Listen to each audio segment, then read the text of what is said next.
can go close to them, huh? No man, make it. Yeah.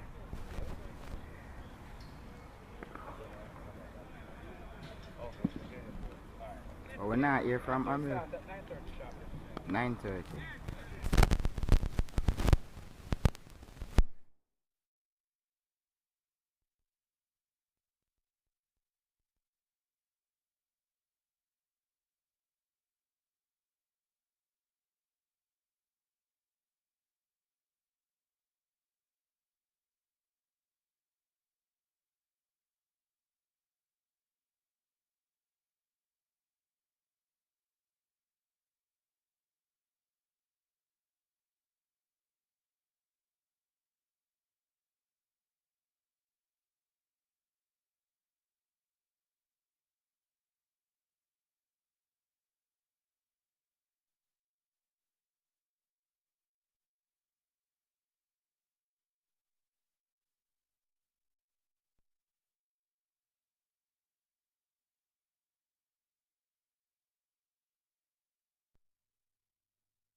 Hope are sounding good.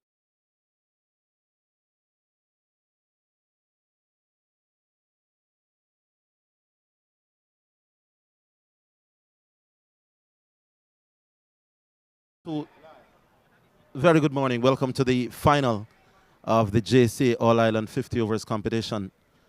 It's featuring St. Mary taking on the Jamaica Defence Force here at Sabina Park. And we'll be here to bring it all to you. My name is Orville Higgins, here working with the illustrious Renata Brown. Good morning, boss. How are you?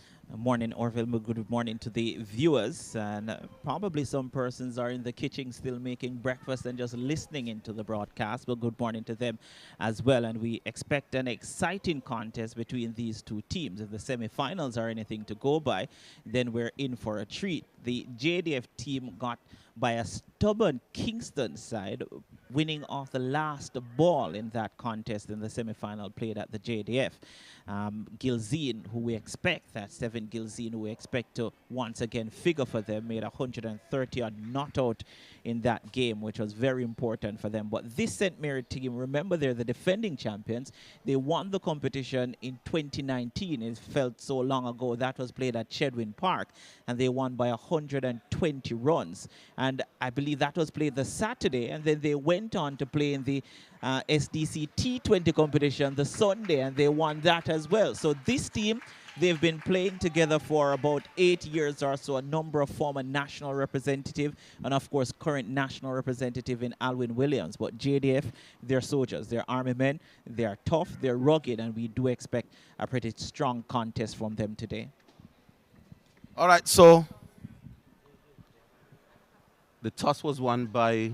Yeah, the JDF won the toss, and they'll be bowling. When inserted you have someone like Leslie and Gordon Bryan in your lineup, you are tempted to bowl first. Gordon Bryan, the recently, well, he was given a contract by the Jamaica Scorpions this year for the next regional 4-day competition. Would have played 4-day cricket for Jamaica before. I think he made his debut here at Sabina Park a couple of years ago.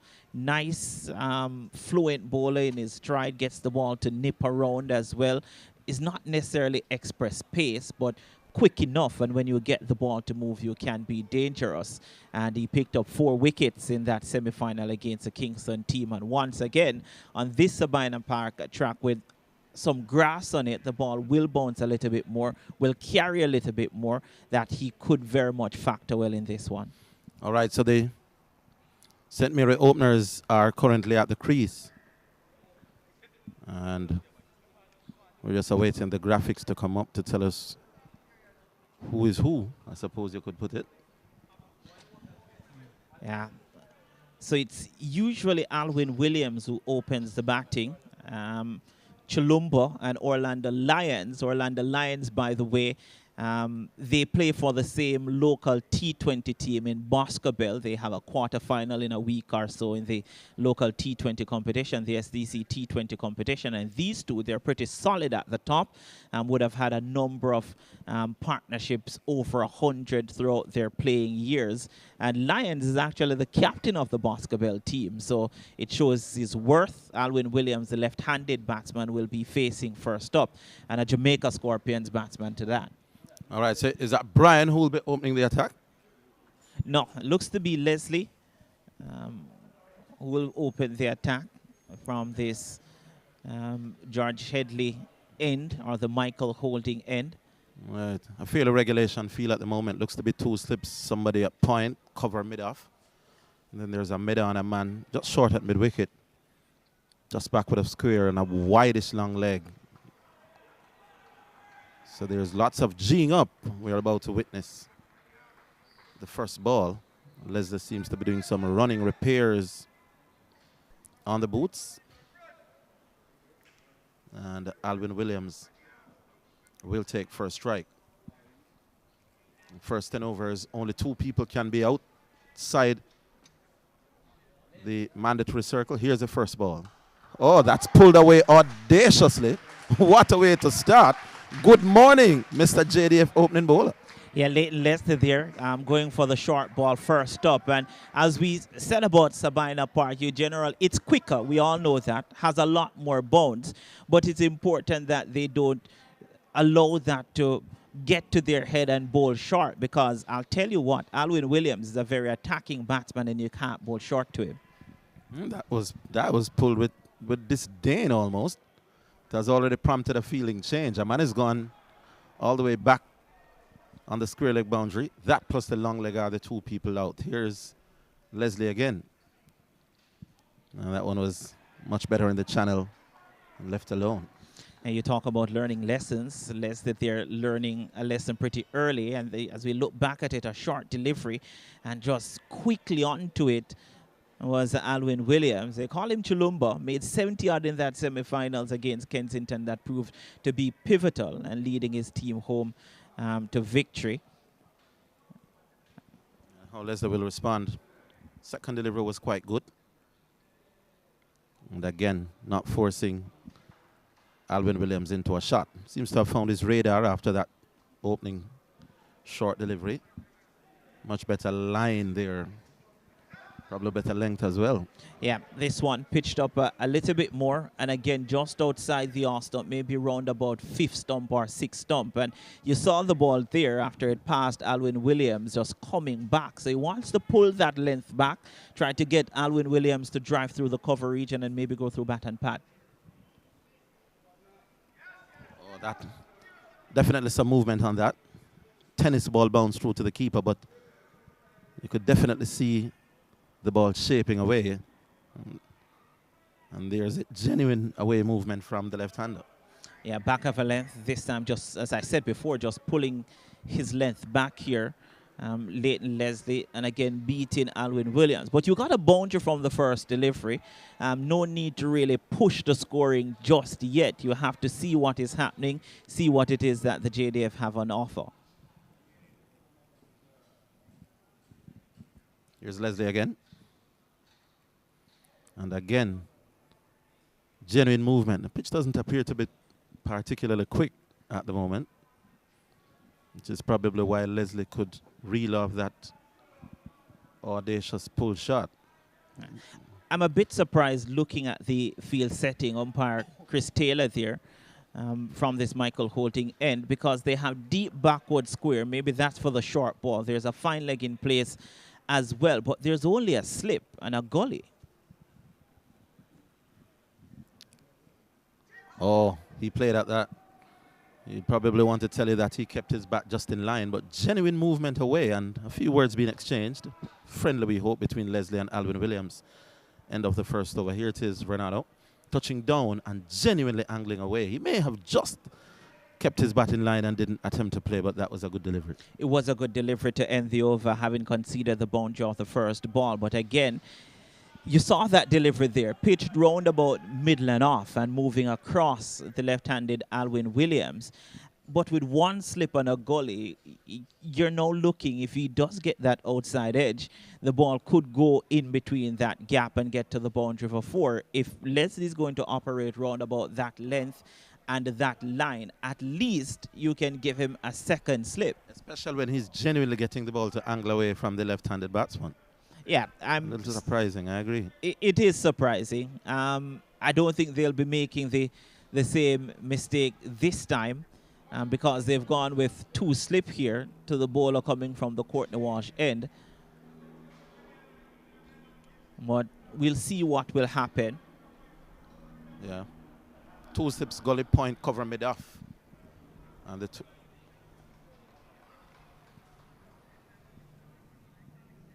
Only a fine leg outside the circle at the moment. Good delivery there. Yeah, getting the ball to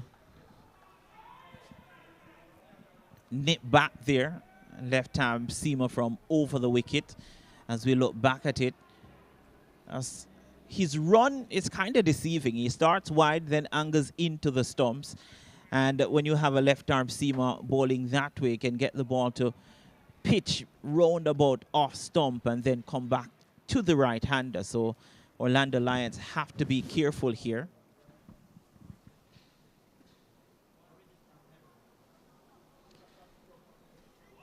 And another delivery that... The ball is Tyrone Burton. Yeah, beats him outside the off stump. Another good delivery that.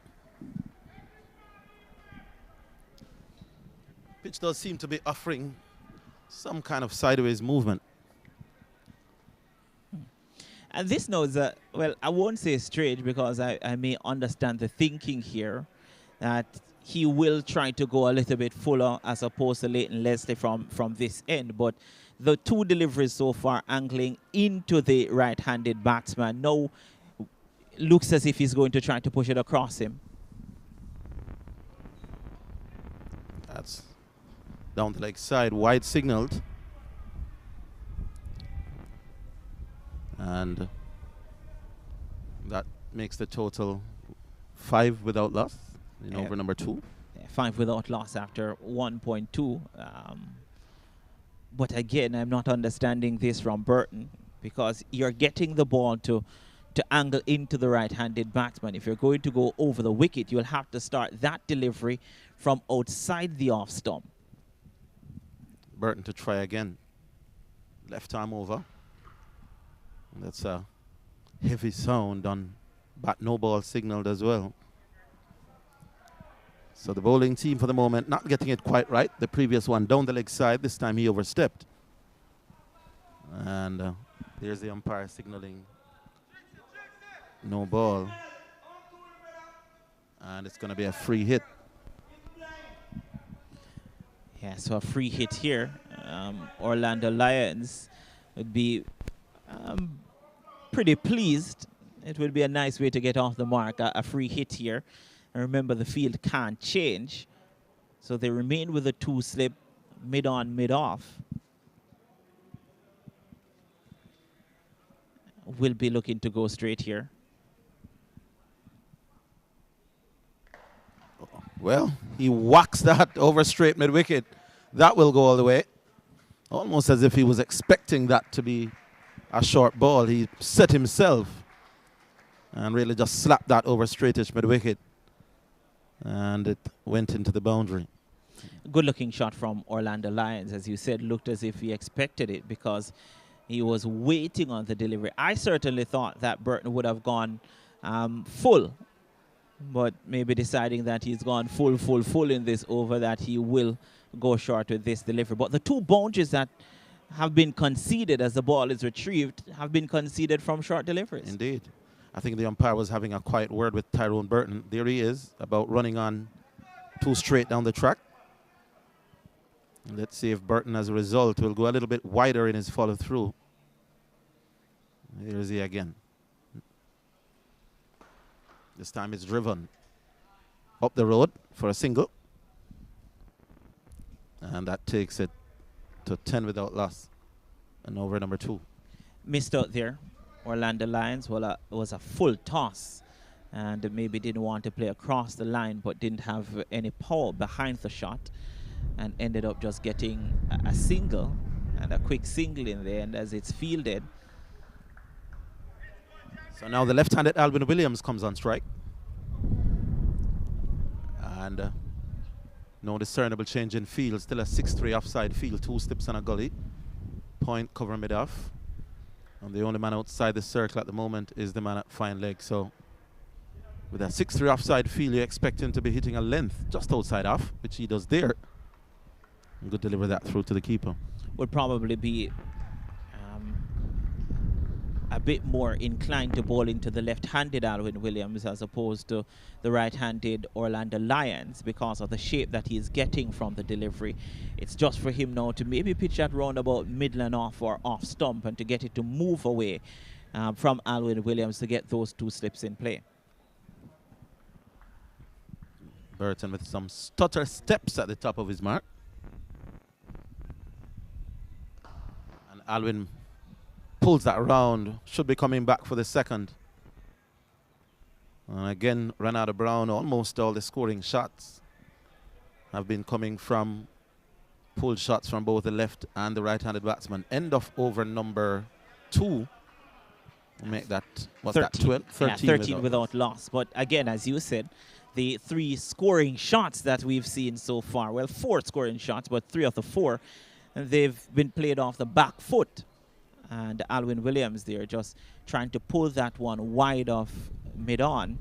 Was able to get 2, but JDF, they have to realize that you can't give these batsmen, Lyons and Williams, any short deliveries, because they will pounce. And the first 10 overs, the mandatory power play will be so important, and when they do take their bowling power play as well.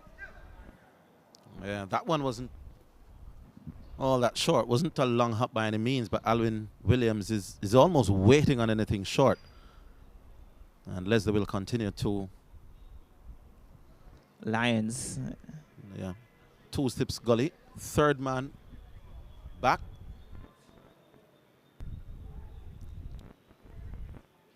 And it's now a 7-2 offside field here, Renata Brown. Only the man just behind square and Medan are on the onside.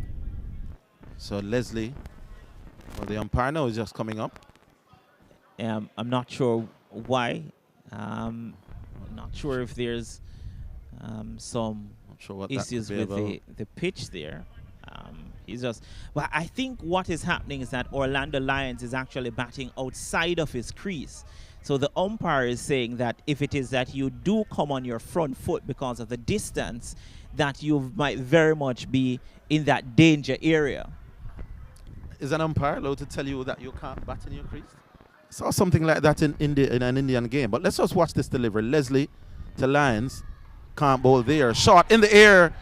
Could this be out? He is. Leslie celebrates. And Lions has perished, going for another pull shot.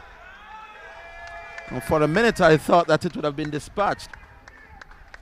But first wicket goes. St. Mary suffering their first wicket. It's now 13 for 1. Yeah, we spoke about those short deliveries. As we look back at it here, it wasn't short. It was outside the off stump. Yes. I'm not saying that you can't play it off the back foot, but Lions should have looked to punch the ball through the offside. But again, maybe that bottom hand dominance coming into play, and they're always looking to score on the onside, and that led to his downfall. So it was back of a length outside the off stump, a delivery that could have been left, or you punch off the back foot with a straight bat. But Lions there, you could hear the anguish as he walked off the pitch, but he has to think about that now next season.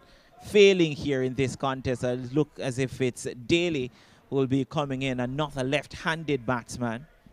I think Lions was the victim of that 7-2 field. Only two people on the onside. In fact, the person who took the catch at Medan was the only person in front of square. And he probably felt if he got any good contact, then there's runs in the offer. As it turned out, he picked out the man who took a decent catch. It's never easy. I'm running over your shoulder. But JDF are now 13 for 1 as Daly now will come on strike. Yeah, and maybe the problem with the batsman had crossed, so it looks to be Alwyn Williams who is on strike. And still just a solitary slip and gully. Yeah, Williams is the man on strike. Conventional forward offensive shot. The batsman here, Renato, seems to be looking for the short ball. They're looking to pull. Not too many balls being pitched up at the moment, to be honest, but both opening batsmen are setting out to pull balls that are not even, you would say, out-and-out short deliveries. It's not there. Would be interesting to see Leslie around the wicket, just getting that ball to pitch off stump and move away. Oh, that's well played. Respecting that delivery just on a length, just outside off. And that played out onto the offside. The two men back, fine leg. And the man at deep square, a little bit more conventional in the field. 5 men on the offside, 4 on the on.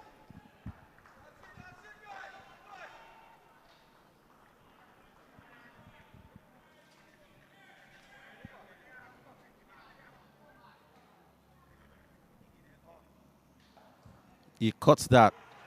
And that's well stopped by the man at point. JDF right on the money. It's the kind of things that a wicket does for your team. Bubbling in the field at the moment. Yeah, and they're certainly on top, and that shows that they are on top, the JDF, and they do play hard cricket, competitive cricket, the Army men, and you need to back up your bowlers. And Leslie, having taken a wicket already in this over, certainly wouldn't want to concede a boundary. He bustles away from us again. And that's driven up to mid-off. We can't beat the man at mid-off.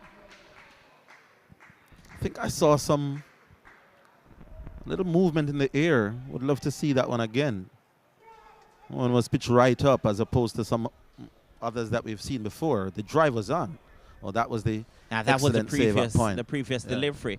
But that's what you call a sucker delivery. Back of a length, and then this delivery quite full. asking for the drive. Now he's going to do what you were asking, over the wicket, maybe angling in to the left-handed Alwyn Williams. Well, round the wicket. Oh, he heaved at that. For a minute, I forget that he was the right-handed bowler as opposed to the bowling from the other end. But that was a heave by Williams, missed it. And again, 1 or 2 words being exchanged. It's obvious that Alwyn Williams having a word or two with Leslie. What's he saying?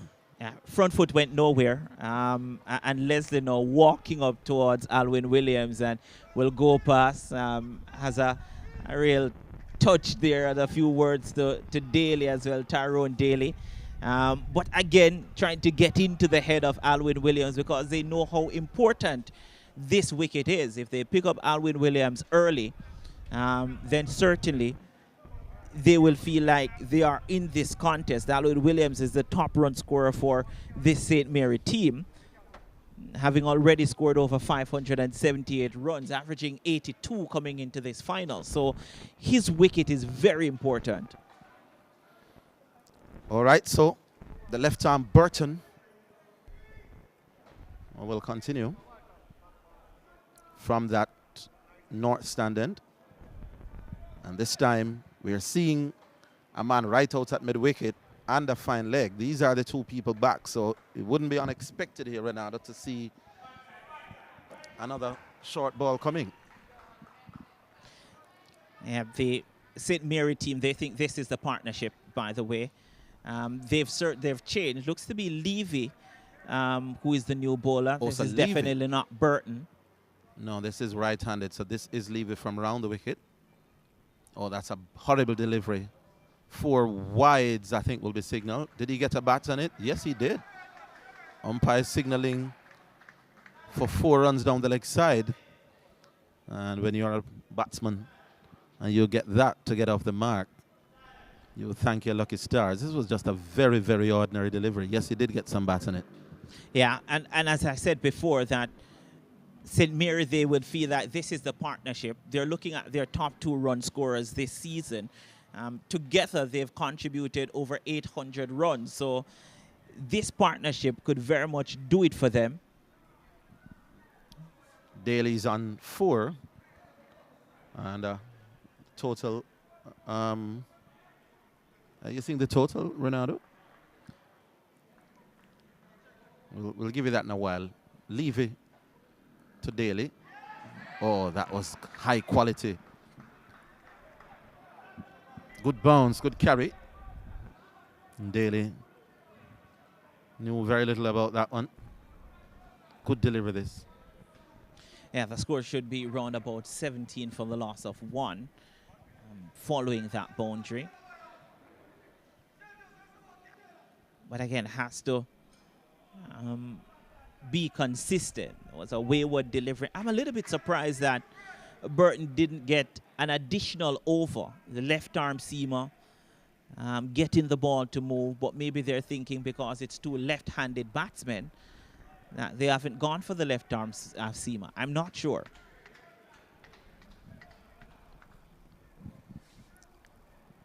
They're asking the man at backward square to come all the way inside the circle. Renato, so now only 1 man out of shot. So you're not seeing it, but the backward square that was all the way back has now come inside the circle. We don't expect too many short balls after this. Good delivery in the channel. Well left, but well bowled. And Levy seems to be working up a decent head of steam there. Good carry through to the keeper. Yeah, nice carry. But again, Daly has to be careful, has to cover his stumps because it looks as if the bowler is getting the ball to nip back in towards the left-handed batsman. I like the length as well that he's operating, that in-between length. Here's he again. Good delivery again. So he's found a nice little rhythm, is Levy. He's bowling good channels, good areas. And Daly, for the moment, is biding his time, not prepared to do anything particularly rash at the moment. His team has already lost an early wicket. Good delivery that.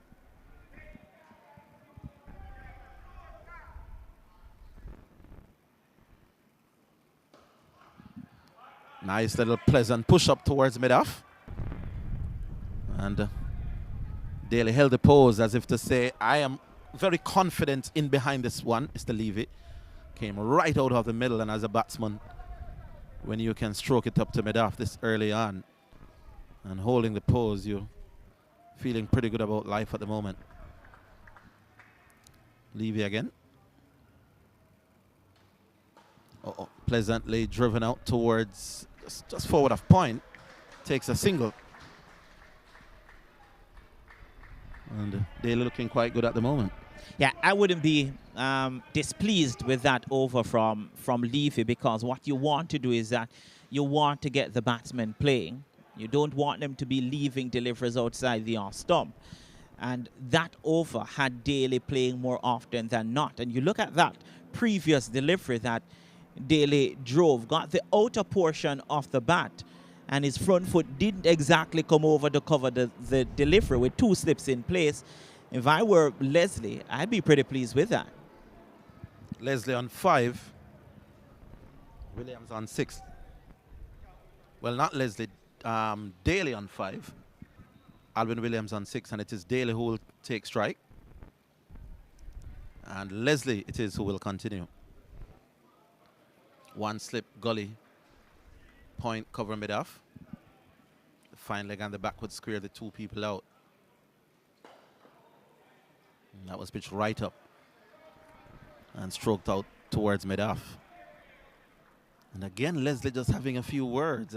He seems to be in the mood to have a say. As you said, trying to do what the Australians famously dubbed mental disintegration. Here's he again. Oh, short and wide, went for the cut shot. And through to the keeper. Yeah, nice delivery that time from Leighton Leslie. Has just picked up 6 wickets in the competition, including the wicket of Orlando Lions. So would really want to get stuck in here and make use of this pitch. Daly comes forward and it plays out towards cover. Looks to be feeling nice and compact when the balls are pitched up. Seems fairly comfortable coming forward. And has looked competent enough when the deliveries are pitched up to him. Looks to like driving through the offside.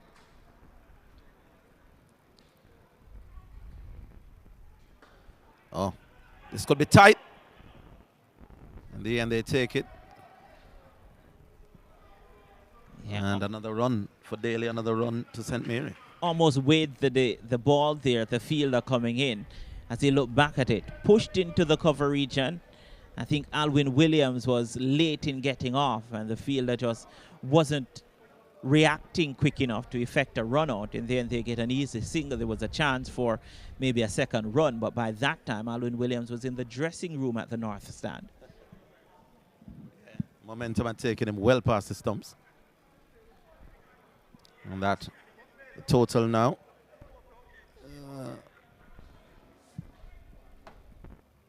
Is that 20? Having a little difficulty seeing the scoreboard at the moment. Let's just watch Leslie now to Williams. Pulls that and will not run to the boundary, but they'll take in 1 and they're coming back for 2. Some misfield down in that wide mid-on area. But Williams going for another pull shot. And it's clear, Renato, Alwyn Williams is saying anything short, he's going to have a go. Yeah, that's how he plays, Alwyn Williams. He really misses out on those short pitch deliveries. He's on 8 at the moment. And that one was outside the off stump, wasn't tempting Alwyn Williams to play. Through to the keeper. And end of the 5th over. And just having a struggle seeing the scoreboard at the moment.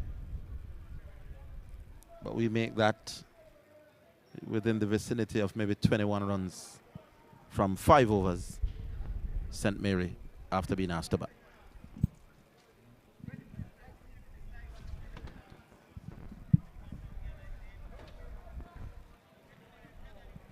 So getting confirmation now, or for that it's in fact Andre Dennis who's operating from the Courtney Walsh end, number 41.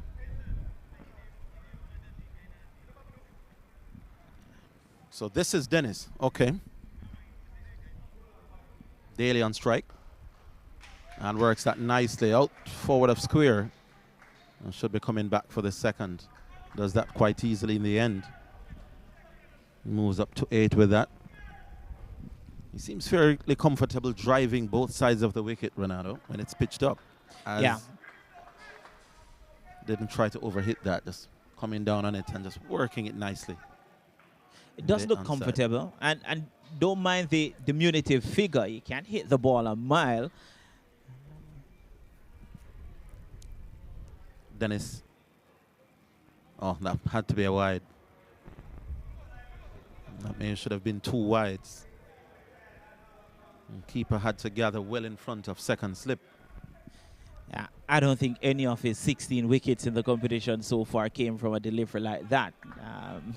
Find it very difficult to believe. Wants to be operating closer to the batsman, closer to Daly, to get him to play like the previous over. He had him playing maybe 5 out of 6 deliveries. Big and bustling is Dennis. And again, driven up to mid-off. Like we said, Daly looks quite inclined, quite comfortable coming on the front foot and driving both sides of the wicket. But he's not trying to overhit it, Renato. He's, at the moment, preparing to time it away. He's not trying to bludgeon the leather off the ball, which is really what you want to do when the ball is new. Doesn't seem to be as adept at the short balls for the cut shot as he is on the front foot, because this is probably about the 3rd time he attempted the cut shot and didn't manage to lay bat and ball. Well, you can almost say no based on that these are 2 batsmen of different abilities, because Alwyn Williams doesn't miss out on short deliveries.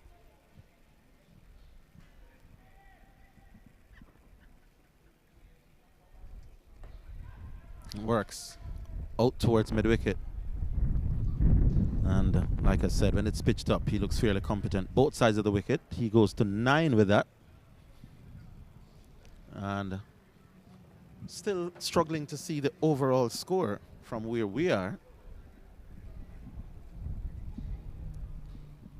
There's a... It's 24 for 1, we're being told. And we're in over number 6. So Williams is on 8. The non-striker, Daly, is on 9. And let's see if they'll continue to bowl short, or they'll pitch it up to Williams. He is banging that. That's a lovely shot for extra cover for 4. So he's not just being able to bludgeon them off the back foot. If you pitch up like that, he can hurt you. That is probably the shot of the game so far. It's now 28 for 1. Most definitely is the shot of the game. A full pitch delivery, and with Williams onto the front foot early and just stroking that. Well, really just slamming that through extra cover. No one moved. As we look back at it, that was hit with some amount of disdain. Williams could be dangerous here. He is cutting down towards 3rd man. And we'll be getting some advice in the stands that shouldn't bowl half volley, but the truth is they haven't been bowling a lot of half volleys at Williams. And he gets a single.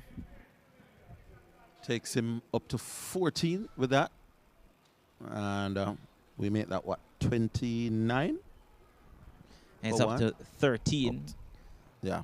He got 5 runs there. It's up to 29, and as I said before, Alwyn Williams, and we spoke about this partnership, Alwyn Williams, over 500 runs in the competition, the leading run scorer in the competition, 2 centuries, 4 half centuries in 7 games. So it's just 1 game coming into this final where he hasn't gotten beyond 50 runs.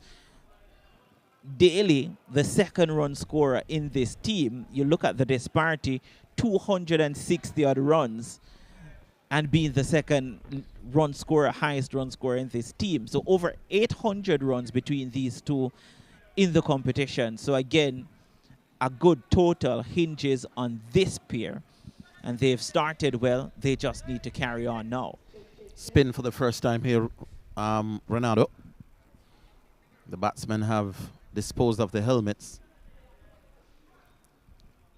And we'll be seeing. It could work out. The wicketkeeper, of course, will get his helmet on. It could work out for the JDF because the ball is still fairly new. You remember in white ball cricket, you no longer use 1 ball for 50 overs. You use a ball from each end. So the ball would be fairly new, so it would skid off the surface. We've seen some bounce from the fast bowlers. We could very much see some bounce from the spinner. And let's see what they have to offer. O'Shane Williams is the off spinner who starts with one that's punched up towards mid-off. Did some good work to prevent any runs of his own bowling. Don't expect the ball to spin here because of the newness of it, but could get some bounce. Very short run up. That's an attempted tug down the leg side that is signaled a wide. I'm not really sure of putting pace on the ball. The ball will skid off the surface. That's one. You really want to take pace off. And again, just on the short side and punched up to that short extra cover position. And no run.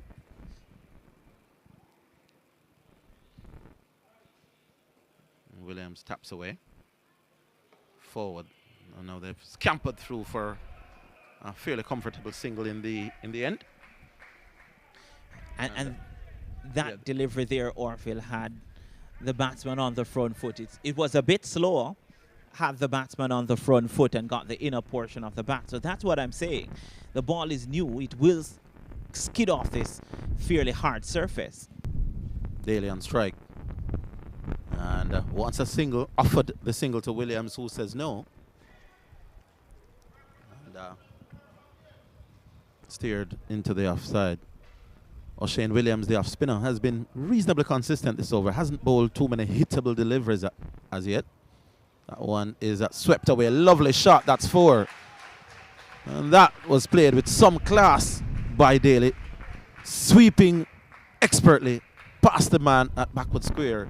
And it fairly rushed down to the north stand for 4. Had a little bit of Keith Arthurton in that shot with the cap as well. Wonderful shot, just straying on the leg side, and Daly was able to get back onto it. There's a backward square, but he had absolutely no chance there.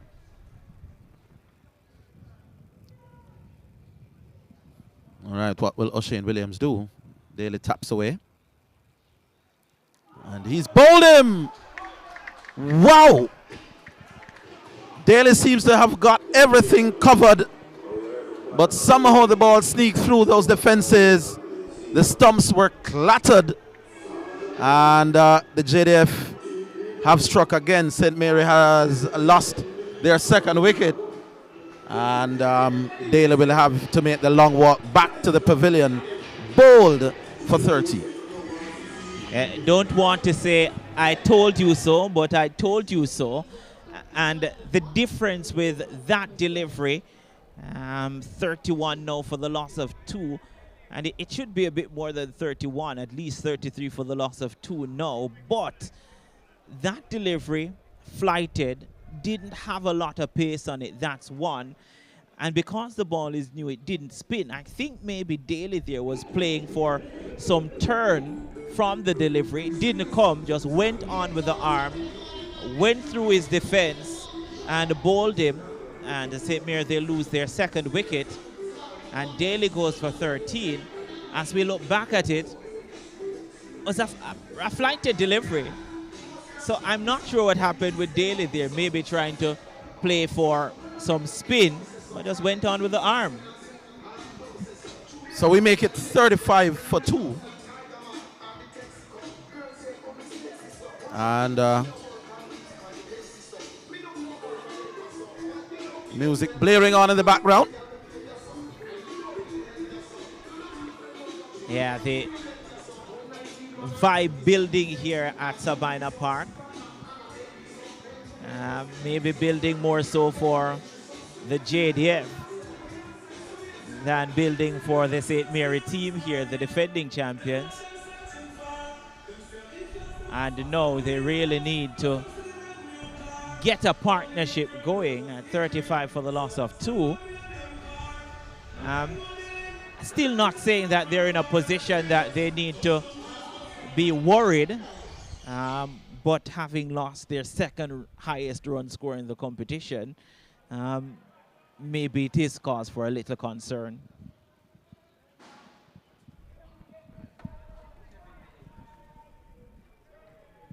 It looks to be Daly, Kevin Daly. As that one is steered out towards that whitish gully position. And 2 more runs to St. Mary. 2 more runs to Williams. Moves on to 60 now. We make that 37 for 2. 7.1 overs bowled.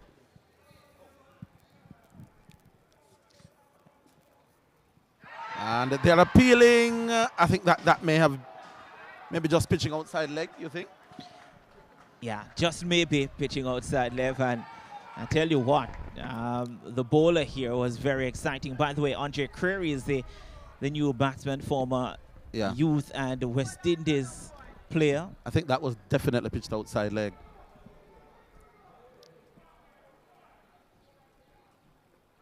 And this time, a little stifled appeal as the ball goes out behind square. Andre Curry was so highly thought of as a schoolboy and as a young youth player. Here's Williams again on strike. And this time he hits that high and hard and way over the boundary at whitish long on. He's deposited that for a huge 6. And that's the way to go, Mr. Williams. Yeah, Kevin Daly here tossing the ball up. In the slot, by the way, and Alwyn Williams won't miss out on that. And just hit it over long on, a whitish long on for 6. And a well-played shot there. And maybe he's just looking. Immediately it prompts a change in the field because the man now long on is going back. And there's deep mid-wicket, so those are the 2 fielders out. Which is interesting.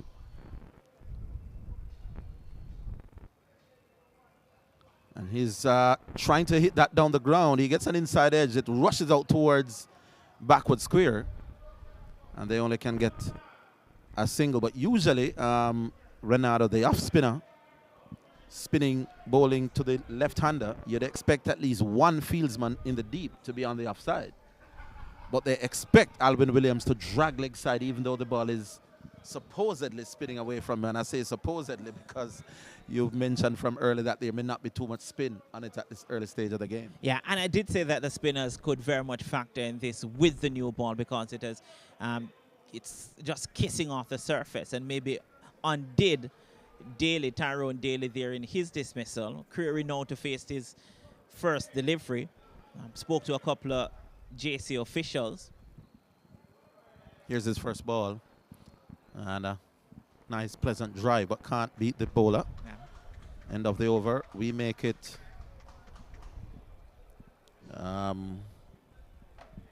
We'll tell you the score in a little bit. We're working on the system so that you could see the scores. 44 for 2, we're being told, after 8. Yeah, had some discussions with a couple of JCA officials, and we were talking about former national players, youth players, who didn't make the transition, and Andre Creary name came up, and he was classified along with Rama Lewis, who went on to play for Guyana Jaguars for a number of years in the regional tournament, that Lewis and Creary were among the maybe the best minds, youth minds, and captains that we've seen in recent times. Sad to say both are outside the national program now. It's another over off spin. And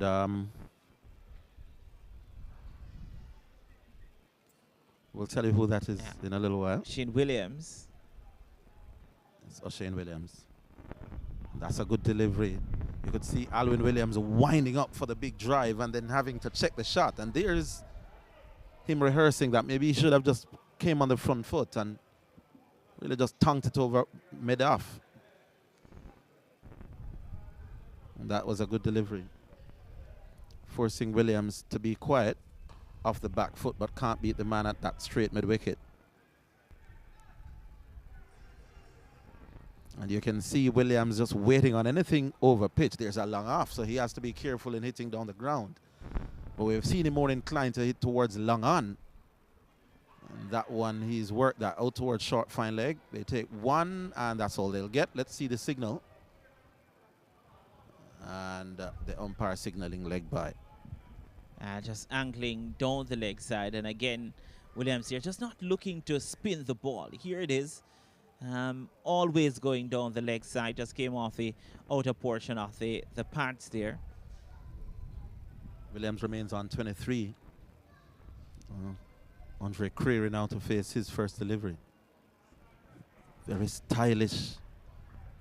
Andre Creary was so highly thought of a few years ago. He plays forward to a good delivery. Bang on target. That's where you want to be as an off spinner.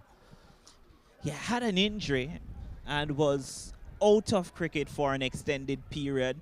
There were thoughts that they would have had him on a program and get him back integrated in the sport. And again, nice pleasant drive, head over the ball, front foot to the pitch. Didn't try to overhit it. Just looking to settle himself.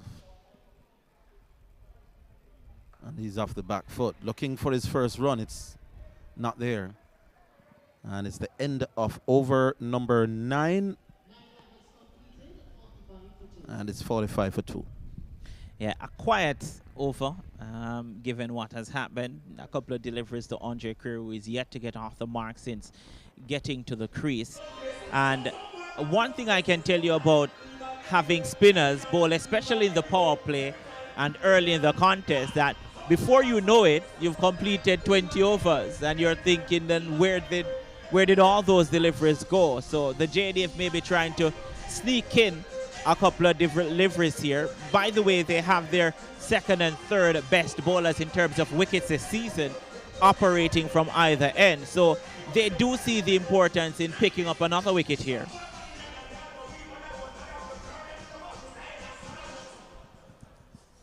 All right, so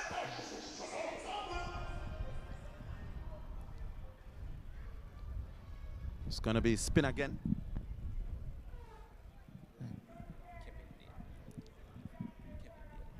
Yeah, here's Kevin Bailey. And Williams struck on the pad. That's never going to be out, not in this life or maybe the one to come. Yeah, Kevin Daly here trying to maybe, and not for the first time, just trying to maybe just sneak one through there on Alwyn Williams. I reckon needs to be operating outside the off stump. Yeah, this one is hitting the middle of Alwyn Williams' bat out into the offside. He's on 23. His wicket is crucial, as Renata keeps mentioning. Understand the bowler chooses to come round the wicket. Umpire just letting Williams know that.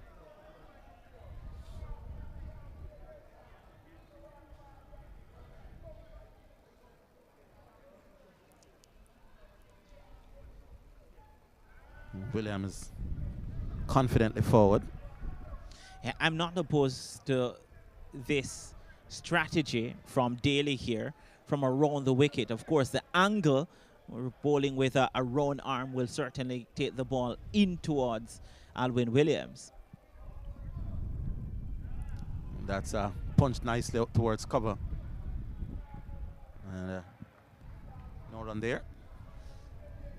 I think what he's building up for Orfil is to just get that delivery that pitches roundabout off stump and maybe drifts or turns away from Williams. Oh, that could have been a catch at slip. Went very, very quickly. And Alwyn Williams gets alive. He was on the back foot and trying to cut square of the wicket, slashing at it. And it would have been some catch if that was taken at slip. But you'd have to say that this was a chance. Yeah, too close, much too close for Alwyn Williams to cut. But he's always looking to score, and I think that's the thing with Alwyn Williams. Always looking to score. Looks as if it's Dennis Bulai who is standing there at first to slip, who has taken some superb catches for the Jamaica Scorpions in the past, but that one beat him for pace. Yeah, didn't react quickly enough. And this time Williams is working it round towards backward square and can't score. End of over number 10. And so the power play, the initial power play is over. The initial power play is over. And it's... I think it's 49 for the loss for of 2. And Alwyn Williams there on 27. So it shows if you're 49 for 2 and one batsman is there on 27, and it shows how important his contribution is to the total so far. By the way, the umpire there signaling the bowling power play, which is an additional 5 overs. And it prompts a change in bowling, and we'll have our first sight of Gordon Bryan. Picked up 4 wickets in the semi-final. Gordon Bryan has picked up 12 wickets overall. I'm going to ask you, I'm going to put you on the spot as soon as the music quiets down.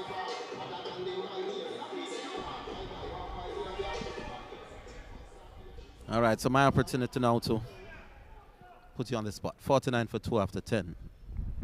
Who's leading? Well, the adage is that you know if you're in a good position if you add another 2 wickets, and then if you think you would be comfortable. So in that sense, 49 for 4, I think that St. Mirror would be worried. So I think JDF it's not 49 for 4 though. It's 49 for 2. I agree with you. If it's 49 for 4, then the feeling side would be the happier of the 2 teams. I think it's a really balanced game at the moment. The game has not gotten away from the JDF, but St. Mary's scoring at around about 5 and over. Give or 4.9 and over if you want us to be exact. Here's the start of a new over. And Creary leaves alone. Gordon Bryan here will bowl that nagging length outside the stump, and I think that's his strength.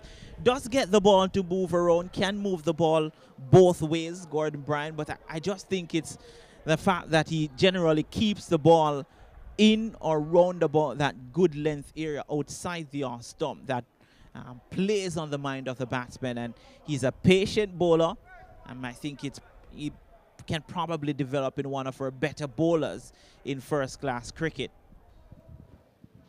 All right, Bryan again, and Creary works it into the onside, takes up for a single. A little hesitation initially, but the single was always on. And Creary is off the mark. Finally gets off the mark, a delivery on the body, and he was able to drop into the onside. But again, you're just seeing there that the trust when it comes to running in between the wicket. Not exactly there between these two. A couple of if, buts, and maybe in their short partnership so far, but it can develop, and most importantly, they need to keep wickets intact. They've lost 2 already, and I think that brings up the 50 as well. But Creary has to get some runs. Brian, I think he would give everything to have the wicket of Williams here. Yeah, from over the wicket. And Williams gets one. Easy single. Yeah, that was good run. Ball dropped at the feet. Just a look. Creary came through for the single. That's good cricket by St. Mary. And if it is that you want to put pressure on the JDF, run singles like this will go a far way in doing that, because you've lost 2 wickets. You're round about 51 for the loss of 2. You're in over number 11, so still a long time to go. You can't be bogged down and one batsman be facing 4 or 5 deliveries from one bowler. There are gaps in the field, especially on the onside. There are singles to be had. All right, so Brian again to Creary. Squares him up a little bit. And into the offside. You could see that he had to make some late adjustments. That one touched down on a good length and maybe just shaping away, but Creary adjusted well. Such an easy player. Seems to have oodles of time. And you'd want him to be scoring a little bit quicker. Renato, I'll ask you to comment on that.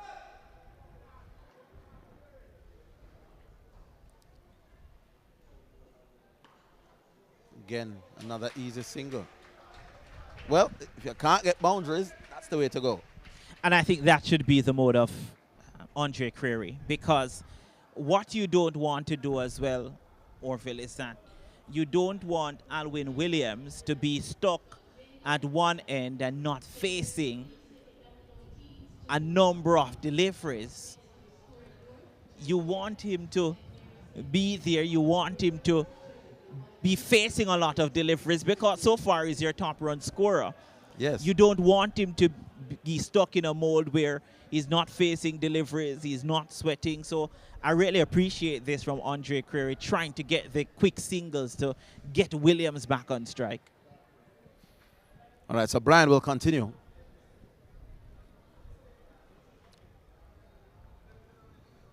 And it's Williams on strike again. Good delivery. That's exactly where you'd want your fast bowler to be. End of over number 11. Williams on 28, Creary's on 2. And the total is 52 for 2 after 11.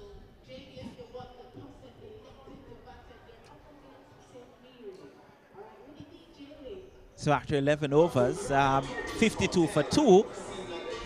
I think St. Mary, given what they're up against and the quality of this JDF team, that they would take that. Maybe 52 for 1, they would certainly take that. But having lost the second wicket, that of Tyrone Daly, they're not in a bad position. Teams generally don't get 300 runs in our local competitions, and on average anyway. So you're looking round about 260, 270. So I'm going to put you on the spot again. Daly to continue. And no shot by Creary. Who is in the better position? 11.1 overs bowled. What's that? 53 for 2. Who is the happier captain? We'll ask Fernanda to examine that in a while, as Creary is trying to whip that one around. Some misfeeling there. They'll get the single. And he gets his third run. One more run to the St. Mary total. And the tall, fast bowler there of Dennis, taking some while to get down to pick that one up. I think as long as, if I have Alwyn Williams at the crease, I'm happy. Would be interesting to see if there's any more flight to deliveries after being deposited over long on. The bowler has, for the most part, just tried to dart them in flat like that.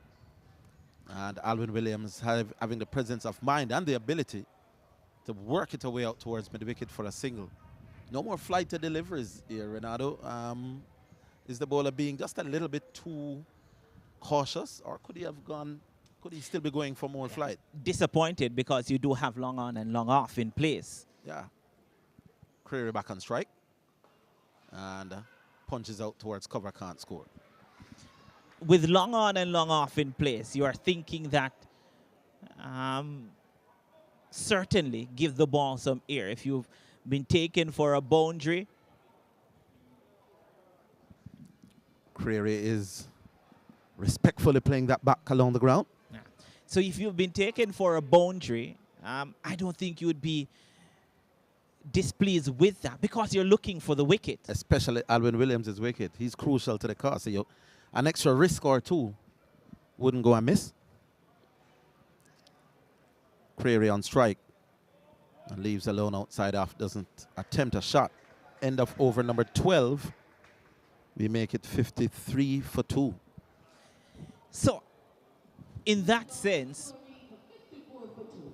Make it 54 for 2 instead. if it is that you are going to take some risks, because here's the issue now with the JDF. You're thinking, do you try to contain Alwyn Williams or do you try to get him out? I don't think you can contain Alwyn Williams. So it's best that you get him out. Now, how do we get Alwyn Williams out? It might very much be that you might concede a 6 or a 4, but it leads to his wicket. So I think it's a risk maybe for an over or 2. There can be the discussion that, look, we are going to try to flight the deliveries, long on, long off in place, maybe a deep mid-wicket, a deep straight mid-wicket, and you'll flight the deliveries trying to tempt him to go over the top. Maybe that will lead to his wicket, but you can't contain him. All right, so we are about to see the start of another over with Williams on strike. He's on 29, is it? And he's hit on the pad, really. The appeal was stifled. That was never going to be given out. Leg by being signaled by umpire Chris Taylor. It's now 55 for 2. And we are in over number 13. 55 for 2. Alwyn Williams, 29 from 38 in that 3 fours and a 6. So 18 runs from his 29 coming in boundaries. All right, so here's Gordon. Oh, I had some gas on it. Where was that all along? Has that surprise delivery, Gordon Bryan, has gone short, but that's generally not his stock delivery. Gordon Bryan is more of a length bowler. And there's also movements after that past the batsman as well. Just saying to Andre Creary that don't think all these deliveries will be pitched up. Creary taps away and leaves alone outside off stump. Are you happy with the rate that Creary is scoring at? He's what? 3 from 14. You happy 3 with from that? 15, round about scoring at 20 or thereabouts. Not sure. I'm not pleased with it, but given the circumstances, you remember you're halfway through over number 13. It's a 50 over game. There's a lot of time to make up.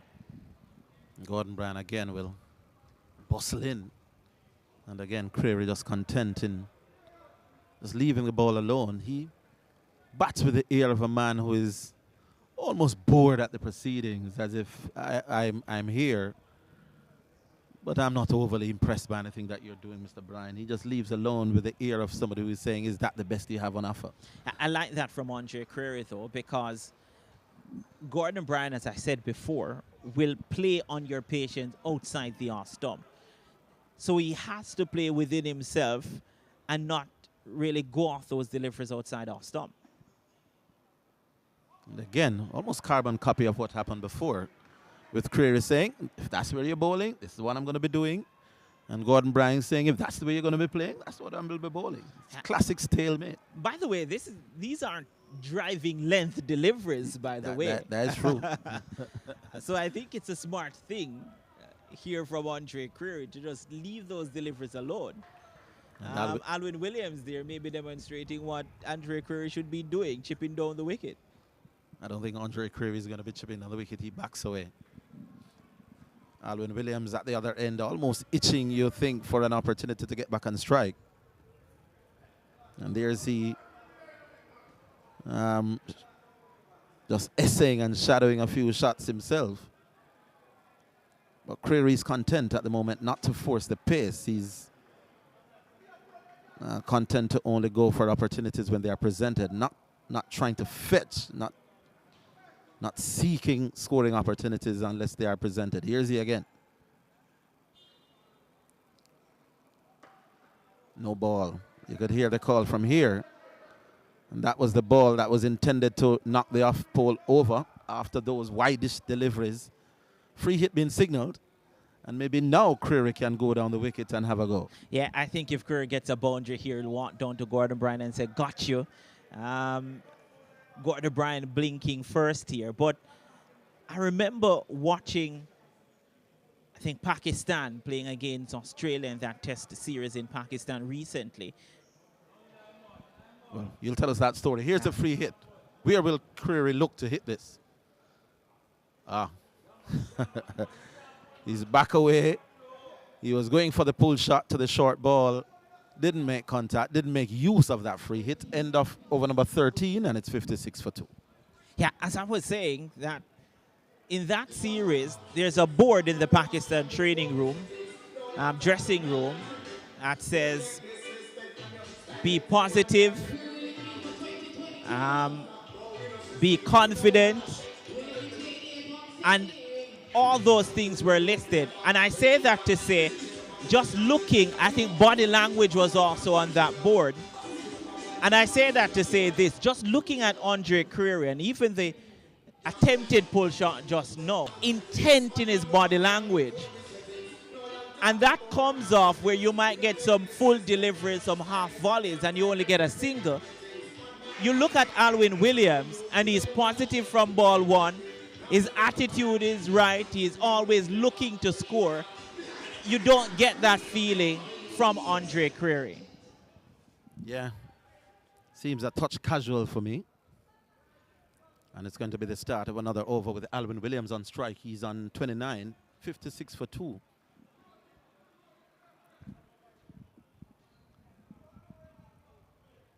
And he's driving.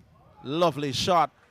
That's 4 classic runs. Oh, that is as good a shot as has been played all day. Oh, he leaned on that.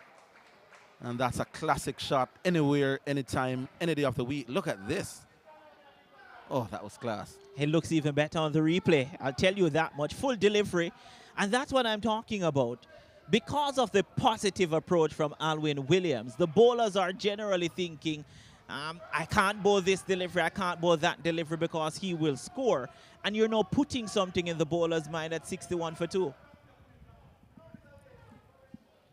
This time he leaves alone. Better delivery from, is this Dennis? Yeah, Andre Dennis, 2.2 overs, none for 18 so far after conceding that boundary.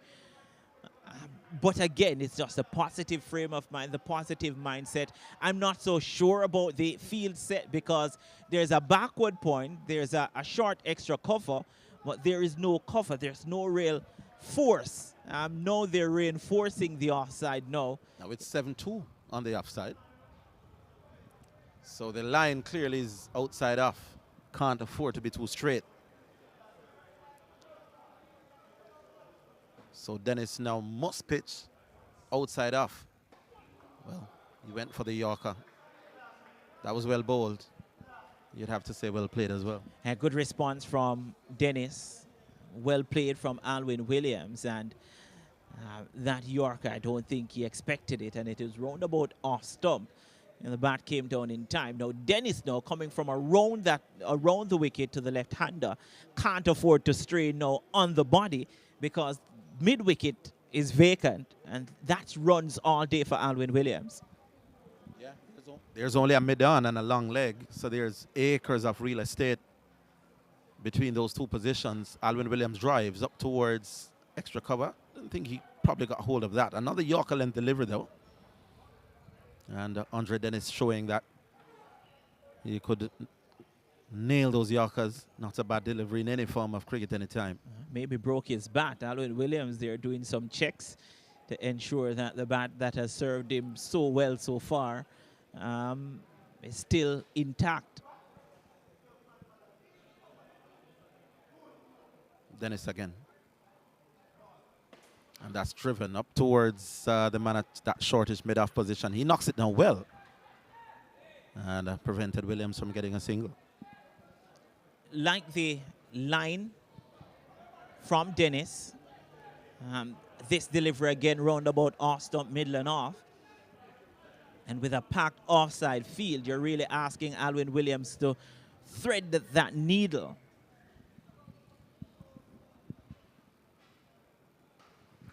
Again, lovely shot, but straight to the man at cover. And this is a classic demonstration of bowling to your field.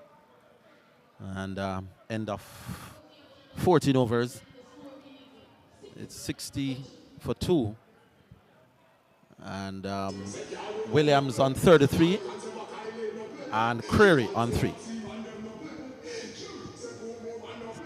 So once again, not for the first time, that we're seeing a boundary conceded off the first ball of an over and not going for any more runs. It happened in the first over of the day. And then again, so Alwyn Williams getting a boundary. And that's just maybe something psychological from Alwyn Williams to say that if I'm going to get a boundary, I'm going to target the first 3 deliveries of the over to get a boundary, and then I'll see if I can pick up a couple more runs in the over. If you operate that way, you're at least going at 4 runs and over. And at this stage, they feel fairly content with that scoring rate. Maybe for the next, maybe 6-8 overs or so. Brian starts another over. And again, good bowling in that channel, getting good carry through to the keeper as well. And the rather casual Creary was just content in leaving that. Played inside the line. I think initially wanted to play. And then realizing that the ball was touching down and not angling in back, and just allowed it through to the keeper. Yeah, I don't want to say it, but the way Andre Creary looks, maybe it's just his demeanor, but it might not be long from now that something happens. Doesn't look as if he wants to be there. Oh. The truth, though, while he looks casual, it's not as if he's getting half volleys and short balls. He's getting deliveries that are reasonably well bowled. Alwyn Williams coming down the track now to have a chat as if to say, I don't know, maybe you could knock one down somewhere and get me on strike. But the truth is they're bowling fairly decently at him. His body language is, for me, a little casual, but that's how some people are. You can't coach them out of it. Still a high-quality young batsman. And at this stage, he will just want to bide his time a little bit. They have reinforced the slip cord, and after that delivery. And like I said, he's not really scoring rapidly, but that's not because they're not bowling well. Let's see what Brian does here. Again, another fairly decent delivery, which he can't score. Yeah, but that's what I'm saying, Orville. It's always easier to shoot at a standing target. If it is that he's not moving around, he's not trying anything, his approach from every delivery is the same, there's no real pressure on Gordon Bryant to change his mode of operation in bowling to him. He's not walking down the pitch, he's not moving over to the offside, he's not making room, he's just there. Brian again edging down to third man for a single. And that was inadvertent.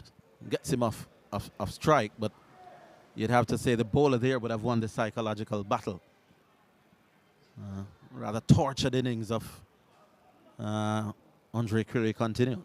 Yeah, and if you are going to do that, at least get singles. He's 4 from 23. Alwyn Williams is 33 from 44. And the last 5 or so runs from Alwyn Williams, minus the boundary, have come at a very slow rate, not how he started. So he too has slowed down because he's only facing 1 or 2 deliveries as we look at some of the supporters here at Sabina Park. I get the feeling that the turnout may just improve a little bit. It's a nice, warm, sunny afternoon. I think that when JDF starts the bat, there may be a few more. Williams from Bryant. Oh, he drives. Oh, that's a lovely shot. Oh, I'm running out of words to describe that. That was majestically played. Granted, it was a half volley, which is never the hardest ball to hit, but you still have to get bat and ball. Lovely shot. Now you ask the question, why is it that Gordon Bryan is able to bowl consistent back of a length deliveries to Andre Creary, but his first delivery to Alwyn Williams is a half volley outside the off stump? And again, it's just the mindset in bowling to Alwyn Williams. He's always looking to score. Andre Creary will just stay there and accumulate deliveries, and the bowlers are able to develop a plan against Andre Creary. It could very much work in the end, but for now, JDF would be happier bowling to Andre Creary than it is Alwyn Williams. Gonna put you on the spot again after this delivery. Won't give you a clue as to what that is. Brian this time from round the wicket. And that's worked out towards the man at long leg. That's 4 more. I don't think he intended it to go there, but it's 4 nevertheless. And Williams now beginning to look quite ominous here, Renato. Into the 40s now, Alwyn Williams, 41, 70 for the loss of 2 after over number 15. But the first 4 deliveries off the over, 1 run. The last 2 deliveries, both to Alwyn Williams off that over, 8 runs. It shows positive intent, and those are 2 full deliveries. Find it's a right-hander as opposed to a left-hander, but again, it's just a positive intent from Alwyn Williams. It's the water break. It's 70 for 2. I did ask you a few overs ago who was in the ascendancy. I'm sure you will agree now that St. Mary, especially with Alwyn Williams looking quite dangerous, would be in the ascendancy.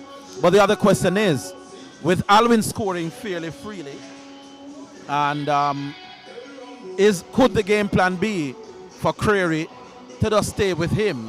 Where the onus is not on Creary to score rapidly at the moment, because Alwyn Williams is going quite well, and it's just 15 overs. Maybe are we being a little bit too critical of the approach of Andre Creary,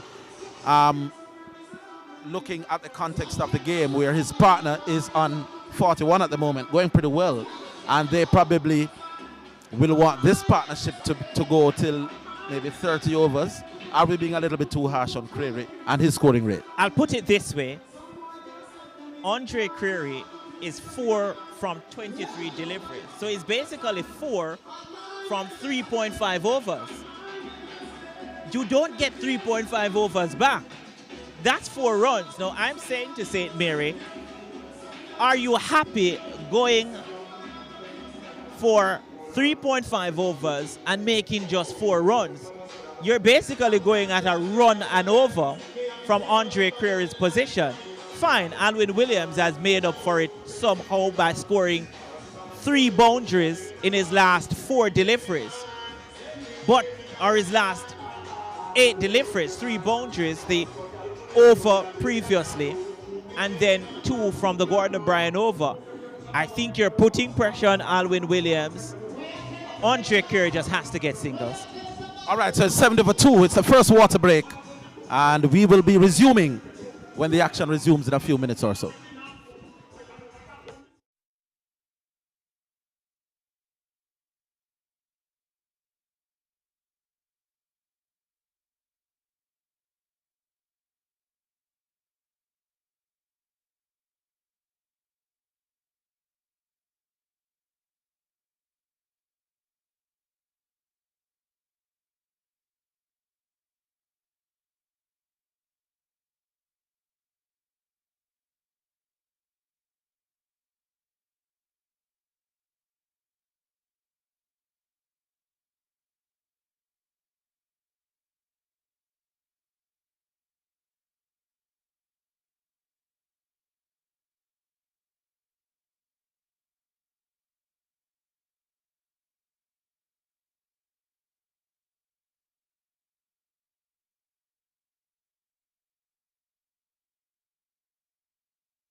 I've been a little discomforted by that one, Renato.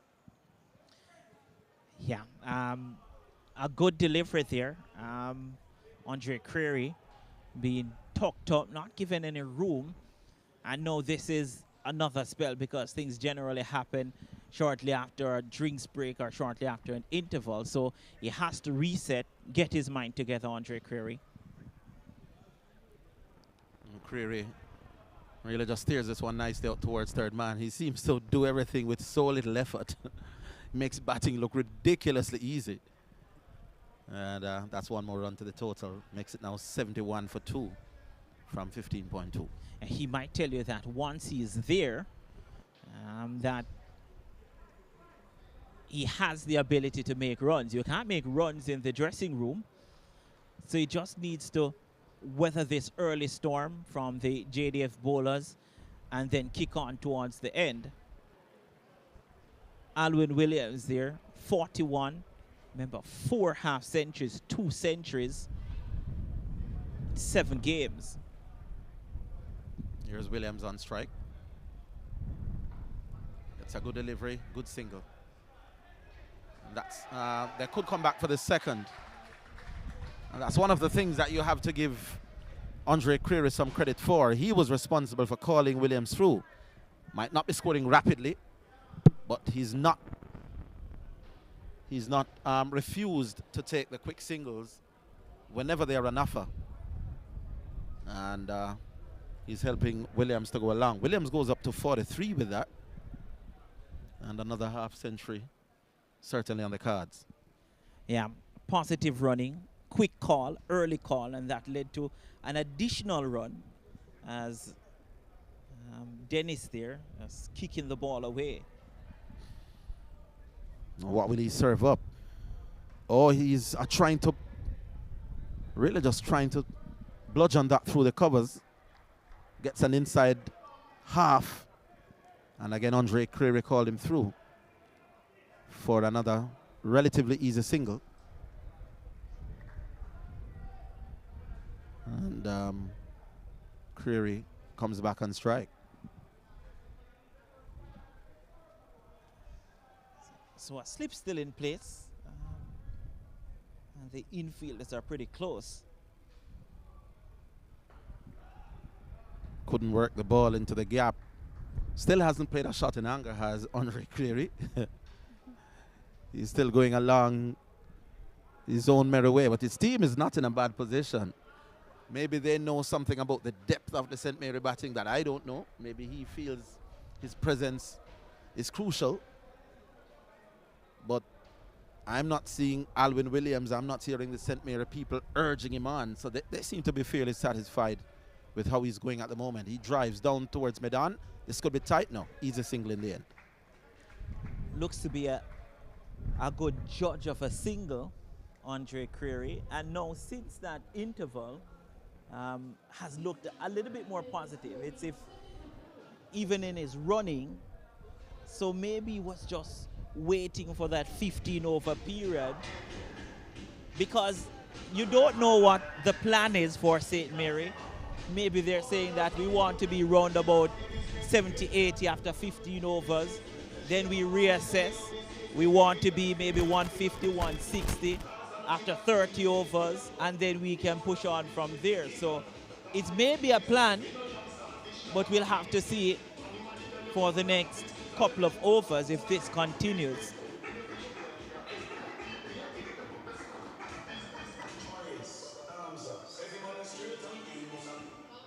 Now, what would be interesting is what would be his approach be if Alwyn Williams gets out. I'm sure he probably would change a gear, but he's quite content at the moment to play second fiddle. And here's the start of another over from Gordon Bryant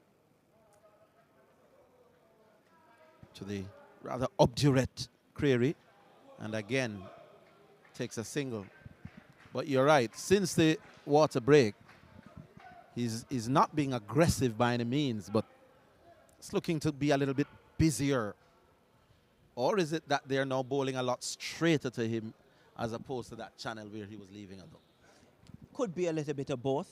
And then there's a little bit more space on the onside If you get the ball, drop the ball into the onside, there's a single on offer. But looks to me a little bit more positive.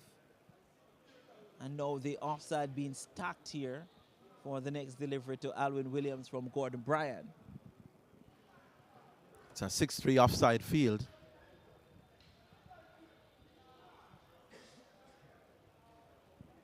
So Bryan wouldn't want to be anywhere close to the stumps. Oh, I thought he missed out on that short ball. Was trying to just steer it past that man at point. Is that the first time that we've seen him missed out on a short delivery? He's usually gone for the pulls, but that one was a little bit too wide. But it's clear he's not against hitting the pull shots when they are short. I haven't really seen him cutting too often. He's driving and getting an edge out to the third man. And brings Crater back on strike. 45 now is Alwyn Williams. And although he's scoring pretty quickly is Alwyn Williams, he's not being reckless about it. He's setting out his stalls, one would think, to bat all the way through.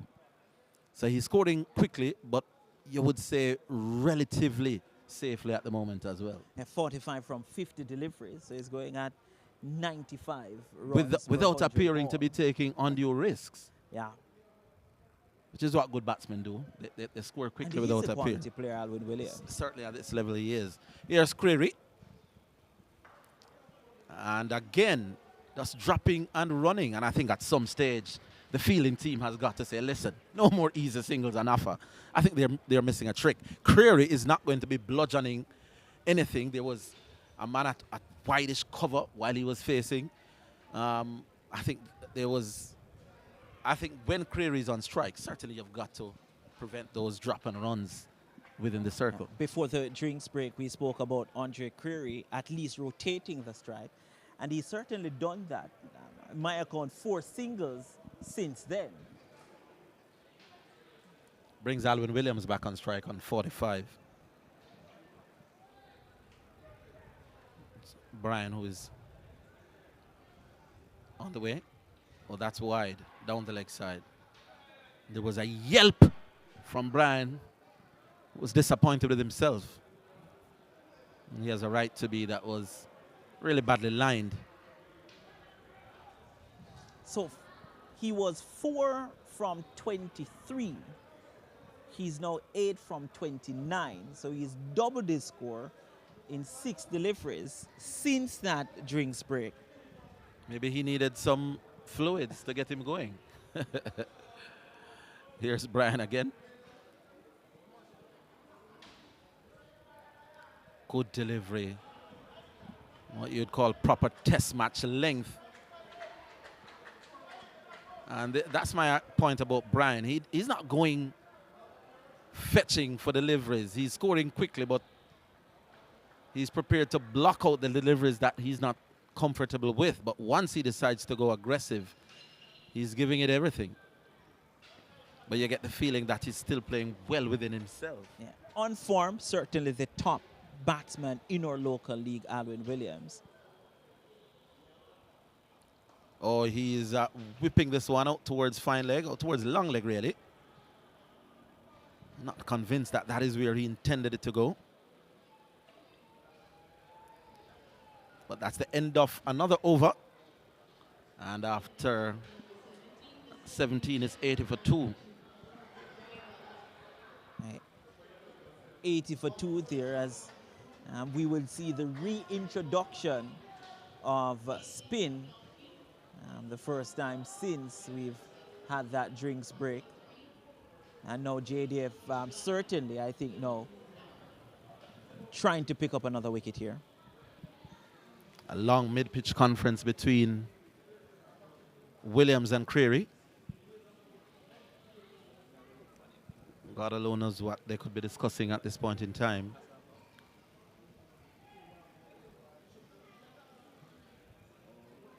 As Williams comes back on strike, he's on 46. He's one scoring shot away from Another half century. They're taking some time over the field placing.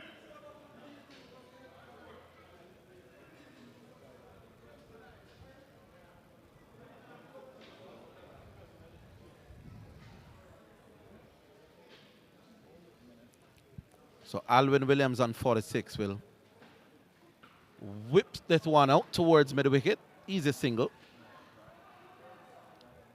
And he stood up to a short ball and slapped it around towards mid-wicket. Brings Creary back on strike.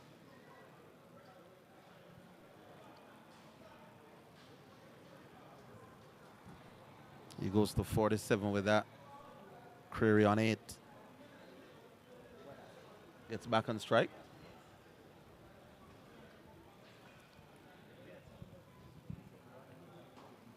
And Creary punches down the ground off the back foot for another easy single. The run's coming relatively easy at the moment with very little alarms. Creary goes to 9.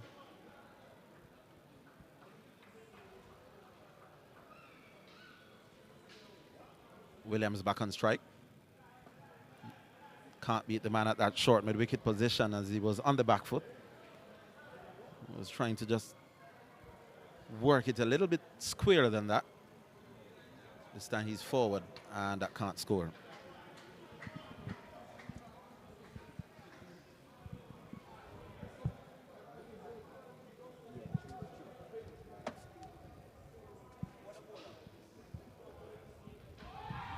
They are appealing, and Marlon Sanders is the bowler, by the way.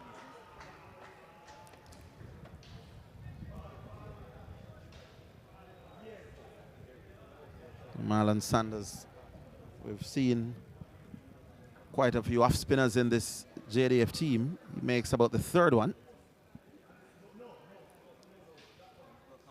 And Williams off the back foot. Works it square into the onside. And a good return. But the single was always on. Takes him to 48. And Creary comes back on strike. Here it is again. Worked away quite pleasantly. So now it's 18 overs gone. And it's 82 for 2 after 18. With Williams on 48 and Andre Creary on 9.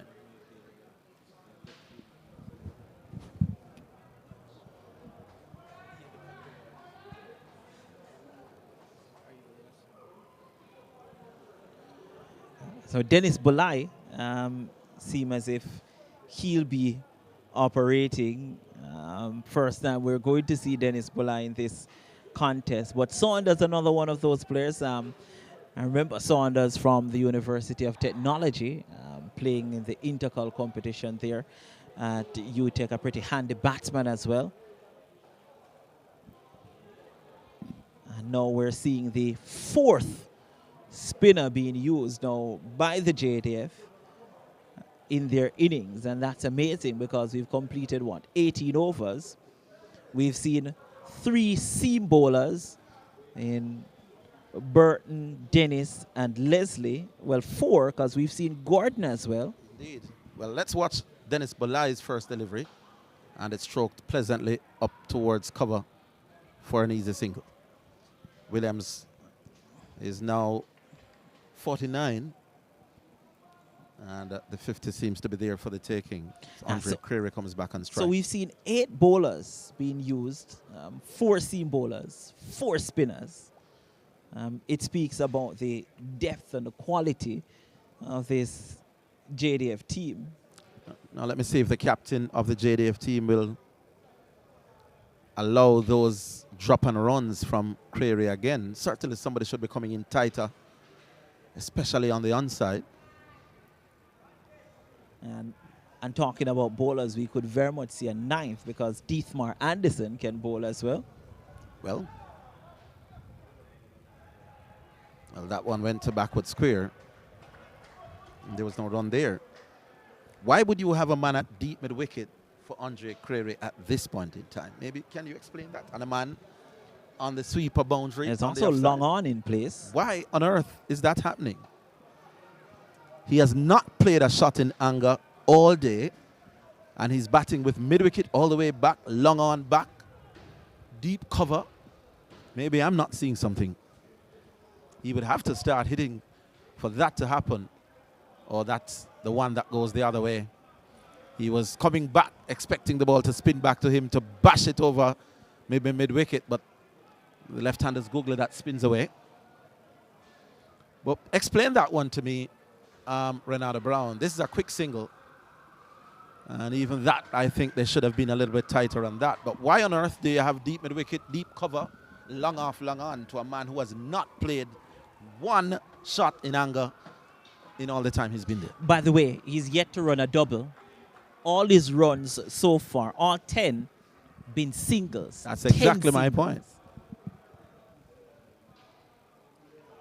And they're appealing maybe an inside edge. I remember when I was just learning the art of cricket, my captain used to say, if you have the same exact field for the two batsmen, then you're not doing a good job as a captain, because it's impossible for the two batsmen at the crease to be batting exactly the same way, scoring exactly the same areas with exactly the same plan.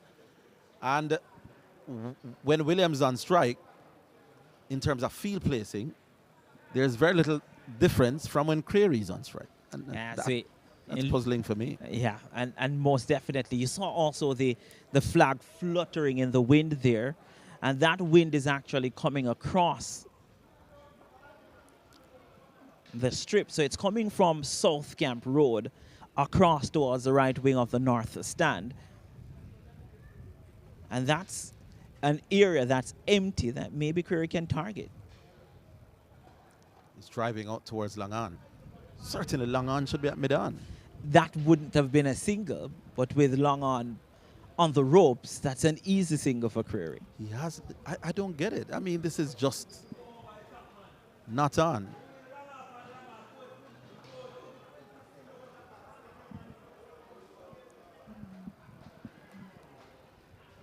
And they're appealing, but he was much too far down for that to be a serious appeal. And it's a double blow for the JDF as well, because with each single taken from Creary, you now put Alwyn Williams on strike as well.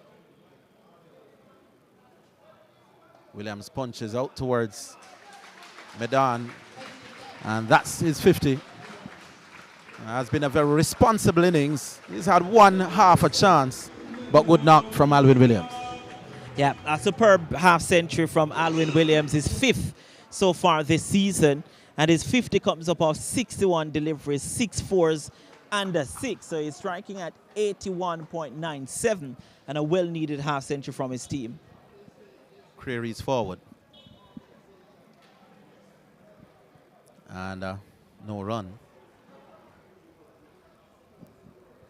4 people, well, 5 inside the circle. And now they're asking the mid-on to come in a little bit closer. It's a short, straight mid-on. But they still have Long on in place. And he works that behind square. It runs down to the fine leg boundary. That was that a good stop? The umpire may want to have a look. I think he picked up the ball while he was still over the boundary. Now the umpire signals 4. Yeah, and that's ridiculous, because, and let's look back at it, it was work down towards fine leg. He did some fantastic work in pulling back the ball in time, but I think where the problem comes in is that in picking, let's look at it. So he stopped the ball before it got across the boundary. Then he does this. Well, you missed it there. So he picked up the ball while he was still outside of the boundary. Yeah, and undid all the hard work that he did prior to that. So 91 for 2 now from, what's that, 20? Yeah, that's 20 overs. 20 so overs. If this was a T20, here's another look at it. Hopefully we'll see it this time. So he gives chase, he pulls back the ball there, and then he does this. Can't do that. Can't pick it up while your feet are outside the ropes. All right, so here's Bulai to Williams again. Full toss, and he hits that out towards Langan for a single. I think he'd feel he missed out on that He could have hit that virtually anywhere and hit it straight to the man at long on for a single. Missed out there. Had he tugged that maybe about a meter or two to the left or right of the man at long on, as he were, it would have been 4 runs. So Andre Creary, they call him Quinty, just backs away, wasn't ready. Dead ball signaled by the umpire.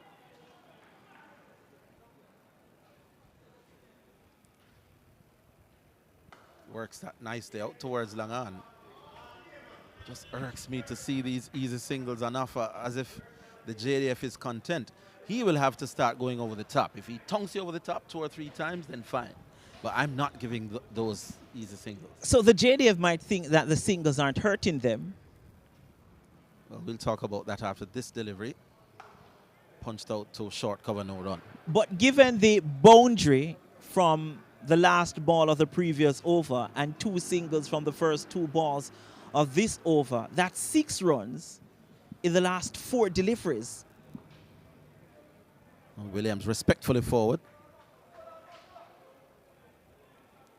The thing with Bulai, he does bowl the odd bad ball, as we saw with that full toss early in the over, but he does have some magic balls as well. Again, full and edged and knocked down by the man at slip. Did he get back to that? Might have gotten back to that, and good stop there by the fielder. Looked to be Leslie. Oh, there was no yelp as if there was a chance involved, so probably there was no touch. Bulai again.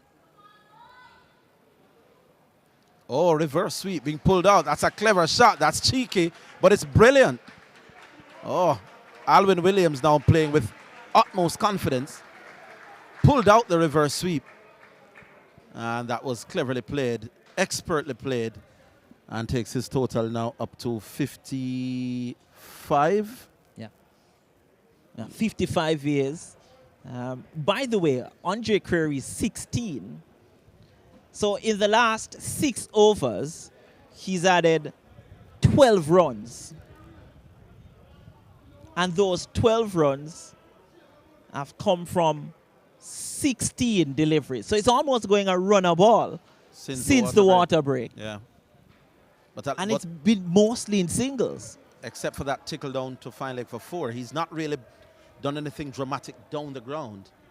But yet we still have a long on and a long off in place. And I know it seems we are overdoing it, but we have to call it the way we see it. That short Medan is a good field placing. It says you're not dropping it straight on the onside and getting a single.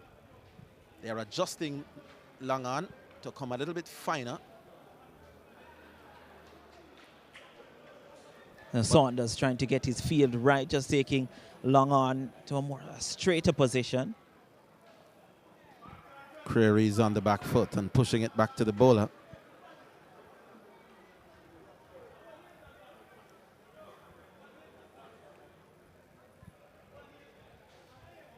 He edges that, takes a single. The other thing, Renato, if you have a fieldsman who has not fielded a delivery for 6, 7, 8, 9 overs, then something is wrong. That man at deep cover to Creary, he's been completely out of the game. I can understand long on, long off, because at least he's showing the tendency to go on the back foot and hit straight down the ground. But he's not opened up towards cover. We'll comment on that. Down the ground comes Williams and bangs it straight. That's 4. He could take the game away from the JDF. Lovely shot. A brilliant shot. And that's his 8th boundary in his 59, Alwyn Williams. And it takes a lot of pressure off Andre Creary. It allows him to deal it. And he's forward. Can't get the single. Upset with himself. Marlon Allen, the bowler. And that's a drive. Lovely shot. They could come back for 2 if this doesn't run in the way into the boundary. In fact, it does. That was some shot. And now Alwyn Williams in full flow. Wasn't the classic vertical back drive. He almost slapped it past cover. And 4 lovely runs once more. And that's 8 runs from the last 2 deliveries from that Saunders over. And you put that with a single from Creary, and you're looking at 9 runs coming from that over. So they're going well now. They're past the 100 mark, by the way, this St. Mary team. They're 106 for the loss of 2. And we've just completed 22 overs. They're going at 4.8. And at this rate, they get to 282, which on this track, I think, is a good total. Bulai to Creary. He's forward. Can't score.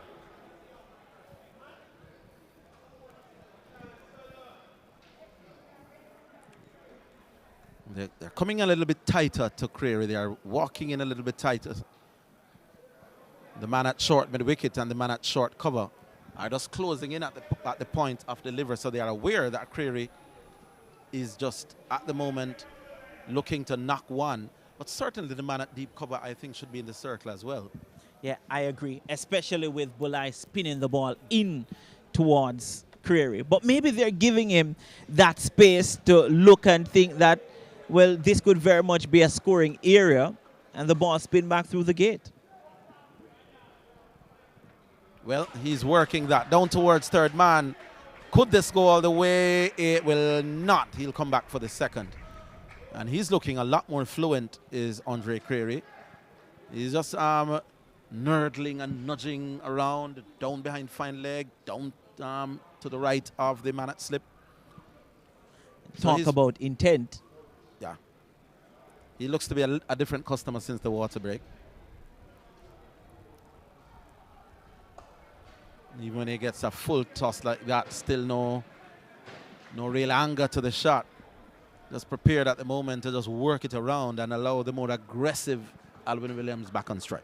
So again, that's another delivery where with long on inside the circle, that's not even a single.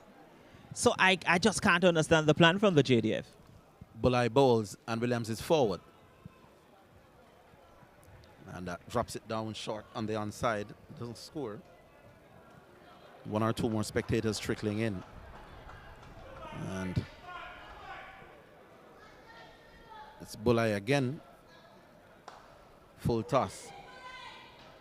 And Bulai does well to stop in his follow-through. Spectators catch a couple of persons shouting in the stands. Definitely a bump ball. Oh, that was a good delivery. The keeper is appealing. Well, was that an appeal or was that a gentle inquiry, as they say? But genuinely beaten. That one spinning across Williams. Didn't get the edge. Just playing inside the line there, Alwyn Williams. And that one, that's maybe the first ball that we've really seen spun from Dennis Bulai. Was well flighted as well. And the ball now at least 12 overs old. So maybe starting to spin now. And if anyone can get this ball to spin, it's Dennis Bulai. We'll see the reintroduction of pace, and it looks to be Burton will be coming back, bowled his first over, the second over of the day, and then was taken out of the attack.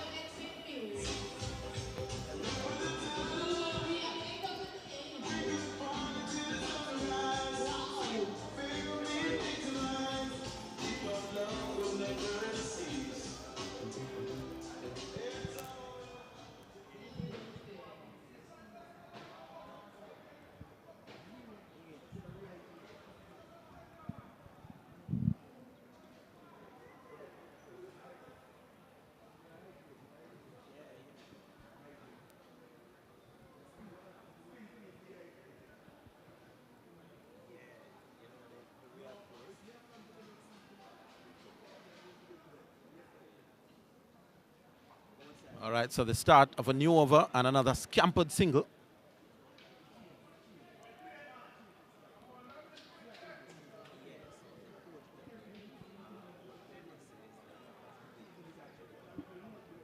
That was another single to Crary and brings Alwyn Williams back on strike.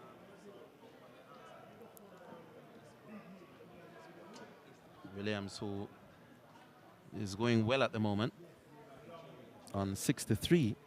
Crary's on 20, by the way. And the St. Mary team would probably be the happier of the two teams at the moment. These two are going quite well. And the JDF would want to break this partnership as early as possible. Steered out into the offside. Crary wants a single. Williams says no.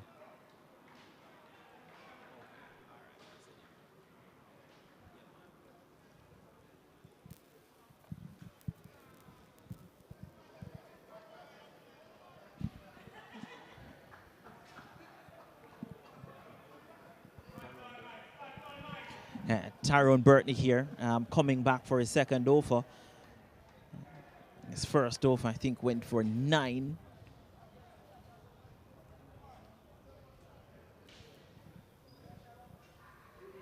Oh, that's down the leg side. Will there be a signal for 4, or is that buys? It's leg buys. 4 leg buys. Tyrone Burton straying too far down the leg side. And his team suffers the consequences of that. Yeah, runs not only in the bat of Alwyn Williams, they're in his pads as well. This one coming off the outer portion and going down to a vacant fine leg position.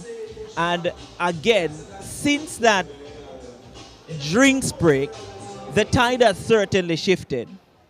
And the JDF looks a little bit down in the field. They looked void of ideas. Oh, he cuts and can't beat the man at point. Again, disappointed with himself. He plays the pull shot well and hasn't been really able to score when the balls are wide outside off, either missing or finding the fielders. Yeah, but did get an outside edge off a delivery. I believe at that time it would have been from Daly. Matt went for 4. Taps away again. And works this one out to that short fine. And again, another no ball. So another free hit for, there's a signal from the umpire. I'm going to go out on a limb here and say this is the second no ball from Burton. And he's now in his second over. Bowled a no ball that was dispatched for a boundary. But that time it was by Orlando Lions to get off the mark. Where do you think that Williams will try to heave this? My bet, dead straight or slightly offside, maybe long off. Well, the last free hit no ball he bowled was a short delivery. Yeah. Let's see. Well, dead straight, maybe over wide long off. Maybe I did get that one pretty right, but that was helped by the bowler pitching right up. Probably should have gone for the short pitch delivery. Getting himself spanked over wideish long off and all the way for 6. And it's just the real talent of Alwyn Williams. And I don't think a lot of persons appreciate this, might not appreciate this inning so far. It has been chanceless. That's one. But he has not missed out on opportunities if the balls are short or too full or just wide outside the off stump, allowing him to free his arms. And that, again, was another superb shot.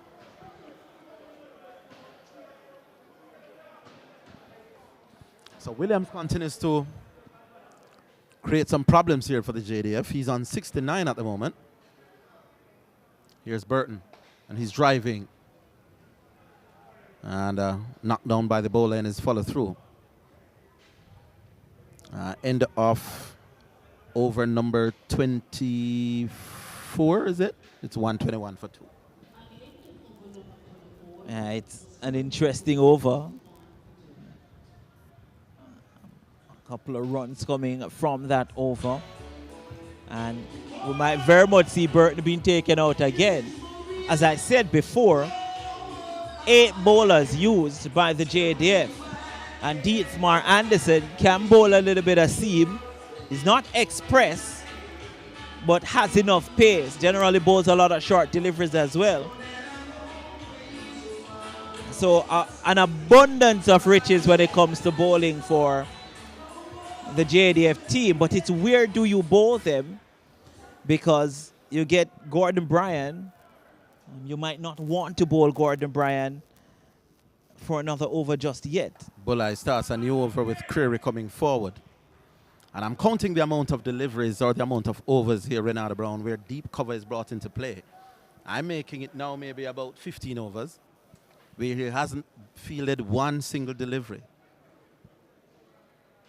We're not seeing the man at deep mid-wicket feeling anything when Creary's on strike either. That's just pushed back to the bowler, no run. Yeah, the only time long on and long off comes in play is whenever they're taking a single. They have brought a man at a little bit straighter at mid-on, and there's a man tight on the offside as well. So they are saying, we don't want any singles, but that's a lovely shot. Oh, that's well fielded down at wideish long off, maybe deep extra cover. Lovely shot from a bad ball. But Creary for once punching for 2. And maybe he's now growing in confidence. And looks to be Gilzine who did the fielding there. So he's not just in the team for his batting. And Devin Gilzine, but nice footwork on the boundary there. But maybe the first real firm drive that we've seen from Andre Creary in this innings.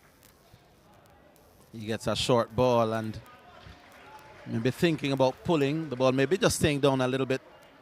And he worked it into the onside for a single. So he's scoring a lot more freely.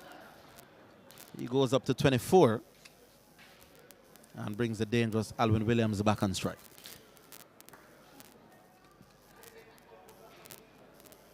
He drives up towards Langan and gets another easy single.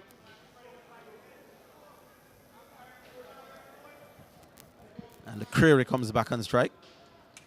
So it's starting to get a little bit dangerous now for the JDF at 125 for 2. He's forward.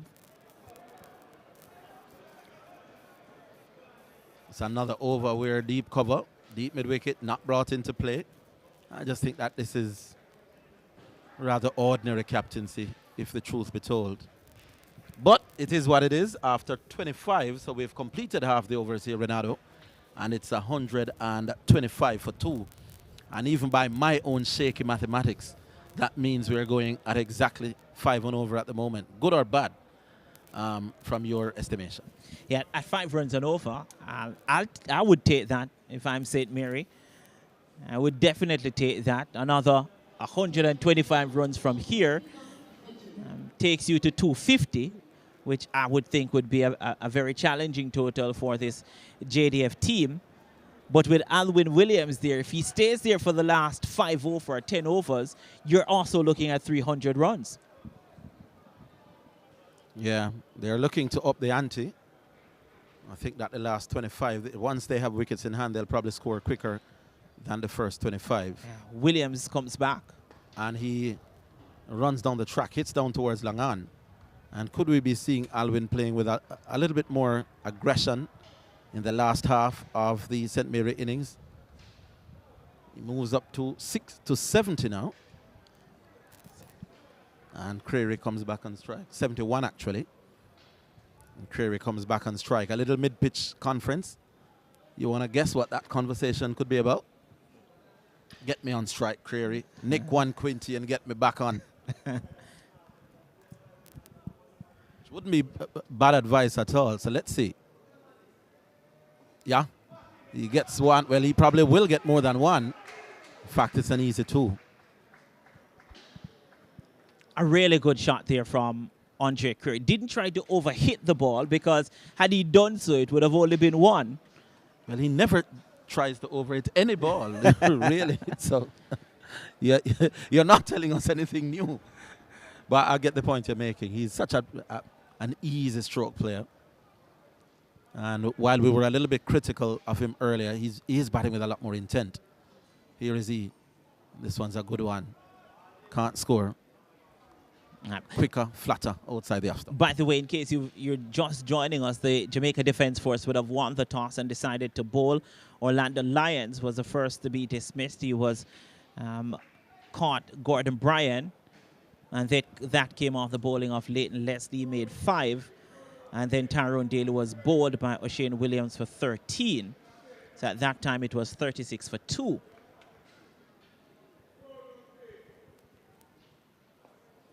So since then, these two, they've added 94 runs for the 3rd wicket.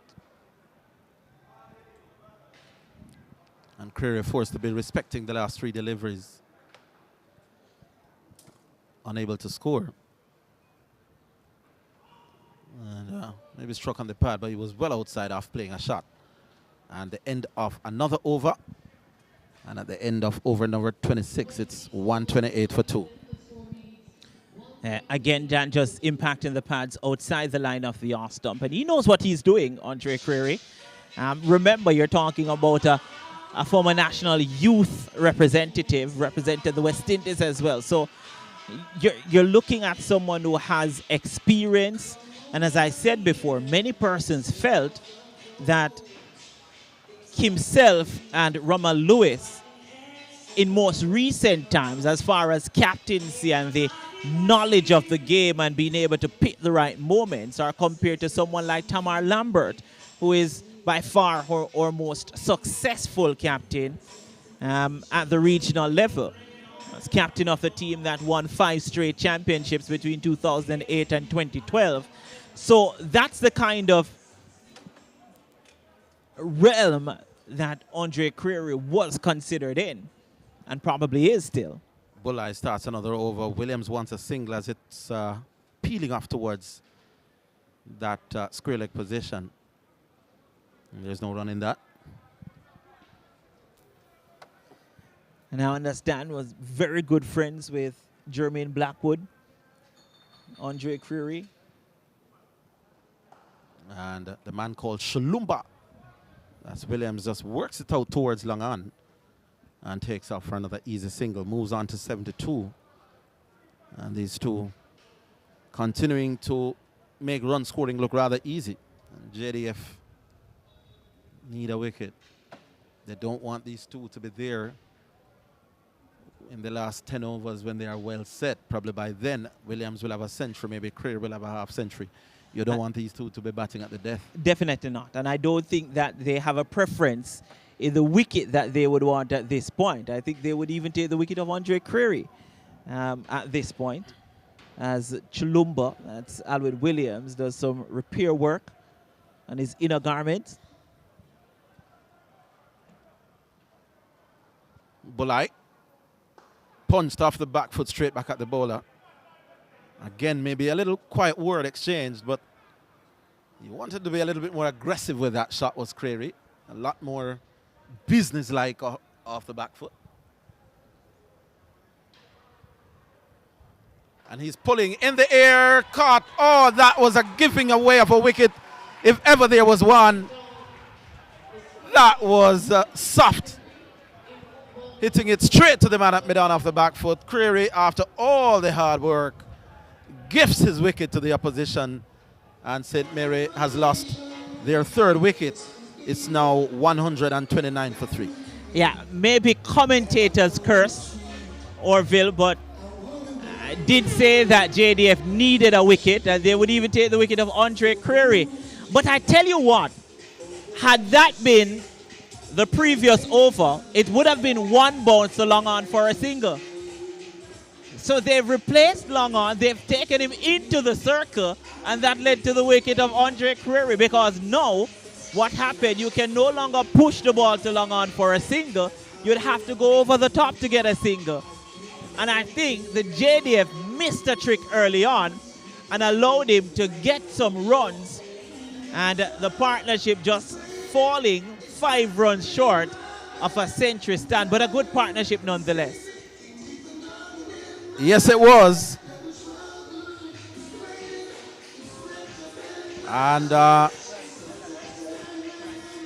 so So Sheldon Price is the new batsman. You're looking there. Gordon Bryan took the catch. And as I said before, the first time that they made the decision, as we look back at it, that's the first time in a long time that the man at long on wasn't back on the fence. And it resulted in a wicket.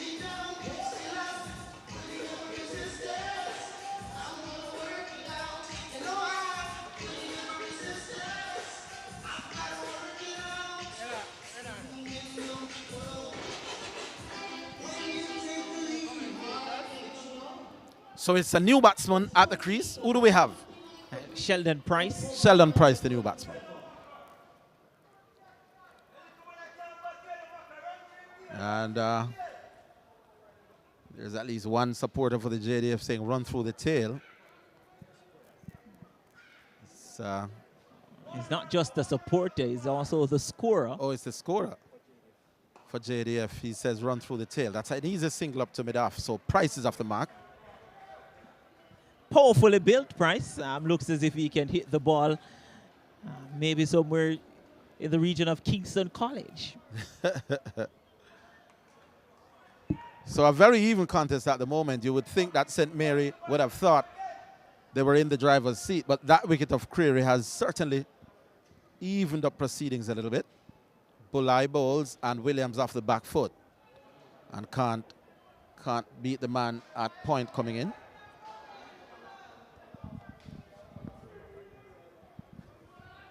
All right, so maybe the conventional feeling is that once Williams is there, then St. Mary will feel that they are in the driver's seat. 27 overs gone, and it's 130 for 3.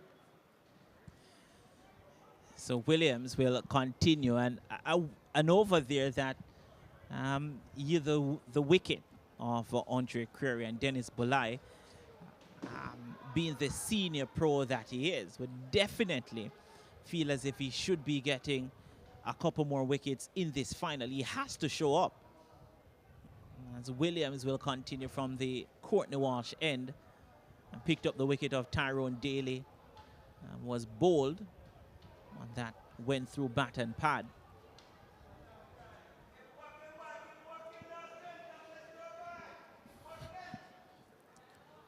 All right, so here's the start of a new over. And Price steers it. This could be tight. He's gone, is he? Yes. Oh, my goodness. Alvin Williams goes run out. JDF are celebrating. Maybe that was the only way he was going to get out today. Price playing it square on the offside. Took off for the single. Williams chanced his arm or chanced his hand. And the direct throw was deadly. The JDF has lost another wicket. Game on. Yeah, I was going to say that Price looks as if he's someone that just wants to push the ball and get singles. And I don't think that Alwyn Williams was quite ready there. And again, you talk about big players and big moments and showing up. The last 2 wickets, the 2 set batsmen, Gordon Bryan has played a part. He took the catch to dismiss Andre Creary. Now a brilliant run-out, direct hit, by the way, to remove Alwyn Williams. And now you ask about who is in the ascendancy. I can tell you, if you add 2 wickets to the total, you will know where you are. They've lost 2 wickets in quick succession. So all of a sudden, the 2 batsmen who had added well over 90 runs are out. And we have virtually 2 new batsmen at the crease. Anthony Walters is the new batsman. And St. Mary would have lost 2 wickets at a time when they could ill afford to lose it. Anthony Walters, the new batsman, no. And we would have seen a partnership of 95 broken. You need another partnership here, and you need a big partnership here. Anthony Walters drives his first ball out to cover and can't score.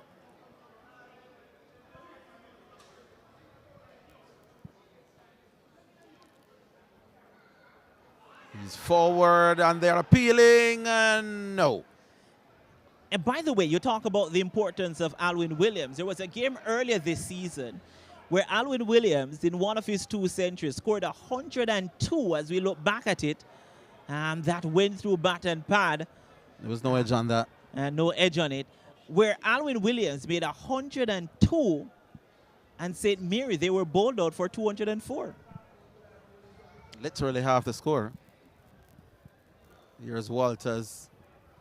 Well, playing for the one to come back, went straight on. And maybe that is one of the reasons why they weren't really upset with the rate at which Carey was scoring, because based on what we're seeing here, the rest of the batting may leave a little bit to be desired. But let's see. Drives out towards cover. And they get a single. Walters is off the mark. Yeah, I'm not convinced with this Anthony Walters fellow. I know it's only been a couple of deliveries, but hasn't covered himself in any glory. That one was certainly on the up. And I tell you what, as St. Mary, you don't want Alwyn Williams being dismissed. And I think the worst way for Alwyn Williams to go is by the run-out route. I don't think it could get any worse for St. Mary. As we look at a couple of the spectators here at Sabina Park in the George Headley stand, and you see the feather banner there from the Jamaica Cricket Association just waving in the wind, and it's waving in the way of the JDF based on proceedings now. All right, Bulai to Walters, and he's forward, just dropping it out into the offside, and gets an easy single. Price will come back on strike. And I tell you what, for St. Mary, the price better be right. Dennis Bulai, no. If I were Dennis Bulai, I would definitely feel as if I can get maybe 5 wickets here. Maybe Price has something to say about that. He's on 1. He's forward, steers it out to the offside. And we talk about long on and long off. There are 2 new batsmen at the crease. There's long on, long off. There's deep mid-wicket and deep cover. That's in the air. This is an easy dismissal. Oh, he looks at the toe of his bat. He's not going to get out too many worse deliveries than that. That was a flighted, full over pitch, full toss, call it what you may. And was trying to work it into the leg side. Here it is. Poor delivery, but even those get wicked sometimes. Yeah, I'm agreeing with the JDF scorer now that they are into the tail, because that was a nothing delivery. I think, look at it again. Even Dennis Bulai didn't even celebrate. That's how poor the delivery was. And St. Mary, they now lose their 5th wicket. And Price, who was involved in a run-out with Alwyn Williams, now has to go back from the worst delivery. The worst delivery, not just of the final, but probably the entire tournament. Now, as a batsman, you would kick yourself, especially if your team goes on to lose. You don't want to be reminded that that is the way you got out. Full toss, leg stump, and you end up being out caught on the offside. Complete mess of things. I think had he not laid bat onto the ball, it would have been called a wide. It was a full toss down the leg side, and somehow he managed to get back onto it. And he was caught by the slip fielder, by the way. So St. Mary now in a host of problems, losing 3 wickets for little or no runs.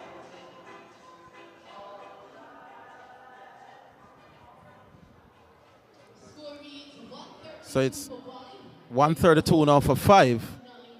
And the wickets coming much too quickly for the St. Mary team's liking. Bulai will bowl. And the new batsman.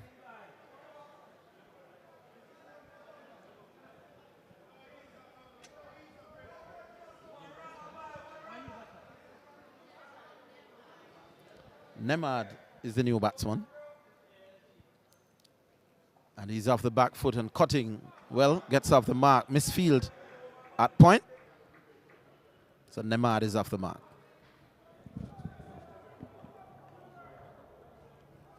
So Jaffa Nemard gets off the mark, as you said, first delivery. And they've now lost 3 wickets for, I think, 4 runs. Bulai bowls, and that's driven out towards long on. And they get an easy single.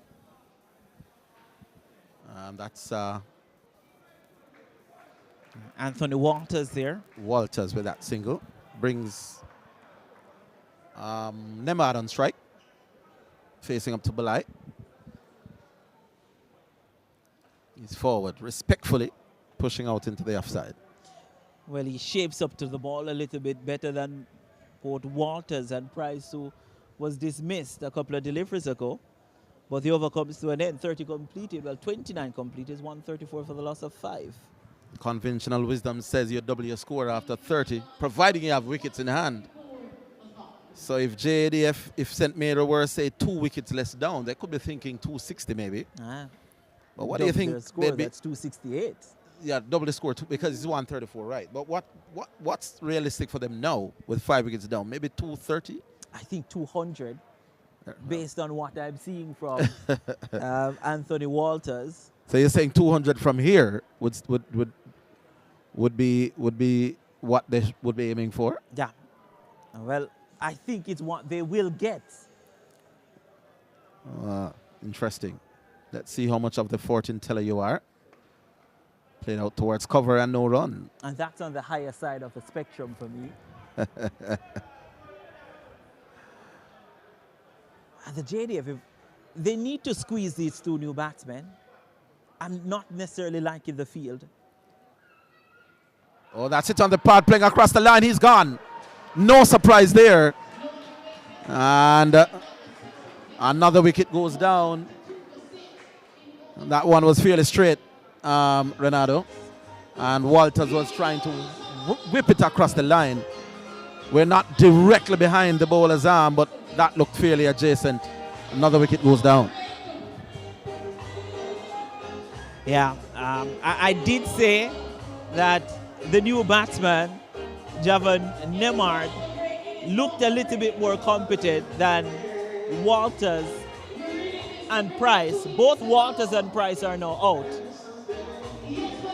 And at 134 for 6, well, my prediction of 200 looks a bit way off as Murdoch walks to the crease.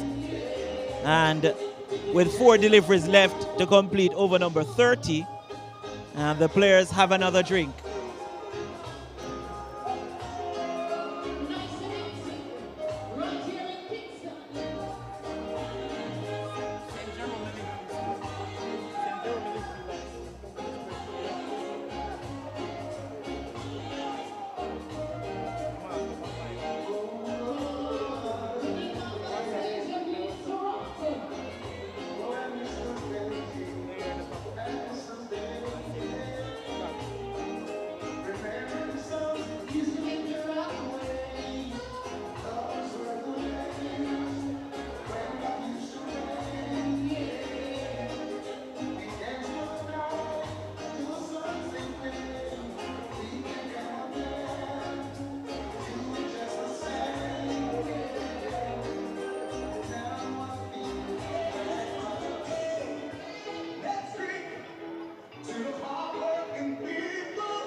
thick and fast at the moment.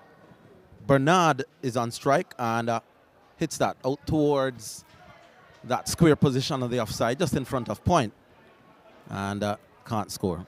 Well, that's the new batsman. That's Murdoch. His first delivery. That's Murdoch. Oh, Murdoch is the new batsman. He's driving. This time picks out the man at cover.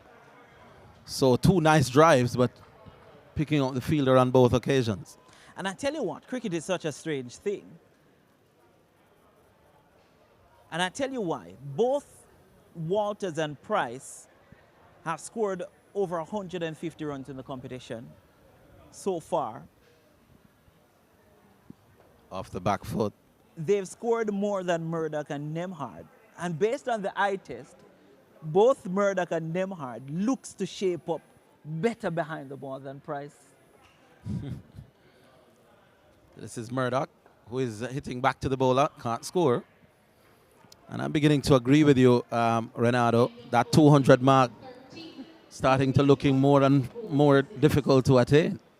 Yeah, 30 overs now completed, 134 for the loss of 6. And these two batsmen would certainly have to at least, and here's the thing, you still have 20 overs remaining. That's 120 balls, legal deliveries. Now, if you add another, let's say, 70 runs from that, you pass the 200-run mark. Bowler it is. And that's cut out towards short third man. Good single. In fact, there was a little misfield, but they won't be able to capitalize on that. One more run to Nemhard it is, who would have scored. So yeah, Nemhard now is on 2. Brings Murdoch on strike. 134 for 6. 135 for 6. Bulleye bowls. And if you're not going to be hitting those, then chances are you won't be hitting too many. He did get a single, but that was a rank long hop. He should have probably done a little bit better with.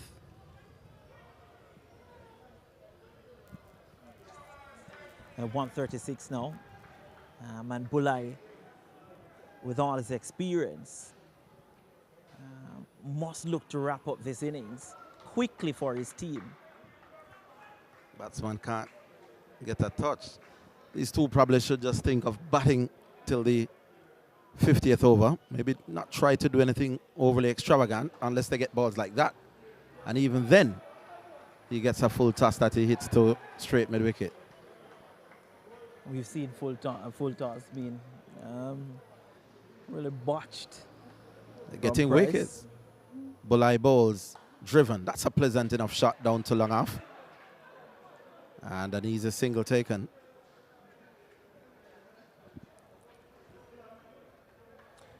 Should be one delivery to come now in this Dennis Bulai over. So far taken 2 for 23. Oh, that's bounced and hitting the glove. The batsman really had no idea about that. Ball was short. And in trying to punch it, the ball came back, hit the glove, but there was nobody within that vicinity. It fell safely. 31 overs gone, 137 for 6. Yeah, the ball getting big there on Nemhard.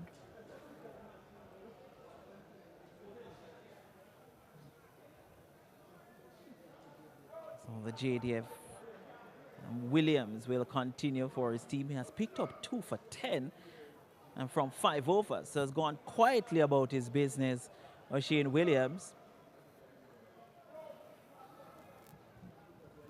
So that one is slap, pass point. That will run down to the boundary. That's 4. Oh, that was short and got the treatment. And 4 runs to Murdoch. And 4 runs to Nemhard. To Nemhard. Who moves on to takes 7. on to 7. There you go. Nemhard, the number 4. And that was a well-played shot. Was onto the back foot in a flash and got it past the man at backward point. Well, in front of backward point. Let's see what Nemard does again. He's driving. Nice looking shot down to long on. Takes it to 142 for 6 now. Nemard goes up to 8 with that. And Murdoch comes back on strike. Murdoch is on 1. And he drives down to back to the bowler. Bowler can't stop it. Single. Yeah. And these two, so far, they look competent. I give them that. And if you can get the odd boundary, as Nemard did a couple of deliveries ago, and get the singles, then you can push the scoring along. Oh, that was much too close to cut by Nemard. We should be better advised to just punch off the back foot to those that are that tight on the off stump. He is, yeah, you really wouldn't call that a classic drive by any means. Almost horizontal back, slapping it down to long off. But runs are runs, he gets a single. It brings Murdoch on strike now. They're on 2. Murdoch. Again, just looking to cut. Oh. And I think the message has to be not to invent shots for these two. There will be good deliveries. You don't have the capability like Alwyn Williams to even get good deliveries away. And the off spinner, the ball pitching and turning into the right-hander. And it started maybe about 5th stump and coming back. So it was always difficult to cut. And it's for the second time that we've seen them trying to execute that cut shot. So they don't need to invent shot. Bad deliveries will come. They just need to stay there and to bat out the 50 overs. That should be the plan from St. Mary. Indeed. New over to be bowled by Bulai. Bulai's figures at the moment. 7 overs, 2 for 23. So he's going about his business pretty decent at the moment. Over the wicket. And the batsman, Nemard, had to just drop it out on the onside and can't score. By the way, the projected score is 206. Off the back foot. Can't beat the man at point. We still haven't seen deep cover. I'm counting. There has been a deep cover from about the 11th over. He has not yet been brought into play. That's driven back at the bowler. Was that a chance? Did it I think carry? it was on the bounce. I think it was on the bounce. Down to Lagan for a Well, single. to be fair, we've seen that deep cover used once. And that was from a shot from Andre Creary through the cover region where he came away, came around and did some footwork. So he was brought into action once. Bulai it is to Murdoch off the back foot. Yeah, I'll say this to you, Orville. It might not be popular, but I'm going to get in either another slip or a gully because so far Murdoch looks as if his first intent is to cut.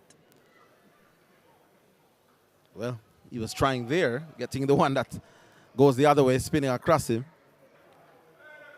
That's part of the problem. They don't seem to be reading which one is spinning back and which one is going away. And they wouldn't be the only persons that Bulai would have ever bowled to that can't pick him.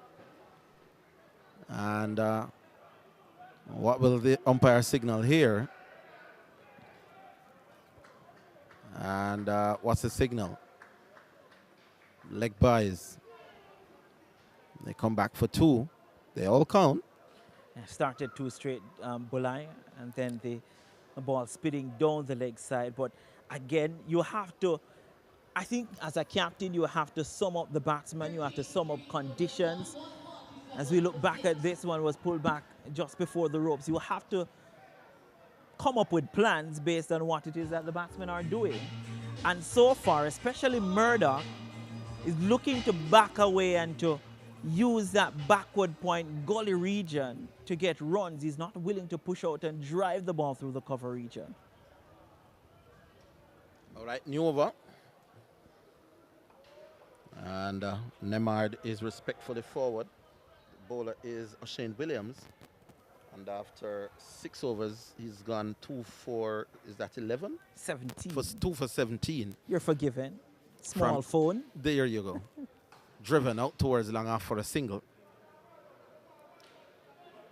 These two, clearly not the two best batsmen in the world, but they'd be sensible to just bat it out. There's still oodles of balls to get.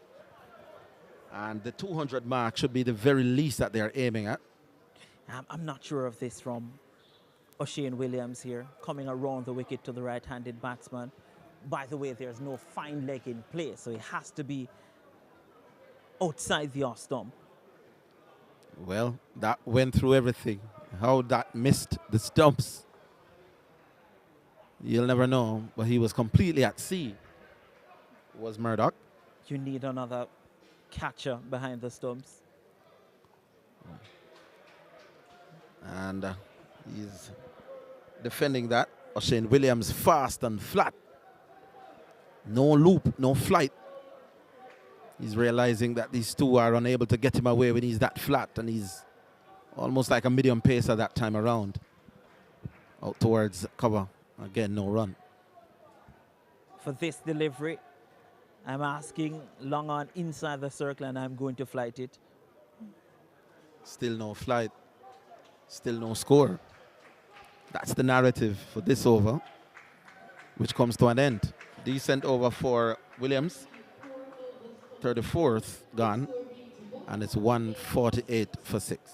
Now the question here for JDF, do you try to pick up the next 4 wickets quickly, or do you try to not concede runs quickly?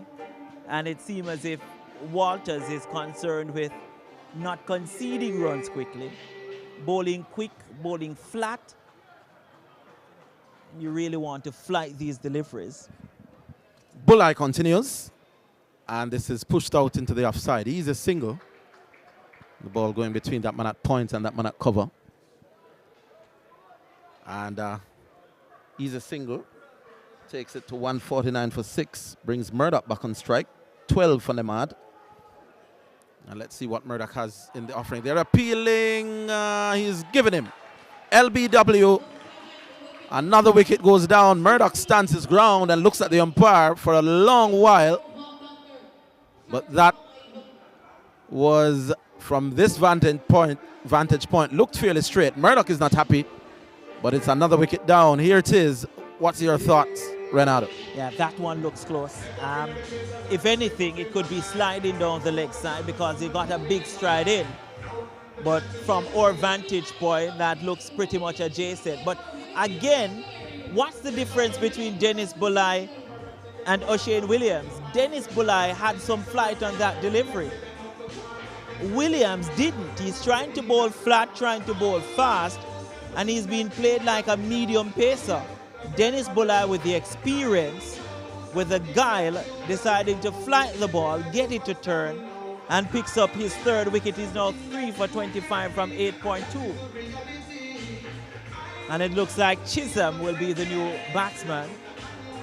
We'll wait for confirmation. And it looks straight to me.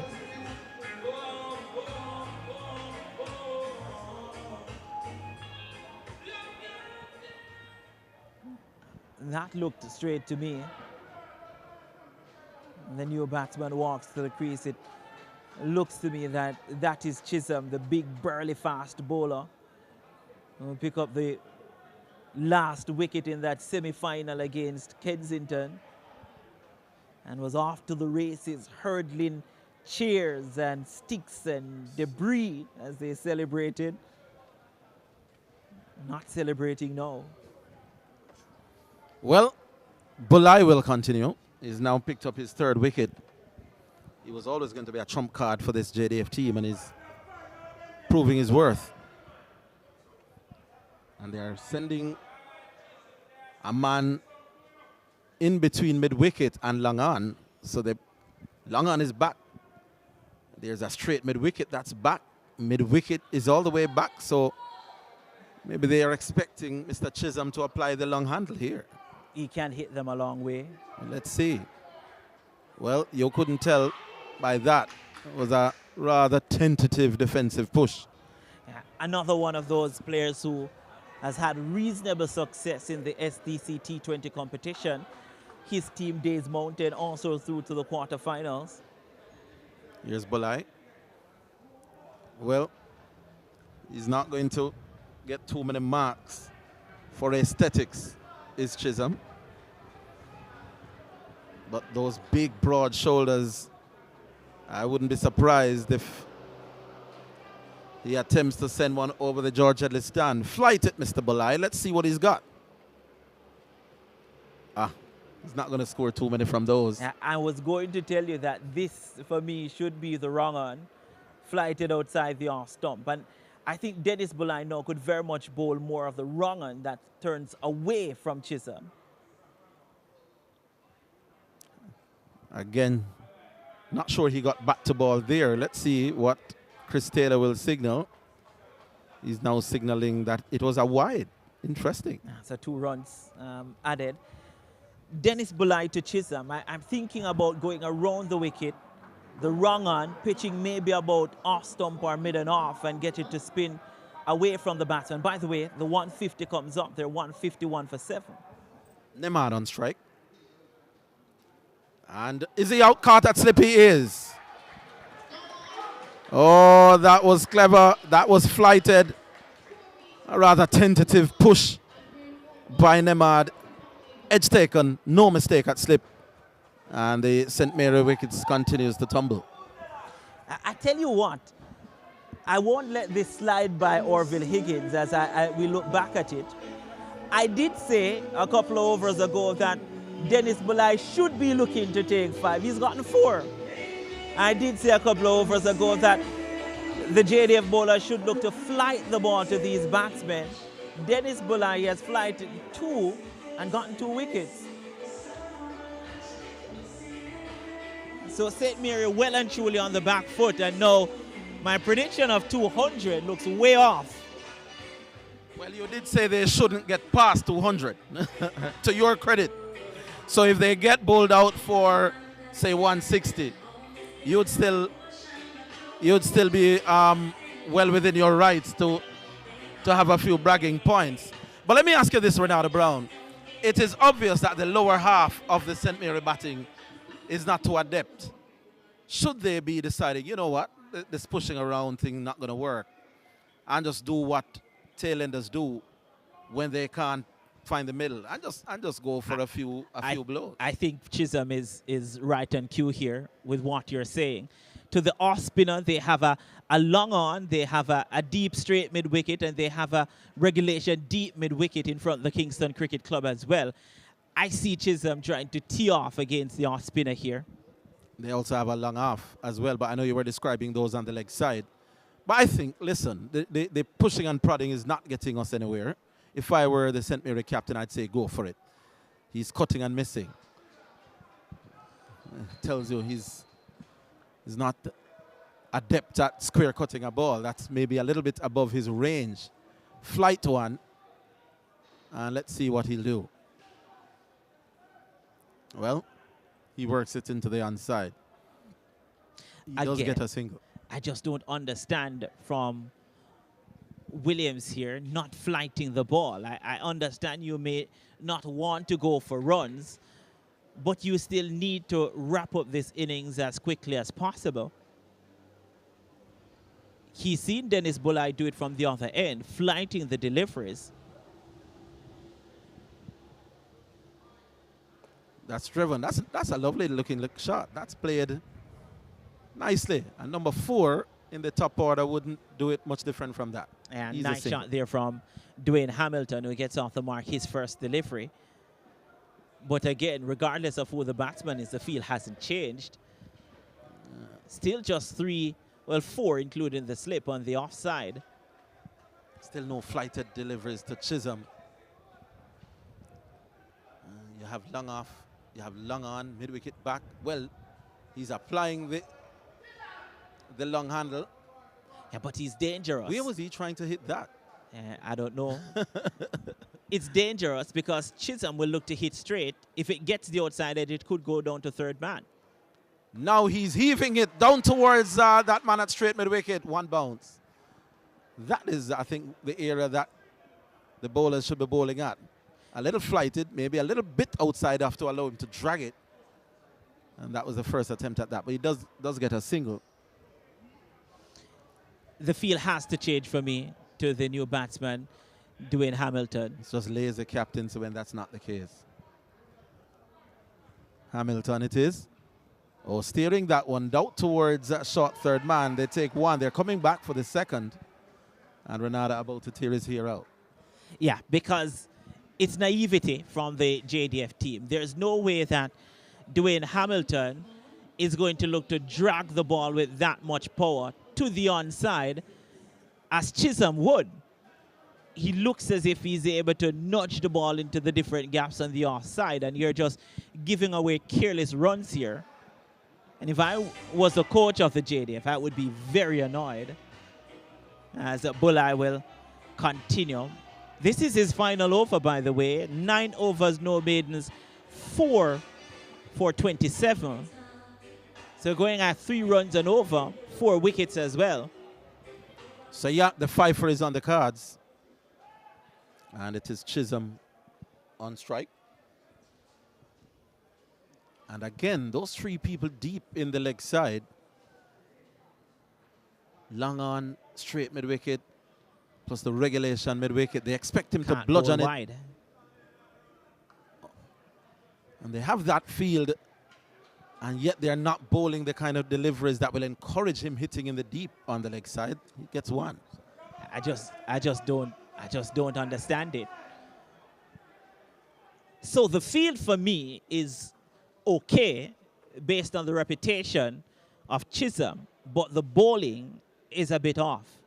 You can't be bowling wide outside the off stump. With 3 people back on the leg side. Now they're coming in a little bit tighter as Hamilton is on strike. Over the wicket comes Bulai, and he's driving back at the bowler. I think 200 is a little bit is getting farther away. These 2 clearly lack ability. My advice would be go for broke. See what you could get. Well, that one was nicely played, but straight to the fielder. Yeah. Dennis Bolino with a couple of deliveries to get a fifer. Need another catcher for me. Now he attempts to fly that. Hamilton is not tempted. Maybe because it was straight and at the stumps. Maybe had it been floated up outside the off, he would have gone for it. But he looks to be the more circumspect of the 2, truth be told. And probably he will look to, you know, just nurgle it around and allow Chisholm to do the heavy lifting. Flighted, and how is that? That one was over waist height. They are saying that maybe the umpire should signal for no ball. He would have done that if it was a pace bowler. But tell you what, it must have come off something because it wasn't a wide. Here is Bulai. He is going for it, but straight to the man out there at mid-wicket. They will not, well, poor feeling. They're coming back for 2. Well, playing wisdom, not conventional wisdom, will tell you that based on that shot from Hamilton, that he probably got something on the previous delivery. Got a chance, got a life, and decided that I'm going to make use of it. But it wasn't signal a wide, which means that he got something on it. I don't know what, but they were well within their right to appeal. 159 for 8 at the end of 37. Yeah. And Bulai has ended his spell. 4 for, what was that? 4 for, you can tell me, 4 for 30. 4 for 30 from 10. What do you think of his bowling in this one? Yeah, he's been good. Apart from the wicket of Price that he really shouldn't have gotten, he's bowled really well. He's looked to flight the deliveries, mixed it up with a couple of wrong-ons. He has varied his length as well, his pace. So I think based on Bulai's experience, that was a very good spell from him and really brought back his team into this game. All right, so now we're going to see, is that Brian who will pick up from the far end? Yeah, Gordon Bryan comes back. And Chisholm is on strike. Chisholm, by the way, is on, is that? 3. 3, yeah. How many deliveries has Chisholm faced? He's faced 8 deliveries for his 3 runs. For his 3. Gordon Bryan, by the way, among the wickets without being among the wickets. He took the catch to dismiss Andre Creary, and then the brilliant run-out direct hit to remove Alwyn Williams for a top score of 72.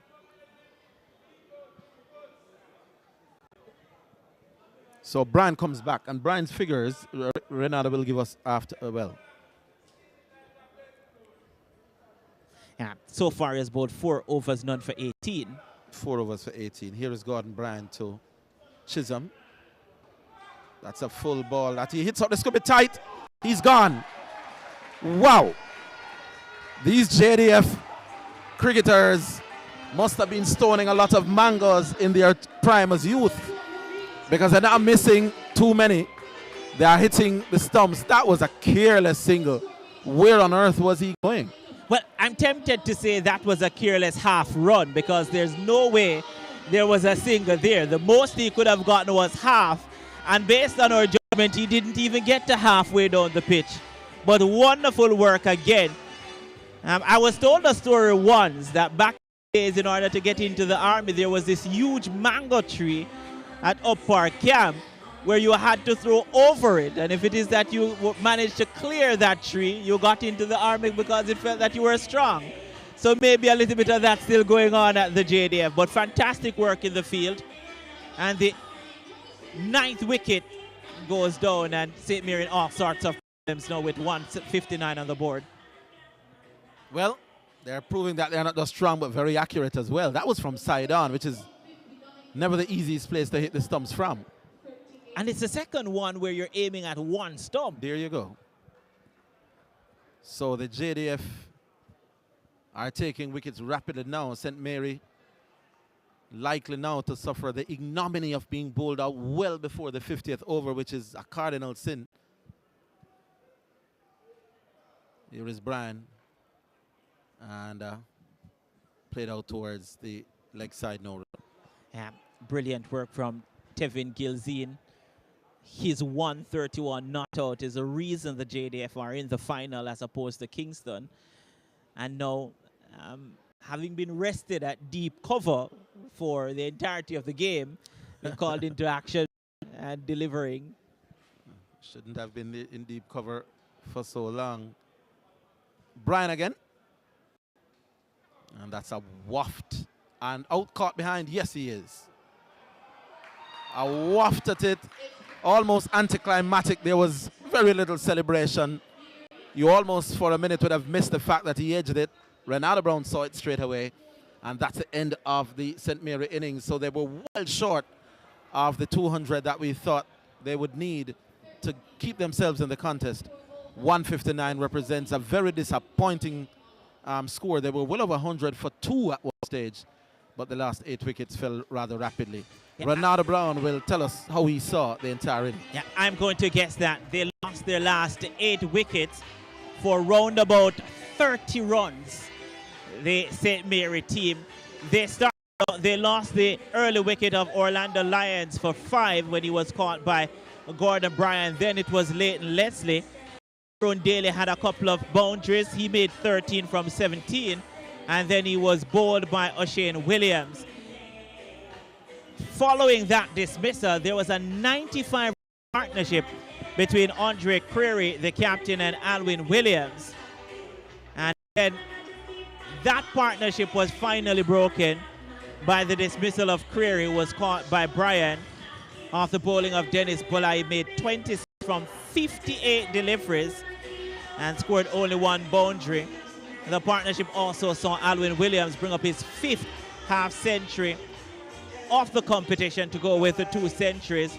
And then he was carelessly run out going for a quick single. At the time, it was Sheldon Price who was at the crease, and it was brilliant to run out by Gordon Bryan for 72 from 83 balls with 9 fours and 2 sixes.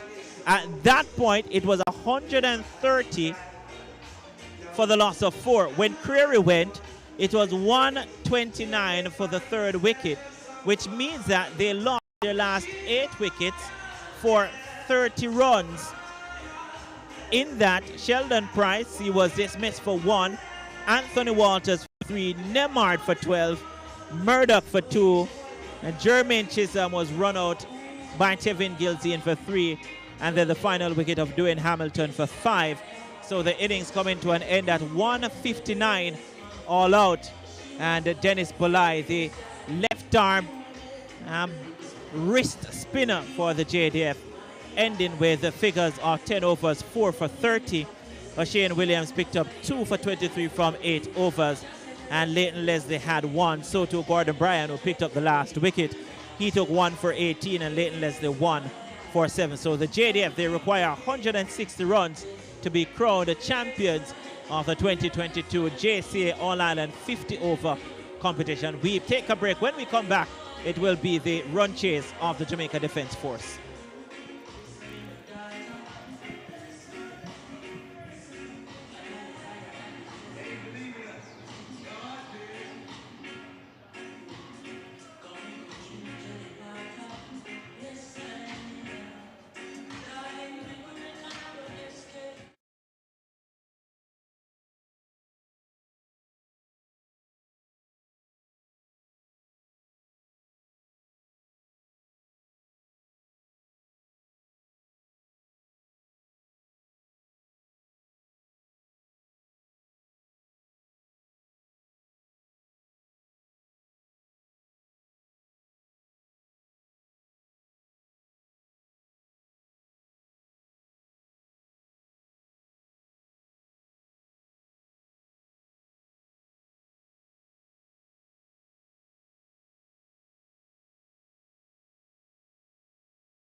So you saw the first ball there from Jermaine Chisholm to Carl Reed, the wicket keeper, who had a reasonably quiet day. Carl Reed and Jermaine Chisholm can work up some pace. Here he is with a 2-slip in place, short delivery, wide delivery as well. That's wild a little bit there from Jermaine Chisholm, who looks for the most part a pretty imposing figure. Was brilliantly run out earlier. He's in the team to bowl, he will tell you that, and not necessarily to bat. As you see at the top of your screen there, 2 slips in place. There's a third man, backward point, cover. There's mid-on, mid-off, a mid-wicket, and a fine leg as well. I don't think it will be before long that Chisholm will try to line up Reed here, as this one on the line of the body. That goes down to fine leg. And they will take a single, wait for the signal from the umpire, Chris Taylor. So it's a leg by. And the score goes up by another run. They are 3 now without loss. Remember St. Mary being bowled out for 159. And off that 159, Alwyn Williams made 72. Here is Chisholm again. And a back of a length delivery, and Tevin Gilzine, the opening batsman, well and truly behind it. And it defends. And the score remains at 3 without loss in the first over. And just looking at the body language of Jermaine Chisholm here, you can tell that St. Mary feel as if they haven't done themselves justice in this contest. Early wickets is key, Ronaldo. You're defending a relatively small total, so they have to get early wickets. And that's a lovely drive by Gilzine out towards Medan. You need wickets. You don't want the JDF to get a solid base. And for this to be a contest, they've got to start making inroads sooner rather than later. And Tevin Gilzine at the top of the order has been superb. 452 runs. 2 centuries and 2 half centuries as well. Takes off for a single. It's surprising how, if the 2 batters, they call them these days, if they take off immediately, how easy some of those runs are. It's when you have stop starts that you run into trouble. But the minute that the ball was played, the 2 batsmen, sometimes without even calling, just a look, just an understanding, took off for the single. And they made it easy in the end. And that put pressure on the fielders and the captain as well, because one, you can't spread your field enough that you will give up these areas where they can get quick singles. And if the field is in too close, now you're presenting the opportunity for boundaries.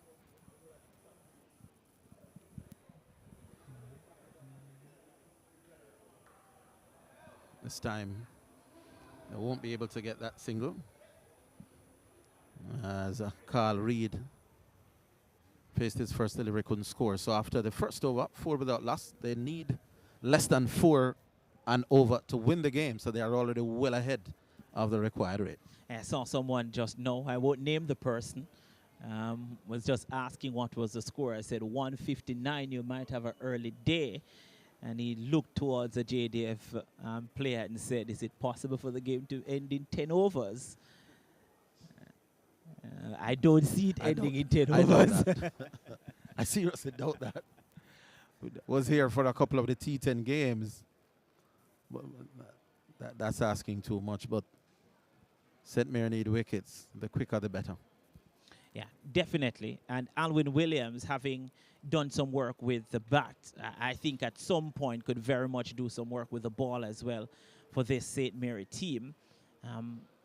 Also, Tyrone Daly, who, by the way, has the ball in hand now, the left-arm spinner, is a bit more than useful with ball in hand, Tyrone Daly. And he will look to get some key wickets, and Gilzean's wicket, I think, would be the prize of all of them. We spoke about Alwyn Williams being the tournament's top run scorer with 500 and odd runs coming in. Gilzean had 400 and odd runs coming in, but his average coming in was 90 as opposed to Alwyn Williams' 82. So while Williams has more runs, his average is better. And his top score of 131 is really the reason why the JDF are here. Interesting. So it's the left arm spin off. Well, that one is angled away out towards fine leg. That's 4. And Gilzean gets a boundary. Now 8 without loss. And Tyrone Daly's left arm spin started badly. And at 4 runs, runs that they can ill afford to give away. Yeah, badly lined. And again, this partnership and the lifespan of this partnership will determine how quick this game ends and which direction it goes. That's a better delivery. And no run in that. Yeah, pause there from Gilzean as well.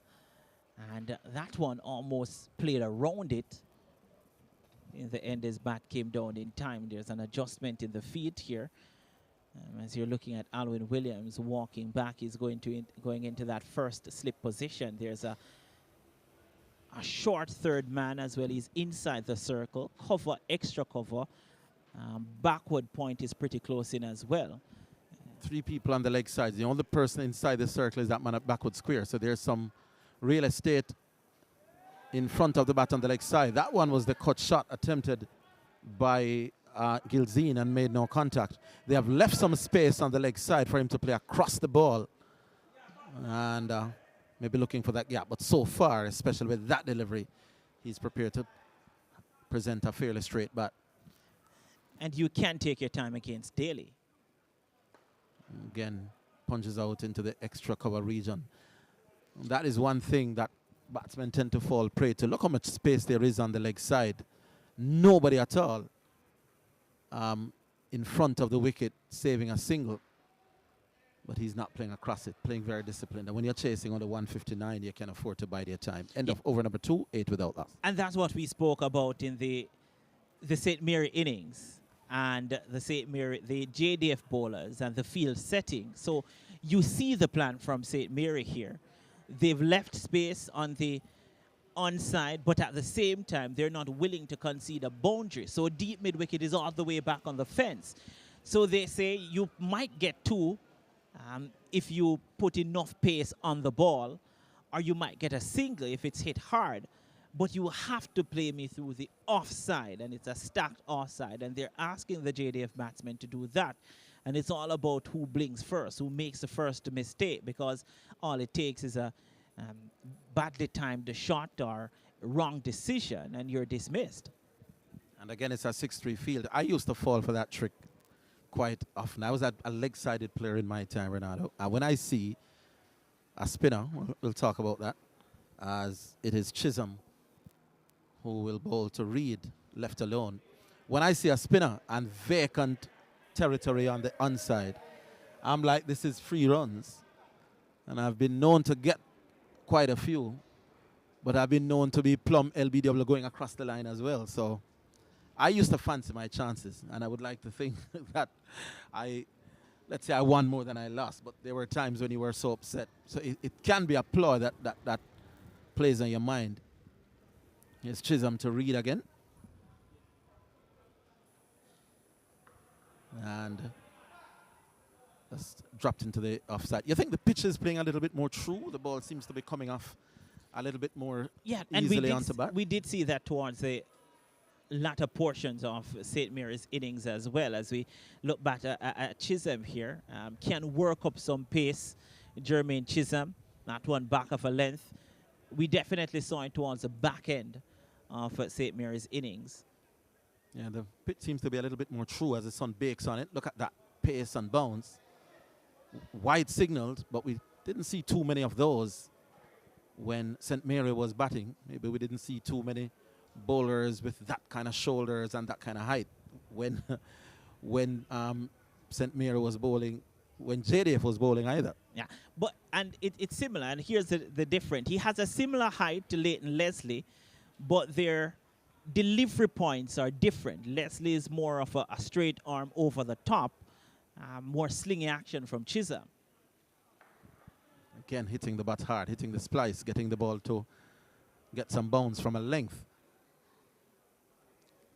And then that can be a problem for Chisholm, as we saw with the previous delivery that went for wide. With that round arm, if it is that he's running too straight, too close to the stumps, from time to time, if he doesn't get that release point, as we look back at it, here it is with that round arm action, and that one was close to the stumps. If it is that the delivery point, the release point is too wide, not upright enough, he can drag it too wide across the batsman and it goes for wide.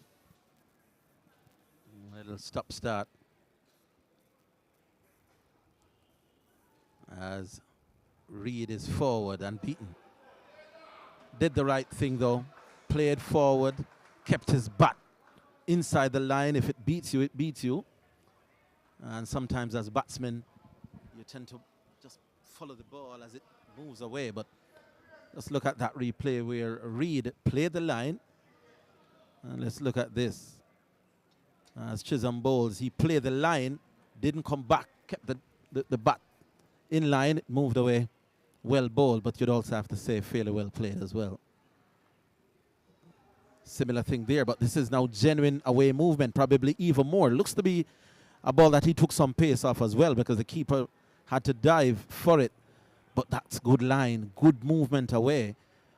And as a batsman, that's all you can do. You play the line. If it moves, you shake the bowler's hand. Well played. Good cricket at the moment. I think one of the drawbacks from having an arm action like Jermaine Chisholm is that it's very rare and it takes a lot of skill for you to get that ball to drag back into the right-hander, which means that Reed can always play the line of the delivery. If it moves, then he's inside the line. He's driving. That one was a little bit straighter. And Reed with a bright red helmet on. Just driving up towards mid-on. A few words by Gilzine. And it's the end of the over, in fact. And it's, what's that, 9 without loss after 3. And the bright red helmet certainly looks a lot like that of the St. Kitts and Nevis Patriots. And I'm going to guess that it is. And if you're wondering, well, how is it that Reed has a St. Kitts and Nevis Patriots helmet? It's because Sheldon Cottrell played at the St. Kitts and Nevis Patriots. He's a part of the JDF as well. I saw him around earlier. Why wouldn't he be playing? And that's punched off the back foot by Gilzine off the left arm spinner. Well, I'm not sure Sheldon Cottrell is still a part of the JDF. Well, I've seen pictures of him in army clothes. This could be tight. No, he's a single in the end. I've seen pictures of him in army clothes in recent times. But I was in the T10 tournament. He was here as well and wasn't playing. So I'm not sure what's happening. But again, the tactic is the same from the left arm spinner, Tyrone Daly, to leave a lot of space on the leg side. There's a long on, there's a deep mid wicket, and there's a backward square leg. And that tells you that there's so much real estate on the onside, but it's a risk because you have to play against the left arm spinner that's supposedly spinning across you. Let's see how Reed will deal with that. Well, there's a single. Played back past the bowler down to long on. And maybe word coming through to the Jamaica Defence Force that they're on top, seeing a helicopter flying overhead, maybe just circling the ground to give a little of encouragement to the batsmen here. Gilzine is driving back at the bowler.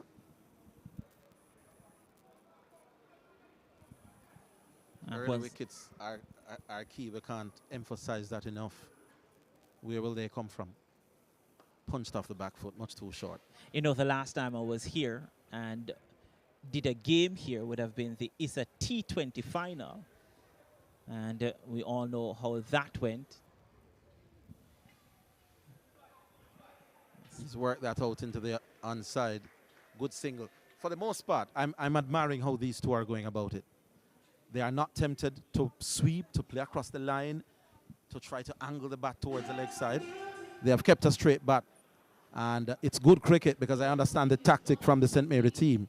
But so far, JDF playing pretty smart as well. And you can afford to do that when it is that the target you're chasing is 160 as opposed to 260. Had it been 260 run, I guarantee that the approach would have been different from Reed and Gilzine. But they do have time, as you said.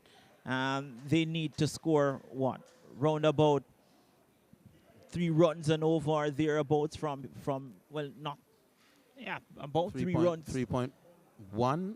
Yeah, round about 3.1, 3.2 runs and over to get to the total. So you can afford to take your time. Bat balls will come. You will get the odd boundary. And again, you just need to see off these two, the opening pair. Yeah, Chisholm to Gilzine. Oh, stayed away. Out towards that point area. And Gilzine has this little idiosyncrasy just before. Let's look at this. Just before delivery, that little twirl of the bat. Just love to see that again. Never advisable for me, but if it works for him, it works for him. You want the bat to be coming down as straight as possible. Never easy to come down dead straight, but you want the action to be as smooth as possible, less moving parts. But here's Reed back on strike. Good delivery, good channel, good leave alone. We talk about these two bowlers. Between them, 30 wickets. Jermaine Chisholm, 18, the top wicket taker for the St. Mary team. And Tyrone Daly, 12. Sheldon Price, also 12. And after those two, Javon Hines, who is not playing, by the way, 6. Darian Walker, who we saw, 6. Javon Nemard, 4. So the bulk of the wicket taking been shared between Jermaine Chisholm, who is operating now, Tyrone Daly, who is coming from the Courtney Walsh end, and Sheldon Price, who we haven't seen just yet.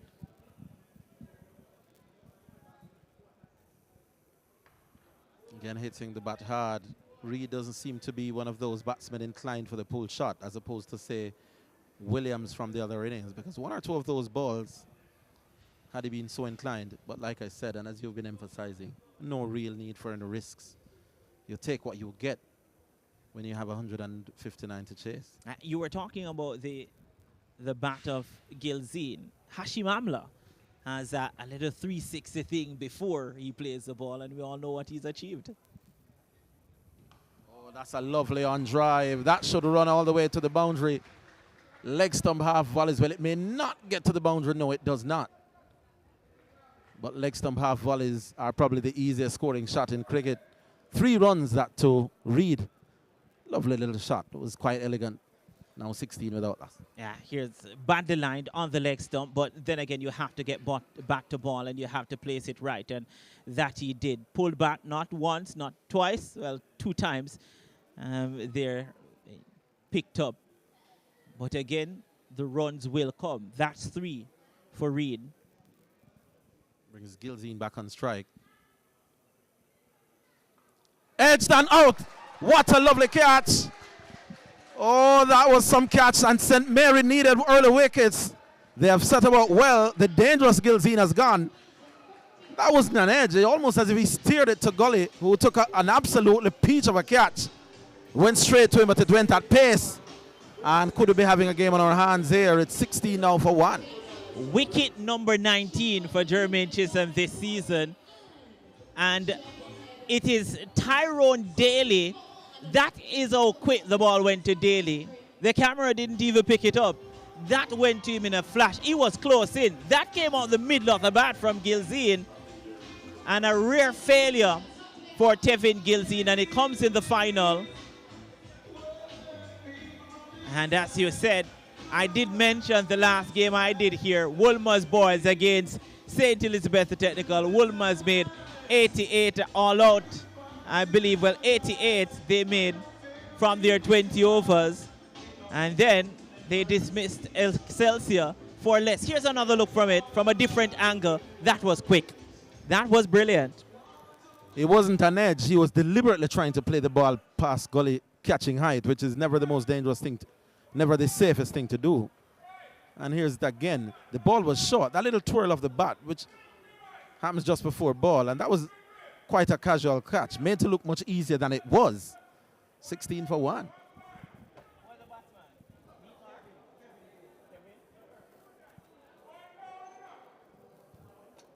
So Kevin Daly is the new batsman, one of 8 bowlers used by the JDF during their bowling innings. Kevin Daly. So this JDF team filled with a lot of all-rounders. Chisholm again. Oh, that was good.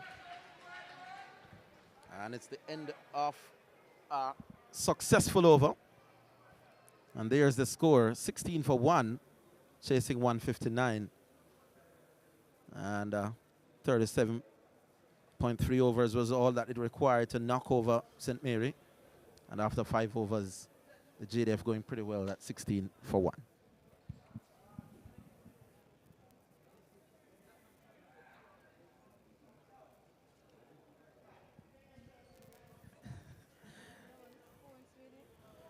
Yeah, so the JDF now losing an early wicket, but mind you that St. Mary, they lost not just 1 but 2 early wickets, and then that partnership of 95 ensued between Alwyn Williams, who made 72, and Captain Andre Creary. We did talk about the captaincy and the smarts of Andre Creary, and again it coming to the fold here, because to have that field setting to Chisholm against Gilzine, who is a massive hit off the ball, and for it to work a treat, that's brilliant captaincy, brilliant bowling, and brilliant fielding. Daily it is. And Reed works this one out square on the onside. Sometimes circumstances force the captain's hand. You're chasing 159. It forces you maybe to think a little bit more attacking than you normally would. So it's a good decision, but sometimes it's the only decision. This one is played out into the offside. No run. Carl Reed looks quite competent. He looks up for it. Had that clip through mid-wicket, and he picked up 3. Daly works this one out towards long on. Always going to be a very easy single. 17 for 1 now with Reed on 4. He's on 5. And Kevin Daly now set to take his first delivery. Hey, Daly here. Good. Punches this off the back foot. And again, it's all about partnerships. Had one good one for St. Mary. And that was flat and fast. Initially, maybe was looking to punch a lot squarer than that, but the ball didn't spin. Certainly didn't spin at the rate that Daly thought it would, but kept the bat straight. Oh, that was tight. 17 for 1. 6 overs completed as well. There is something, Orphe, that I generally call perceived pressure, and I think it's something that haunts or regional batsmen. And what do I mean by perceived pressure? It's simply put, you soaked up a couple of dot deliveries, and all of a sudden you feel as if you now need a boundary. You now need a scoring shot. So you try to manufacture a shot, or you premeditate a shot simply because you think you're under pressure. But if you look at the total, you're chasing 159, 160 to get. You're 17 for 1 at the end of 6. You can afford, let's say, 3 back-to-back maidens, and you're really not out of the game. Not at all. So it's all about managing the perceived pressure Now these JDF batsmen as Chisholm continues, and again back of a length. Seems to be scoreless against the deliveries back of the length. Not a hooker nor a puller. Probably not a cutter either. So that is one way he appears to be able to be contained. Looks to be more a front foot player than a back foot player. My thing with those deliveries that are rising above stump height, if you are not going to be looking runs, it's probably best advised to not play. He's on the front foot and out towards Medan. It's easier said than done, mind you. When you're just coming out, you want to feel bat on ball, but it's always advisable that back defensive shot to ball's waist height, 2 sips and a gully. If you could drop the hands and let them go through, because you are giving yourself an opportunity for an edge by playing at a ball that you're not going to score from. Which is never the wisest option. Former Australian opening batsman Matthew Hayden was a master of that, leaving deliveries at times, even going over the stumps.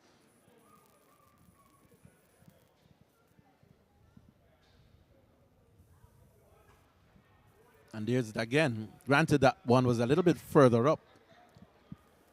But Chisholm getting some good bounce.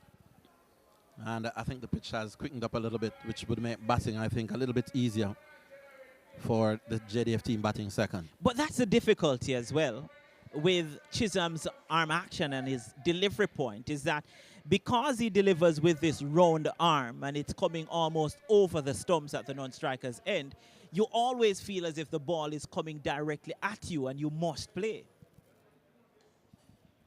Now that's one flicked out towards backward square. And Reid definitely showing greater prowess when he's asked to come on the front foot. And play that pleasantly enough out towards backward square for 1. If Jermaine Chisholm somehow gets one to pitch round about off stump and drag back, we explained that it's very difficult based on his arm action. He could be in business. But again, I like the way that he's operating, and if you should analyze the deliveries of these overs, started wide outside off stump, then came round about 5th stump, then 4th stump, then one dead on mid stump. That's well bowled. You'd have to say well played as well. And I think St. Mary doing the right thing. There are 2 slips, and there's a gully. And the two fielders back are a third man and a backward square. So they're keeping people in catching positions. They're G'ing up each other. Another wicket here at 18 for 2. They're in business.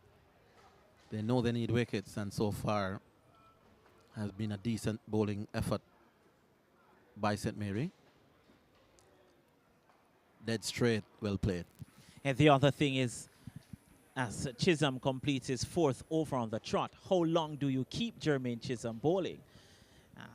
Tyrone Daly is a left-arm spinner. He can bowl his full quota of 10 from that Courtney Walsh end and bowl them straight. But for Chisholm, it takes a lot more work, the big, burly, fast bowler. So how long do you keep him as the fans watch, sit and watch, hoping that their team will somehow get across the line? A couple of yellows in that group there, maybe supporting the St. Mary team.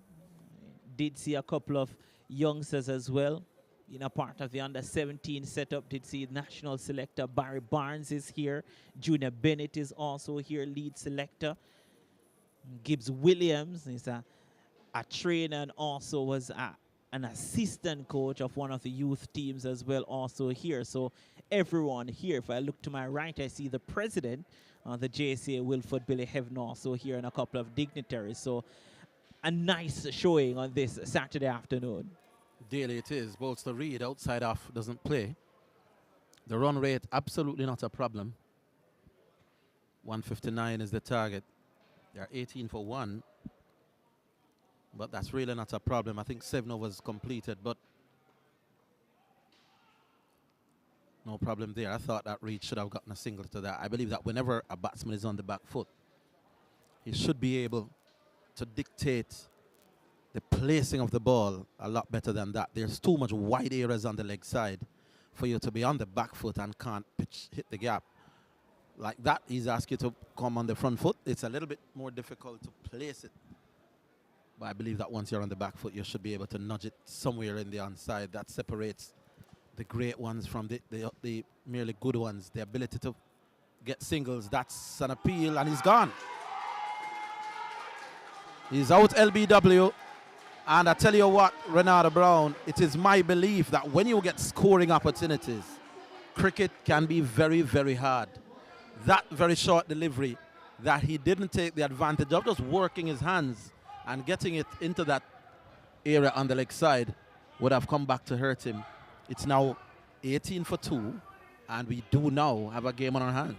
I tell you what, I was going to put this out there that one change that I've seen between Tevin Gilzean before he was dismissed and Kevin Daly is that they were more alert. They were able to take quick singles, sharp singles, and run better in between the wickets. You didn't see that between Daly and Reed, and as you pointed out, should have taken the single. And if you look at Tyrone Daly here, didn't even give the umpire an opportunity to think about it. He was off and running. Classic left armer's dismissal. That's the arm ball. And Reed is not the first batsman to be deceived by the left arm spinner that just darts it in without spinning away. And just look at this. It looks innocuous, but that is big ball. Doesn't do a lot, but the fact that it doesn't do a lot in itself makes it special, because as a right-handed batsman facing a left-arm spinner, the natural inclination is to think the ball would pitch and spin away. It didn't. 18 for 2. Right, so they've taken lunch as well at 18 for 2. So big problems here. Well, not big problems for JDF, but a bit of a concern as they go into the interval. 18 for 2, needing 160 runs to win, and they've lost the wicket of Tevin Gilzean for 9 and Carl Reed for 6. The two opening batsmen, with both Jermaine Chisholm and Tyrone Daly getting the wickets for St. Mirren. Their top 2 wicket takers getting the first 2 wickets here in this final. A reminder that St. Mirren, they made 159 all out. This after 37.3 overs. Alwyn Williams made 72 and Andre Creary 26. Tyrone Daly made 13 and 12 from Java Nemard. And Dennis Bulai picking up 4 wickets for 30 runs from his 10 overs. O'Shane Williams picked up 2 for 23, and then there was a wicket each for Leighton Leslie and also Gordon Bryant. At the lunchtime interval, the Jamaica Defence Force, they are 18 for 2, needing 160 runs to win and be crowned champions of the JCA All-Ireland 50-over competition for 2022. We take a break. We'll be back with the resumption of the JDF innings in round about 40 minutes or so.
All right, so welcome back to the post-lunch session in this fascinating encounter between the JDF and St. Mary, the All-Ireland 50 overs final.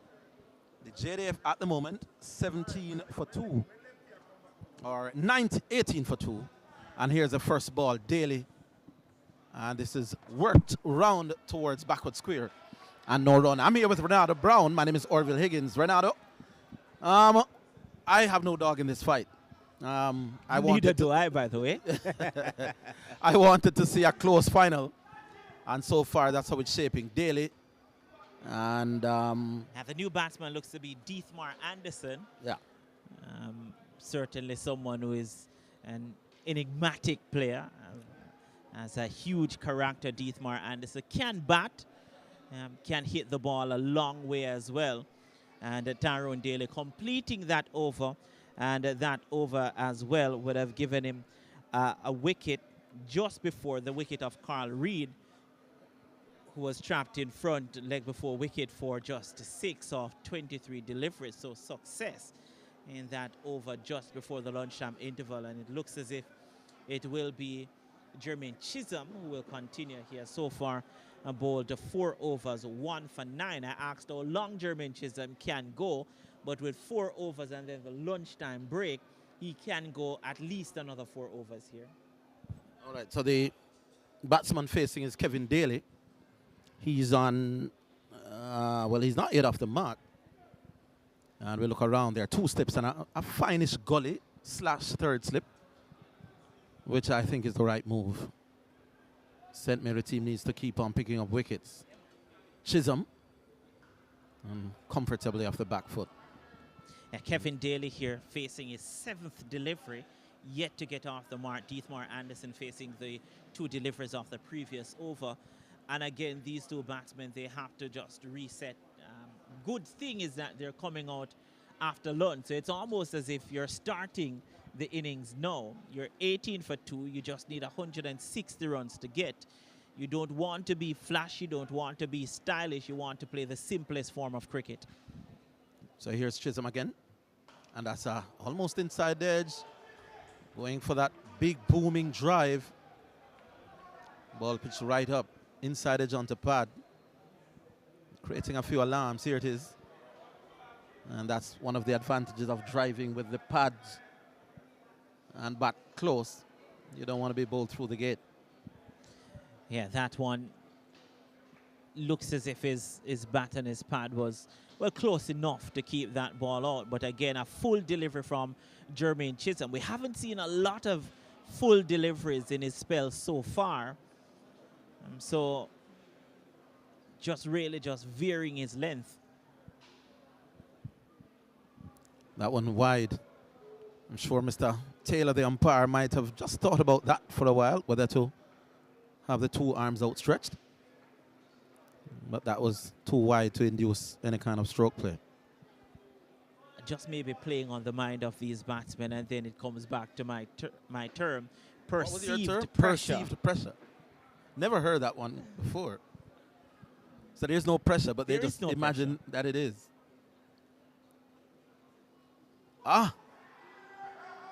What are they appealing for? I think they're appealing for almost bowled. Well, I tell you what, there's no signal of wide from the umpire, which means that it came off maybe the pads of the batsman. Or is it that the batsman just moved so far across that it might have missed the leg stump by whisker? Maybe. Would love to just see that again, because he went across, and when you move across, that little line moves across with you. So that was pretty close to leg stump.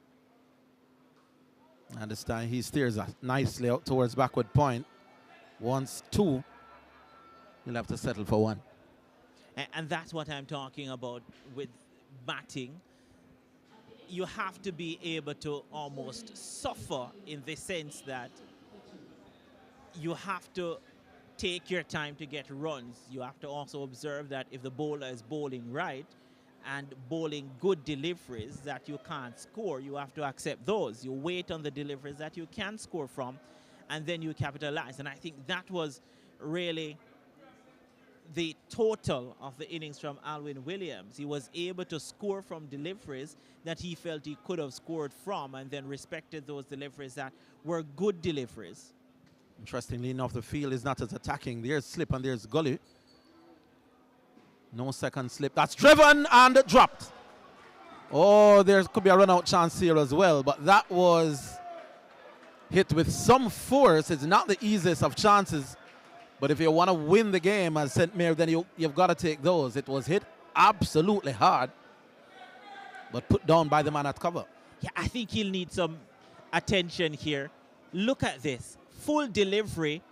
That was a replay, by the way. That's how quick it went to him.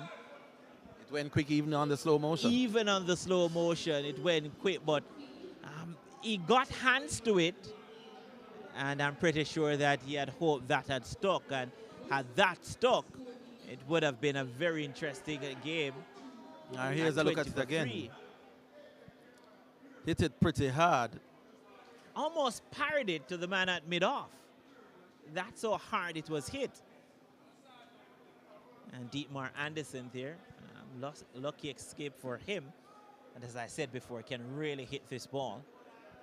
All right, so here's the start when you over. It's 20 for 2, by the way. And Tyrone Daly will continue with his left arm orthodox. And that's worked around. It was a fairly risky single that. It's a left arm spinner going to his good side. But it was far away enough from him for them to chance their arm for the single. In the end, he misfielded. Didn't really matter. But if it picked up one time, that could have been interesting. Anderson back on strike. What's interesting to see the left arm spinner to the left-handed batsman with only 3 fielders on the onside. And again, it's about the plan. Forward he comes. And Kevin Daly scoring only 1 from his 12 deliveries. Not to worry, we saw Andre Creary getting 4 from 23. Yeah.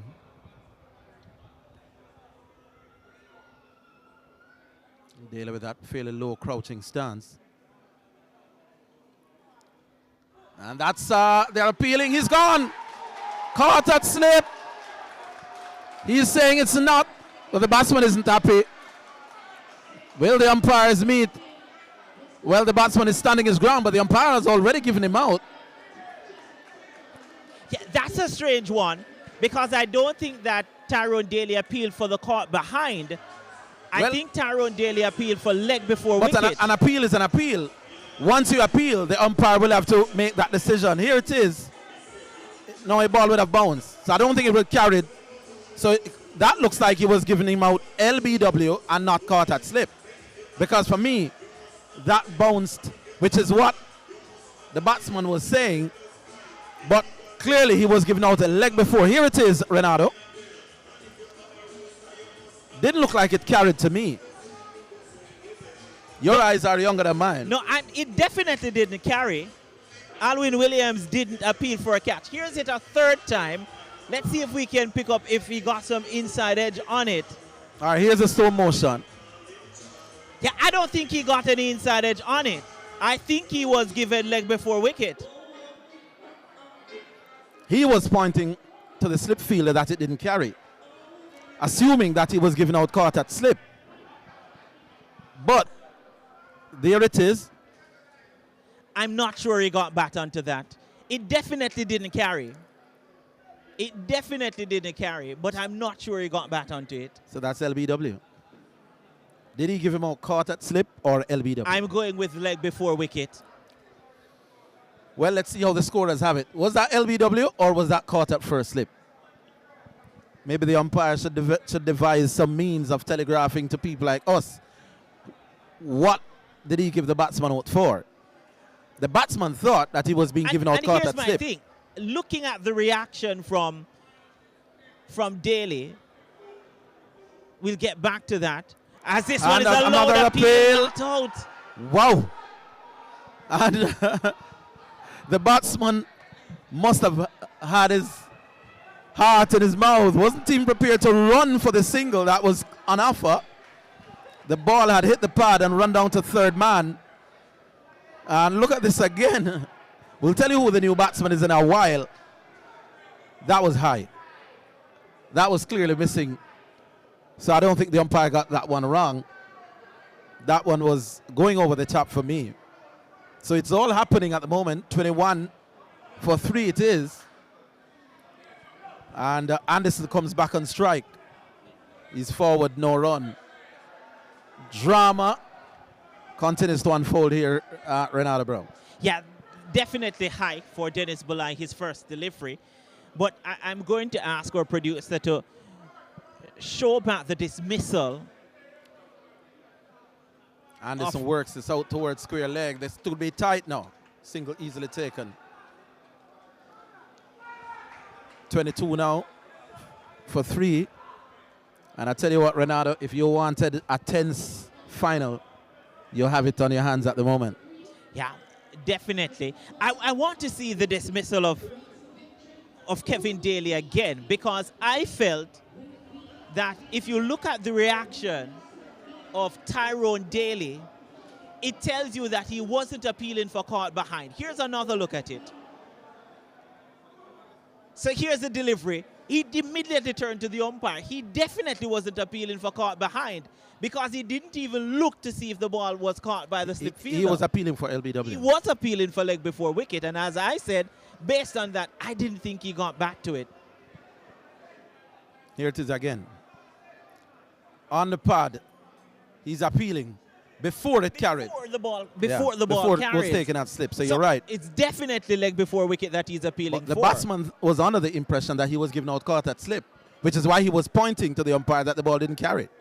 It's all happening as Chisholm to start a new over. Which means the batsman felt he got an inside edge. Or at least whether even if he did, the ball didn't carry. But that's a good question. I guess the batsman is saying that he got an inside edge and the ball didn't carry. It can't be that he's saying that the ball didn't carry. Well, the JDF under some serious pressure at the moment. Anderson gets one down the leg side. That's wide. And when you have a team under the pump, as St. Mary is now, you don't want those releases of pressure. Now, I tell you what, I wouldn't be surprised if someone clipped that, and before long you have it going around on the different social media sites, out or not. But again, we spoke about this pair. Between them coming into this final, 30 wickets, 18 from this man and 12 from Daly. And so far, they've shared the first 3. Daly with 2 for 10, Chisholm with 1 for 12. I like the looks of the left-hand spinner Daly. Deadly accurate. Doesn't bowl bad balls a lot. Chisholm has bowled okay so far. He's bowled 5.1 overs and gone 1 for 12. So he's doing okay. And let's watch as Chisholm runs in again. And that's punched off the back foot. Up towards extra cover. Where they're going. It's not on. But I wanted an exciting final. And by the look of things, we have one. You'd have to say that St. Mary has the advantage at this point in time. You disagree? I do agree. Low-scoring games tend to make the most entertaining games because it's all about calculating and executing. Here's Chisholm again in his 6th over. Oh, that was short. A rather unconvincing attempt at the pull shot. What I will tell you, Orville, is that this is an interesting little battle developing here between Jermaine Chisholm and Deathmore Anderson. If you know anything about Deathmore Anderson, is that you know that Deathmore Anderson will not back down from a challenge. He works that. That's a horrible delivery. Tell you why, it's a 6-3 offside field. They're coming. Where is Anderson going? Is JDF panicking here? It's a 6-3 offside field. You don't want to be pitching anywhere close to the leg stump. No, you don't. But you almost saw that coming because the previous delivery would have been a short delivery. So clearly, he's thinking that Deathmore Anderson will be setting up for another short delivery, having had a word with Deathmore Anderson. So going for the full delivery, maybe just bluffing. I think he's fortunate that the left-arm batsman found the only man at backward square at the moment. Here's Chisholm again. And that's confidently punched up towards mid-off by Dennis Bulai, batting at 5. Are you surprised by that? Bulai coming as early as 5? Should I say yes? Yeah, One official of the JCA suggesting maybe the batting isn't as long. He won't be named. Don't want him to be judged. He won't be named. That is short batting for Bulai to be coming at 5. It's not like Dennis Bulai can't bat. He can certainly hold his bat. But to be batting at number 5... Oh, that's a lovely shot. Well, maybe that's why he's batting at 5. Have that, commentator and analyst. Indeed. Short or not short, that was pleasantly punched down to Langan. That answers the question. Dennis Bulai batting at number... That's the best shot of this innings so far. Yeah, certainly most convincing. The one played with the greatest degree of surety, maybe the word. And, but again, I wouldn't be disappointed if I'm Jermaine Chisholm, simply because you do want him to be driving. And at this point, Orville, it's interesting. Do you know, as Deathmore Anderson or Dennis Bulai, do you have a conversation to say, look, we are going to put some pressure on Tyrone Daly here, play a couple of shots, at least one of us? Well, sometimes with these small scores, a rapid 30 or 40 can work wonders. But it's risk and reward, isn't it? Because if one of these gets out now, the cat would be loose amongst the pigeons. That's worked out towards long on. They're coming back for the second. I do take the point that you're making. The left-arm spinner bowling to the left-handed batsman with only 3 people on the onside. I find that weird. Yeah. I don't understand the thinking, especially because Tyrone Daly isn't necessarily looking to spin the ball. A lot of his deliveries have been arm deliveries. Now they're doing something about it.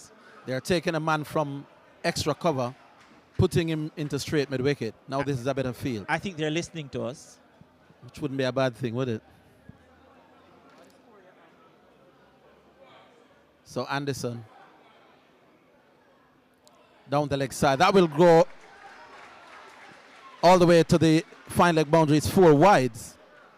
And that's not the kind of line that the left-arm spinner would want to be bowling. And maybe pressure now on Tyrone Daly. And that's what I'm saying about putting pressure on Tyrone Daly. This one wayward, simply because Deathmore Anderson will look to be aggressive against the spinner. I guarantee you, if he throws one up outside the off stump, Deathmore Anderson will target that extra cover boundary. Why is he bowling so straight? There's a cover deep, there's a long off deep, and yet the deliveries are on the stumps for the most part. When he has more fielders on the offside, you'd think that the line would be a little bit more off stump coming in to challenge the off stump, but he's bowling either too leg-sided or too straight. That one is hit down towards Langan, won't carry. But I think the answer is in these 2 wickets, both being dismissed leg before wicket. Almost had Dennis Bulai trapped first delivery leg before wicket as well. So he's not necessarily thinking about the fielders. I think Tyrone Daly is operating to think that, well, if there's a catch, there's a catch. But really, I'm targeting the stumps. You miss, I hit. It's either leg before wicket or the batsman is being bowled. All right, so here's Dennis Bulai now to face up to Daly. And he's comfortable on the back foot. And Anderson was a third of the way down the pitch. A little tense, maybe a little jumpy. Daly's not pleased. He's gesticulating and arguing. He's not happy about something. Looks to be his captain as well. He wants the captain to come in tighter. Right. Oh, they didn't want that. That is what he was trying to prevent. Didn't want the drop and run from Dennis Bolai, who cleverly angled the bat, got it squarer, and that's a very intelligent single. Smart cricket, very smart cricket from the JDF, because you don't have to score boundaries to score. It's not a huge total. It's not a big total by any stretch of the imagination.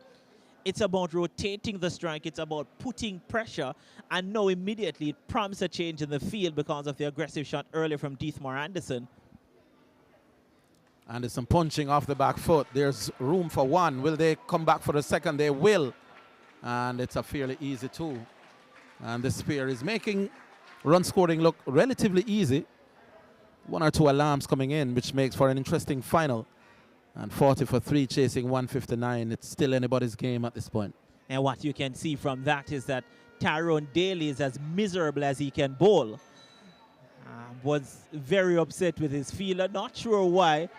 I really don't know what the fielder could have done coming off the boundary there. He was gesticulating that he wanted the throw at his end. Could we see that again? But I think the batsman was well and truly home. He was gesticulating, throw it to me, throw it to me. But Daly is one of those cricketers that apparently wears his heart on his sleeves when he's on the field, which is not necessarily a bad thing. When you're He's chasing, very competitive. Yeah, you're chasing or you're defending a total of 159. You need everybody on deck. Every half chance taken, every run-out chance. So you want one of your players to keep the rest of you honest. And Daly certainly seems to be the one doing that. Yeah, very competitive. Would have seen him at the SDC T20 level. He's very competitive there for his Moscow Bell team. And even in the T10 competition, again, very competitive. It's Alwyn Williams hoping to do it with the ball now, having done it for his team with the bat, getting 72. Right, and they've brought in,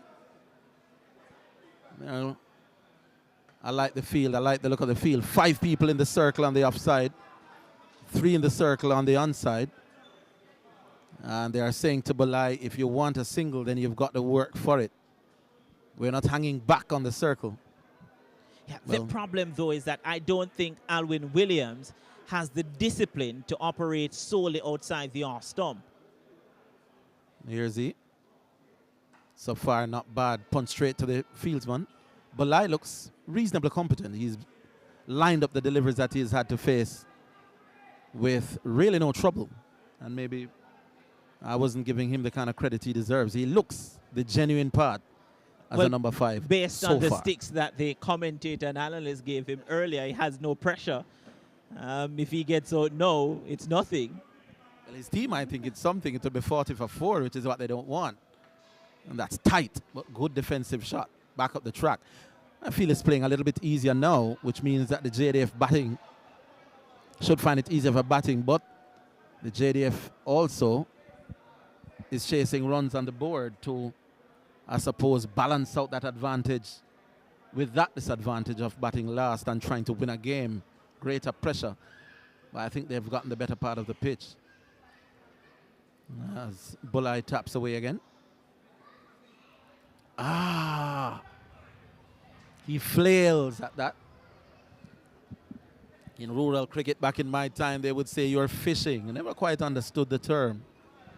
When you wafted at a ball outside your off stump, they say you're fishing. But I just think in the sense that in fishing, you just throw out your rod and hope. Yeah, you're right. As you started to say. Yeah, you're just hoping without conviction, just throwing out your line. I get it. That one bounced. Well played, though. Alvin looks to be one of those bowlers, Ronaldo, that just probably a tad quicker than he looks when they hit the splice that hard. It's true. It reminds me a bit. He's in a similar vein as Gordon Bryan for the JDF. That they look so unassuming. They have this easy run-up, but they can get the ball to kiss off the surface and to rush onto the batsman a little bit quicker than they anticipate. And that's it. Over the top. Square on the offside. That could run pretty close to the boundary. It will be cut off, I think. They're back for the second. And I think that will be that. That will be 2 runs to Belai. Play that well. And 2 more runs to the JDF in this interesting run chase. It's now 42 for 3. Played it well, but didn't run well between the wicket. You can't hit the ball there and run only 2. I think Dennis Belai thought that it was going for 4 and didn't run the first one. And in the end, only got 2. And you all know what is said in cricket when it is that you get runs and you don't take it. The next delivery could be very dangerous.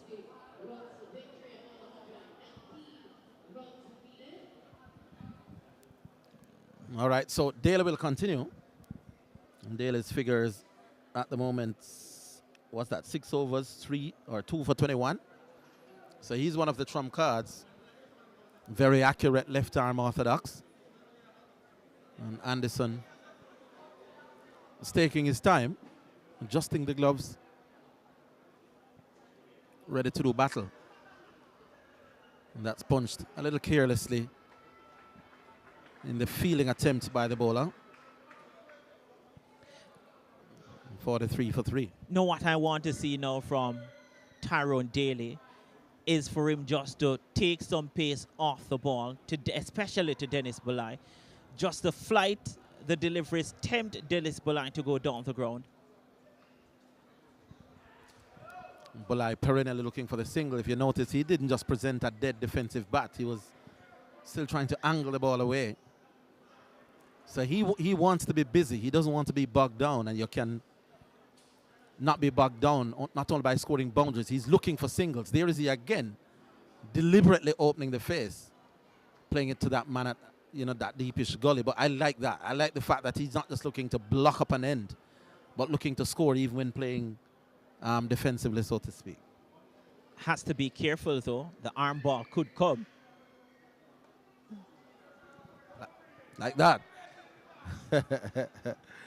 Open the face to that. That's what you're suggesting. Yeah. Tyrone Daly is a smart campaigner.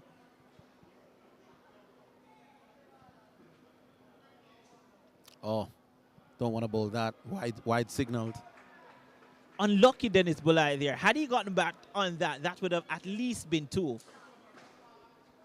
There's nobody behind square on the leg side. There's no man at 45, for example.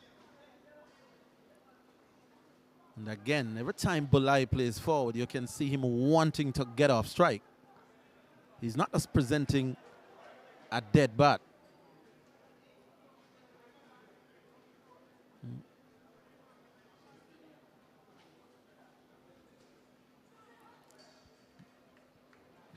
Almost finding the edge. End of another over. 44 for 3.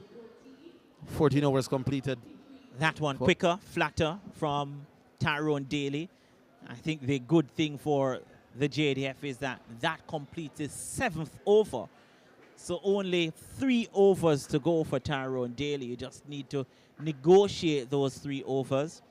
And I'm not saying you're in the clear, but at least the danger man, who has proven to be the danger man thus far, would have been out of the attack. Now the big question now, do you keep him back those 3 overs I was about to ask you that. Do you bowl him out? You're the captain of the St. Mary team. I wouldn't. I would keep him back for these 3 overs, get in someone, because what you're doing now is that your top 2 wicket takers, Jermaine Chisholm, would have bowled 7 overs, or 6 overs, Tyrone Daly, 7 overs. So you're looking at that and you're thinking that your top 2 bowlers with 3 left, yes, you want a wicket, no, but you also have to think, should the game get tight, you want your best bowlers to be operating. Alvin Williams to Anderson. Driving. Williams, the bowler, put his hands in his head. There is he. He thought that could have just sneaked through the gate. Looked a fairly compact drive. Maybe didn't expect it to go as square as that, maybe intending to punch it down the ground a lot straighter. But it brings Bulai back on strike. I just want to, if you notice, Deathmore Anderson doesn't necessarily comes down with a straight bat. Oh, that's a lovely pull shot. That one will go into the boundary. He played that with some confidence, almost arrogance. Certainly, Alvin Williams doesn't have the pace to be pitching that length. And Dennis Bulai certainly made him pay. Well played. Well, Dennis Bulai certainly looks the more competent batsman of the two here. Lovely shot. Was short outside the off stump, but a safe shot because mid-on is inside the circle. So too the man at mid-wicket. Let's see if Alvin Williams will just pitch it up a little bit. And look at that pleasant punch down the offside. And Bulai is looking as classy as anybody in this game so far. And I think that's what I said about Alwyn Williams, that I don't think Alwyn Williams is consistent enough to be bowling with us three onside fielders in square leg, mid-wicket, and mid-on.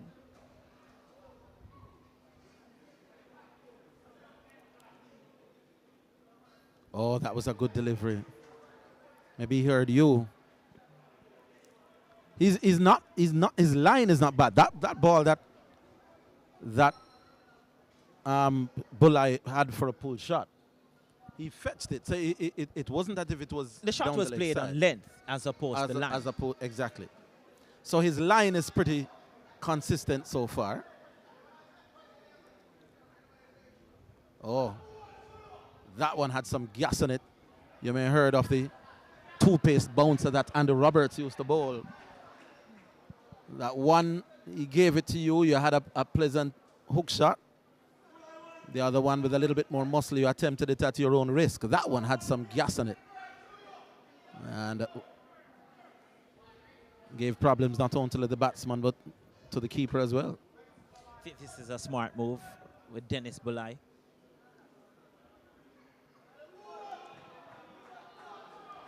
Because, again, Dennis Bulai is allowed here. If Dennis Bulai gets off and gets you 20, 30 runs, you think that's 20, 30 brilliant runs because he's putting pressure on the St. Mary team.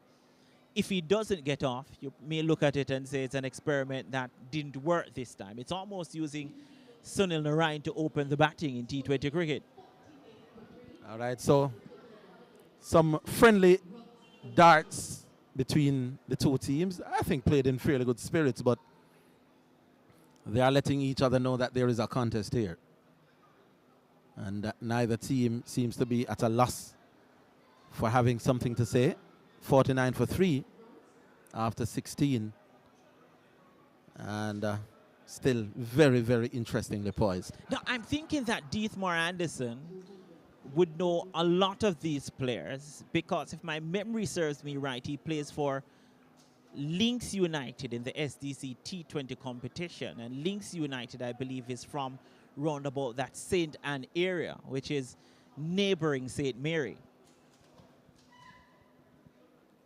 So from the northern end of the island, so probably would have played cricket alongside a couple of these players, maybe at the high school level.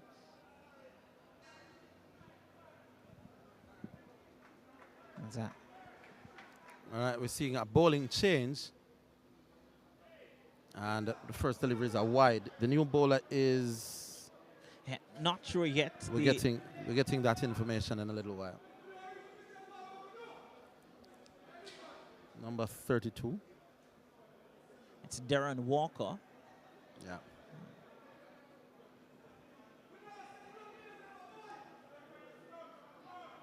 So Walker, the new bowler, looks to be bowling traditional off spinners. Oh, that's too short. And punched away. Ball rushing across the ground, but there's protection. And Anderson wanted a second. He's been prone to looking for impossible runs since he started. But Bulai quite wisely sent him back. And by the way, the 50 would have come up. The Previous run, Deathmore Anderson getting a single there takes the score to 51. 51 for 3. So I'm not sure of this move. Maybe pace off the ball. Some flight here from Darren Walker. It's something different. Let's put it that way. Hasn't started well, though. He's dragged on the 2 on deliveries that he's bowled so far. And in a close-scoring game, you don't want to give the opposition any free scoring opportunities. You have to let them fight and scrap for every run. Again, that's badly bowled and hit out towards backward square. Hasn't started particularly impressive. His line hasn't been great, as we saw from that delivery, and his length in the previous deliveries was not great either.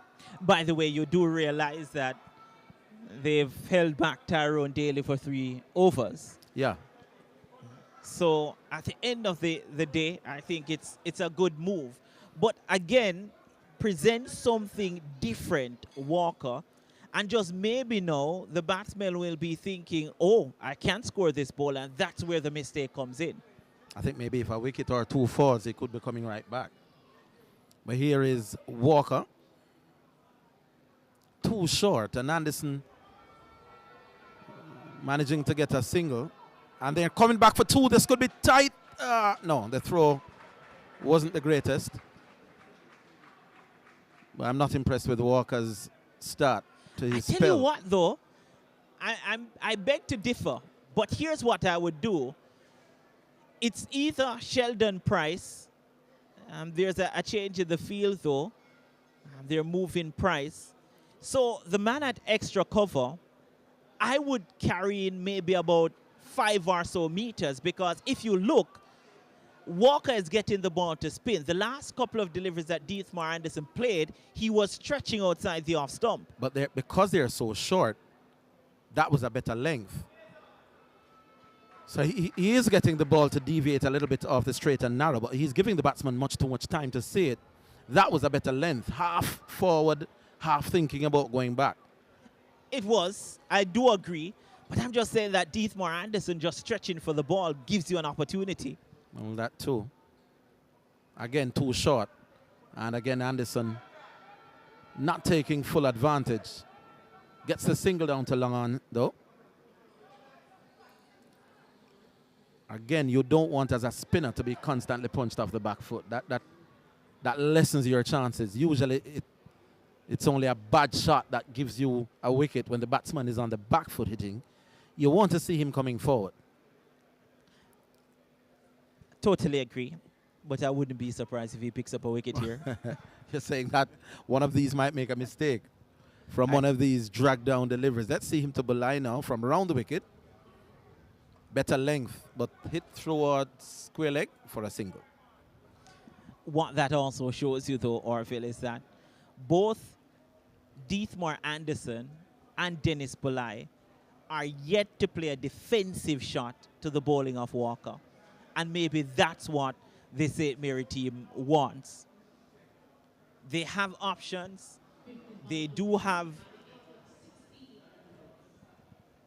someone like Price in their armour that they can use, but they've gone for Darren Walker, which means that they must have a plan.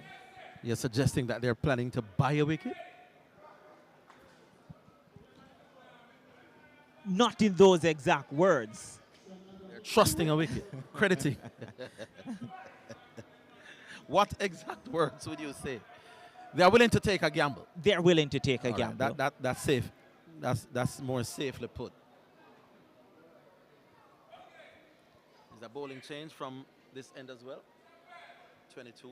Now, Alwyn Williams will continue. What's his figure so far? I'll tell you what Alwyn Williams has been doing. So far bowled 2 overs. And has conceded, I believe, 7 runs. Bulleye faces. Well bowled. And you were expressing some doubts whether he could maintain that off stump or just outside line. But so far, He has. so good, yes. unless he went for that short ball. But then, as you rightly said, Bulai then played the pull shot on length as opposed to line. And a slight change in the field, by the way. There's long on rather than mid on, and there's also a deep backward square.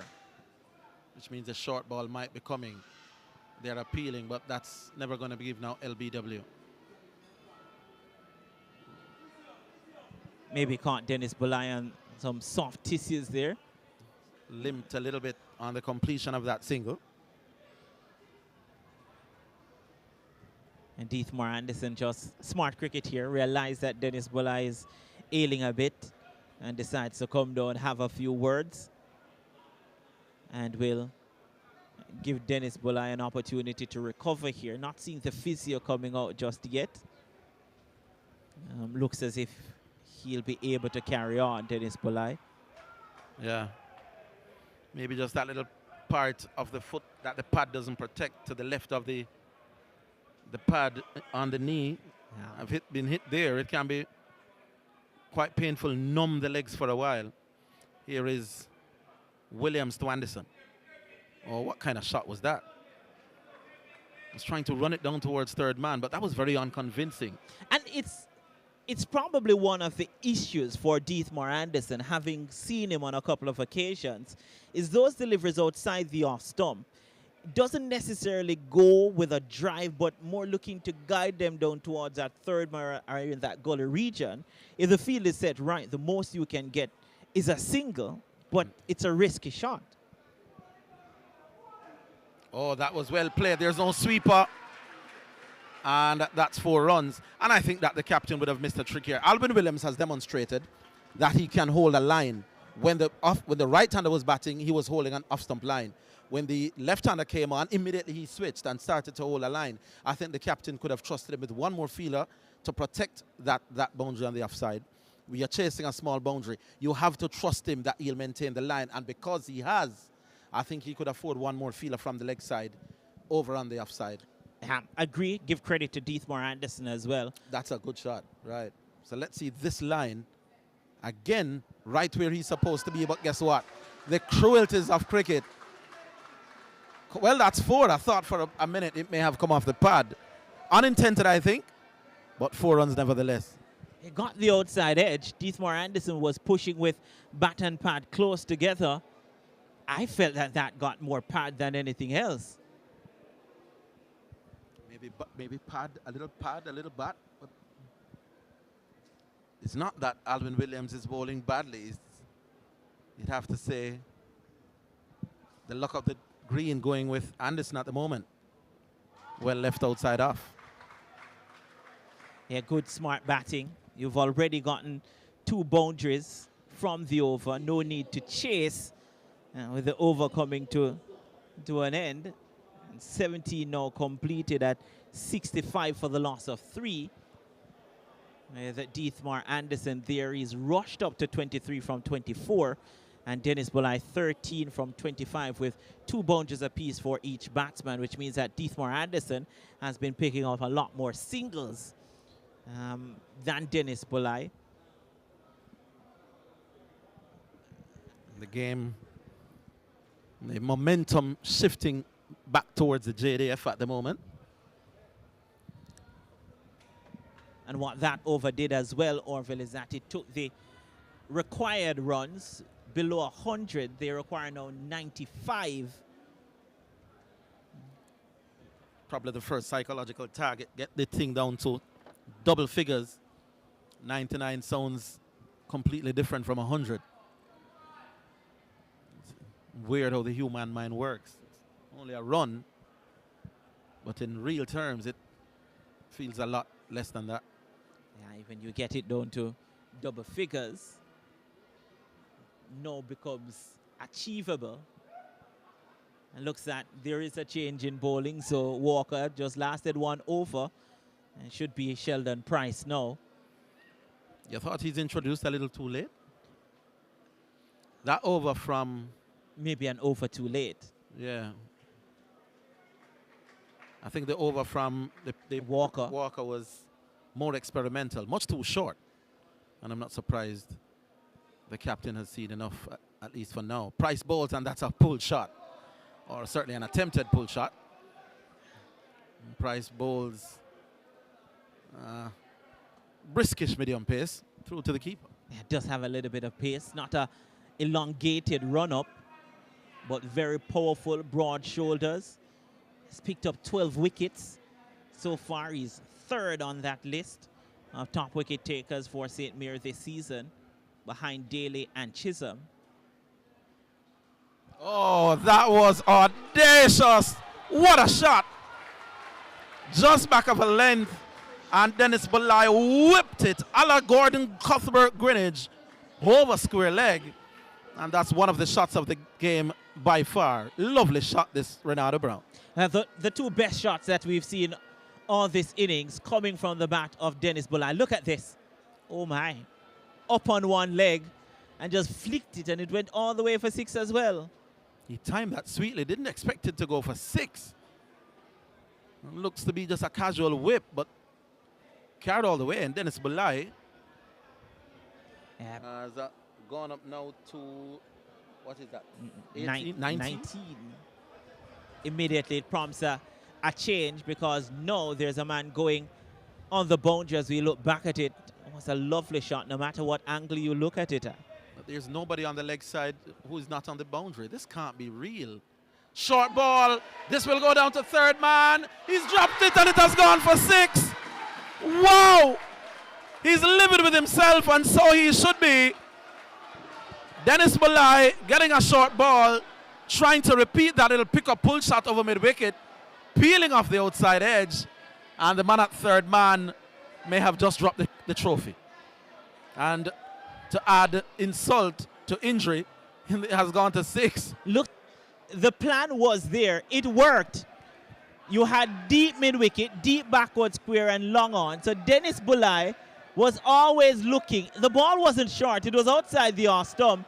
So Bulai, looking to hit the ball in that vacant mid-wicket position, managed to top edge it, and it should have been a chance. Should have been a catch. And then it went for 6. That's the hard part.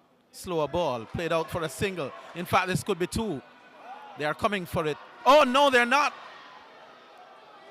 It's all happening. It's all happening. And I tell you what. Well, that over had a little bit of everything, except the wicket. Had a dropped opportunity, had an audacious shot for 6, had a slower ball, a scamper for single, a mix-up in a run. A dropped opportunity that went for 6, a slip there from Dennis Bulai. Had everything except a wicket. We nearly had that as well. Should have. Should have.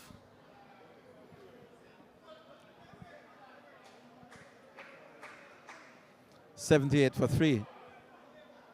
And Anderson looks around at the field. Only 2 people in the onside. I'm not sure why, though, because so far Price's deliveries have been back of a length to short. He doesn't seem like the type who is going to be content with just bowling length outside off stump. He seems the type who might want to be the enforcer coming at the batsman.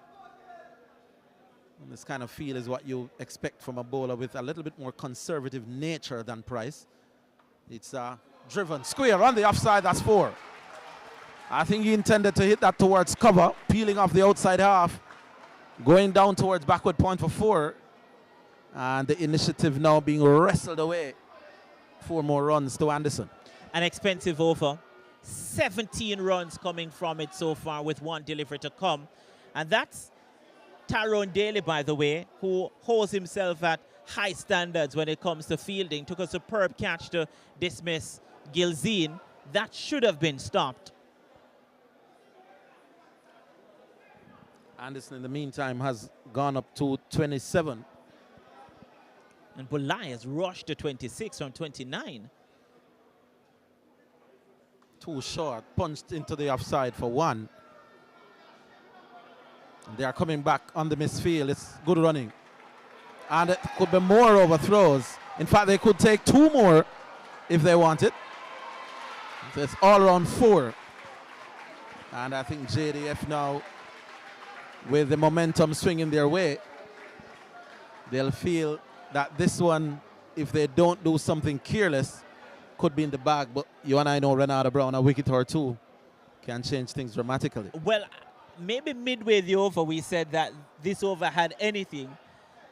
I don't think we had planned for overthrows to be added to it, but they have. When was the last time you saw 4 runs being run in cricket?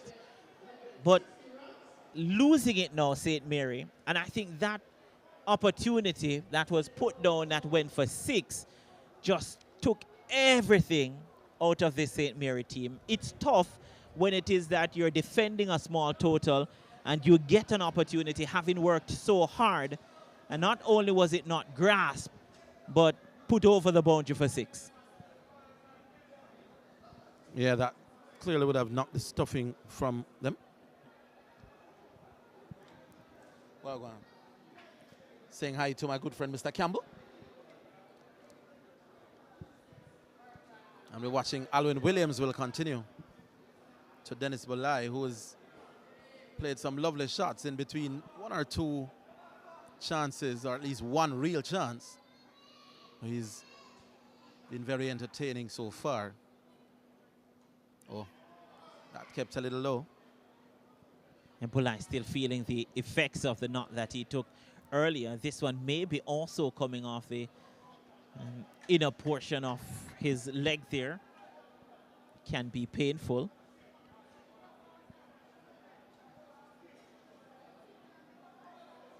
And Alwyn Williams need to peg this one back. The previous over from Price. 21 runs coming off it.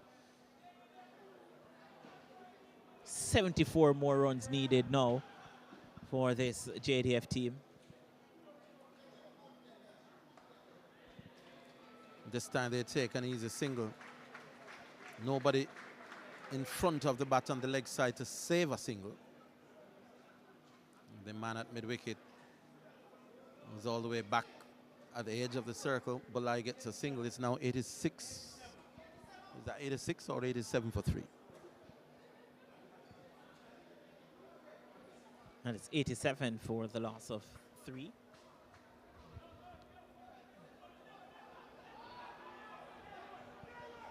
So Williams again. And they're taking some time of the field placing, but Williams just polishing away on the jersey. Will start round the wicket again to Anderson. That's not the first, and maybe not the last time that he's attempting to guide the ball past gully and making no contact.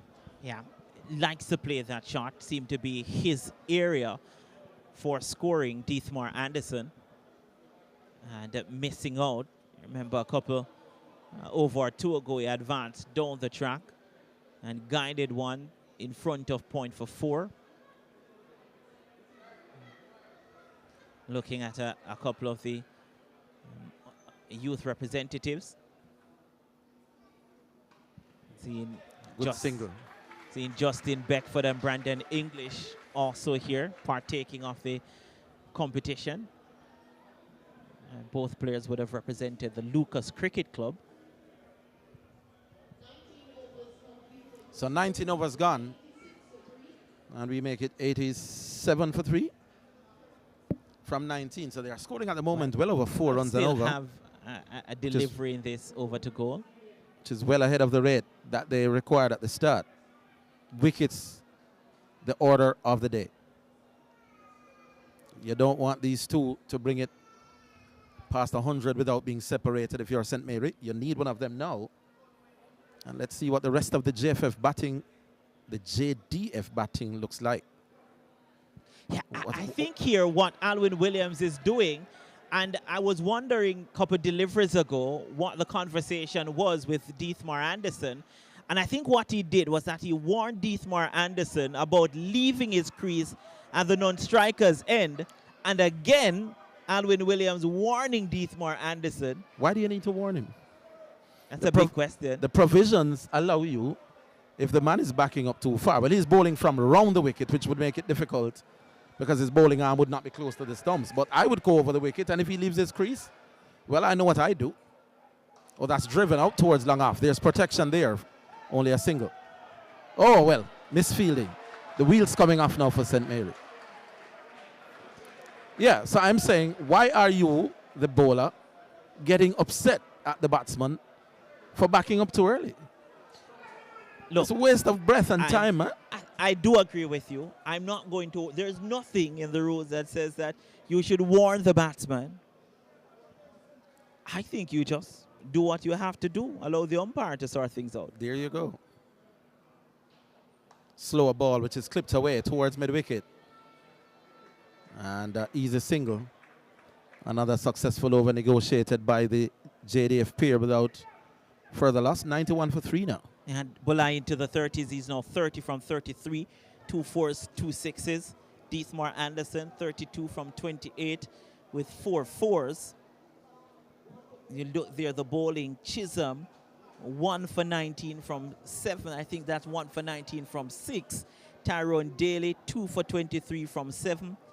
Alwyn Williams has bowled 4 overs by my account, yet to pick up a wicket. And then that Sheldon Price over that cost 21 runs, and Darren Walker before, 7 runs coming from his 1 over. 91 for 3, so 69 runs now to get for victory for the JDF with 7 wickets in hand. All right, so a quick little break. I don't think that was an official water break.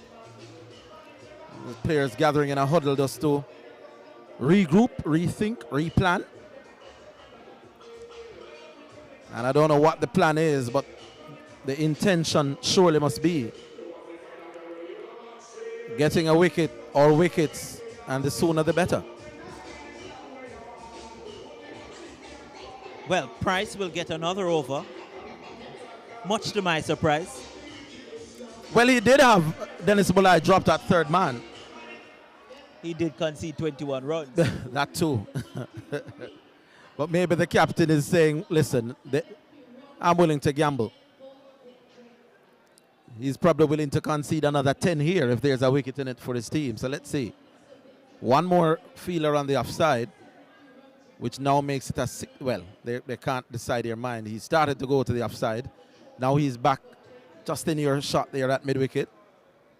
Or a straightish mid-wicket, or a wideish mid-on, if you will. And here's Price again. Bouncer, which is pulled out towards forward mid-on. Oh, that's lovely shot. Wideish mid-on, just forward of mid-wicket. Either way, it's a lovely shot from Bulai from another shot delivered by Price. I tell you what, he's more likely to concede 21 runs than he is to take a wicket, Sheldon Price, because he's been predictable. Short pitch deliveries, and Dennis Bulai is just waiting on those deliveries. There's a slip in place, there's a third man in place, backward point, cover, mid-off. Those are the fielders on the offside. And then a deep straight mid-wicket, deep backward square, long on, and a short mid-wicket on the onside. The field is set for short balls, but that one is pitched up and guided out towards short third man. And it's not the first time we're seeing Dennis Bulai do that. When he's defending outside off, he's not just presenting a vertical bat. He's angling the bat to try to get the ball into the gaps between slip and gully. And that succeeded that time. Good batting. 96 now for 3. Trying to limit the amount of dot deliveries in his innings, which is always good. And that's the reason he's 35 from 35. So striking at 100. Deathmore Anderson, by the way, 32 from 28, going at 114.29. So this partnership has been the one for the JDF. Now they've sent back the man at mid-wicket all the way back. Could we see another short ball coming, and how will Anderson deal with it? From over the wicket. It's short, but it's steered out towards point. The 2 men are stranded. And I'll tell you something, I wouldn't be surprised if Anderson falls victim to the run-out route. Doesn't seem to be the greatest judge of a single, is Anderson. He's batting fairly okay. Yes. when he commits to a single, Deathmore Anderson, it's not oftentimes that he'll able to come back. I think that the feeling side must be sharp, because Anderson could be a run-out candidate. This time he steers it down towards slip. And it's almost a fly slip there in the form of Alwyn Williams. He wanted to get it to Alwyn Williams' left. It's a fairly risky shot, that. Or maybe he feels Williams is too far away. Even if it legitimately hits the edge, it wouldn't carry all the way, but a fairly risky shot nevertheless. There is he again, and again Williams is brought into action. I think that one may have legitimately come off the outside edge.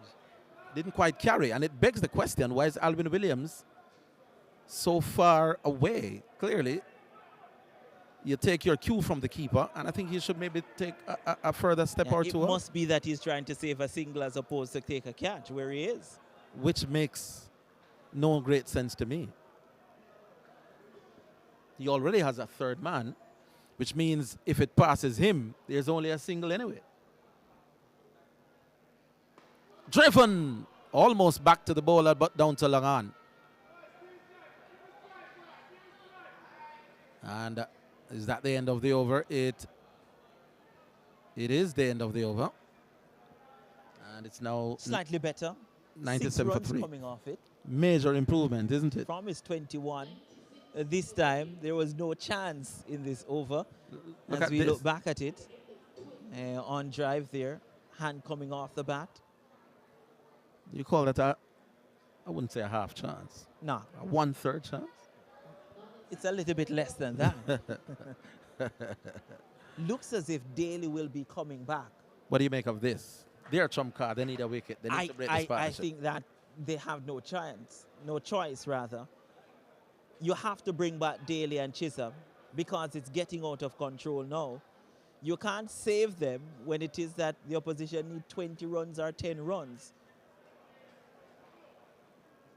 But I think that period of about 4 or 5 overs where both Daly and Chisholm were out of the attack, I think the JDF made good use of that period in scoring quick runs.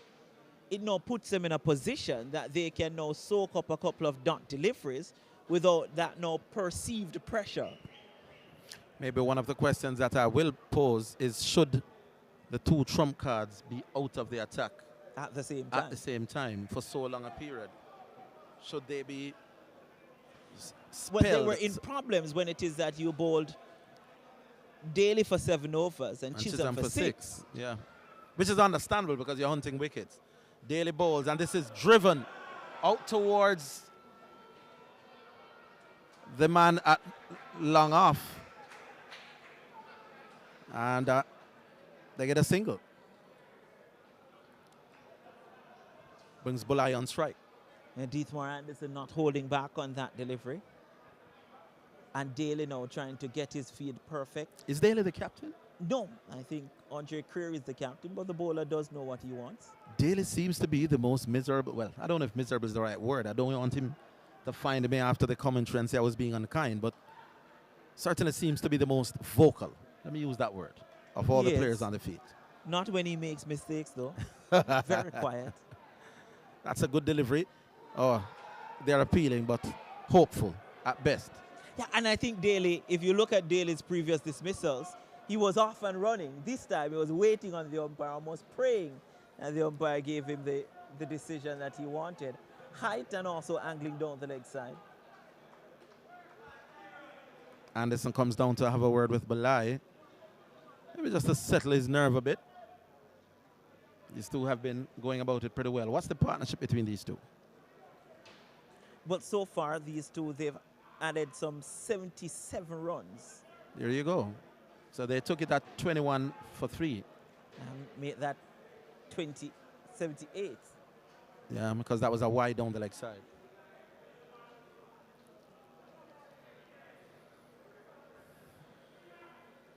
Driven straight to the man at short mid-wicket. They brought him back to take a wicket. He has obliged. And Dennis Bulai, I don't know what Anderson would have said to him, but certainly it couldn't be that you should hit the next ball to straight mid on. Daly comes back, does what he's there to do. And the game, which was leaning towards the JDF, is now back on even keel. And we do have an epic final on our hands here, Renata Brown. Yeah, 99 now for the loss of 4. So they require another 61 runs with 6 wickets in hand.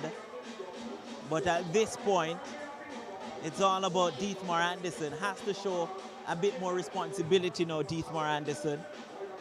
But again, Dennis Bulai has nothing to be upset about.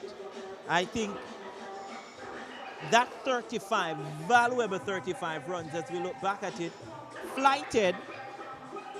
And Dennis Bulai just going for the big heave over mid-wicket and picking out the short mid-wicket there.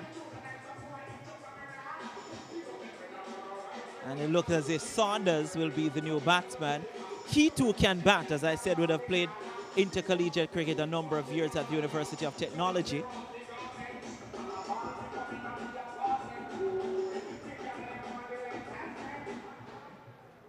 And there he is, waiting on Dietmar Anderson.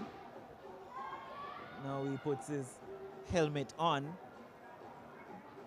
And it's an important phase now for both St. Mary and the JDF, in the sense that St. Mary know, by the way, they must put the period where they conceded those runs behind them. And for JDF, they must make the decision, do they still push to get quick runs, or do they take the opportunity to somewhat consolidate for a next couple of overs? Guess only time will tell. So the game, interestingly poised. Bulai went just about at the time when the partnership threatened to take away the game from St. Mary. They added well over 70. But that wicket means that St. Mary are still very much in the contest. And what I can tell you about Dietmar Anderson is one of those persons who Jamaicans would call a real style cricketer. He has his inner glove, came down, had a drink, then changed his bat, and I guess it's what gets him into the groove. And enjoys his cricket, must give him that. And very competitive as well. And even before this competition started, JDF would have had a couple of practices. They would have been engaged in the Friday competition, if you want to call it that, at Melbourne Cricket Club. Before the competition, Melbourne would invite a couple of teams over to come and to have a game, a T20 game. As we look at the supporters here at Sabina Park, they would have a T20 game and then have a lime afterwards, and the JDF would have been a part of that. So the new batsman is Saunders. Again in that bright red helmet. And Kevin Daly certainly came on and did what his captain would have required. Or Tyrone Daly, rather. And can he make 1 into 2? Here's Saunders. Gets off the mark. Is there a run out here? It is not. Yeah, I think the keeper took off the bails before the ball came. Wow. Had that hit directly, who knows? But I'm thinking it could very much be a direct hit. But the keeper's dislodged the bail. The keeper dislodged the bail. Let's look at it. I think it was a direct hit. Was the batsman home? And that's another question. But I think it was a direct hit. But the keeper dislodged the bail before the ball got to him. 99 now for 4. We're looking at that again. But we're back live. Anderson works it square. And again, Anderson, for some reason, was thinking of offering a single to Sanders for a ball that's just tucked around the corner to the man at that short square leg. I think run out is the most likely way for him to go.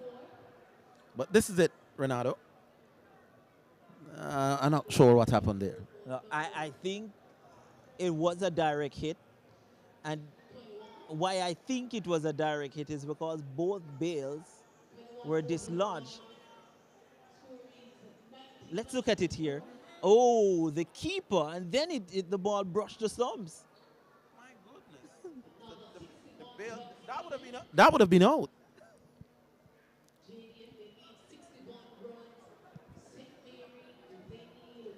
Yeah, let's have another look. What did I tell you about Anderson being run out?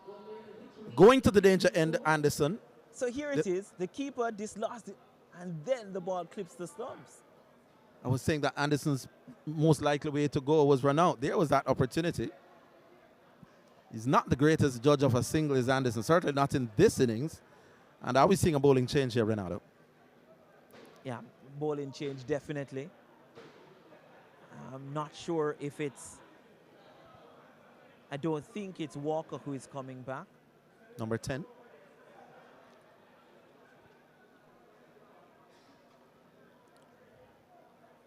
It's not Walter Boyd, that's for sure. And let's see. We'll tell you who that is in a while. Bowls. Definitely not Walker. That's punched square on the offside by Sanders. Who do they have? It could be Anthony Waters. We'll get confirmation. Oh, that's an attempted pull.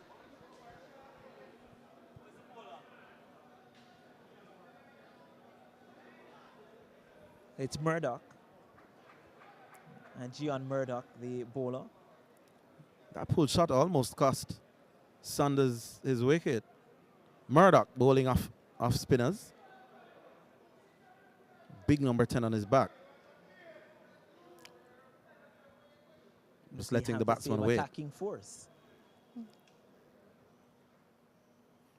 Oh, they're appealing. It's a half an appeal. Did hear two sounds there, at least some woody sound as well. I'm reckoning it came off the inside edge onto the pads. And by the way, the 100 came up, previous single. 100 for 4. So 60 runs to get. And we're in over number 20. 22. So 22. Another 29 overs to go after this one. So the run rate clearly not a problem. Sanders has looked very iffy in the few deliveries he's faced so far. He's been struggling to put bat to ball. Now we understand why Bulai came at 5. Not impressed with what we're seeing from Sanders so far. He's heaving that into the air. Oh, just eluding the man at cover. Oh, my goodness. He looks as if his days in the middle could be numbered, Renato Brown. Well, you can't place it any better. I'll give him that. Drops between the two players. But that was, well, maybe a thought of an opportunity. And if only Anderson cannot run himself out. He's bowled him! Wow! Well,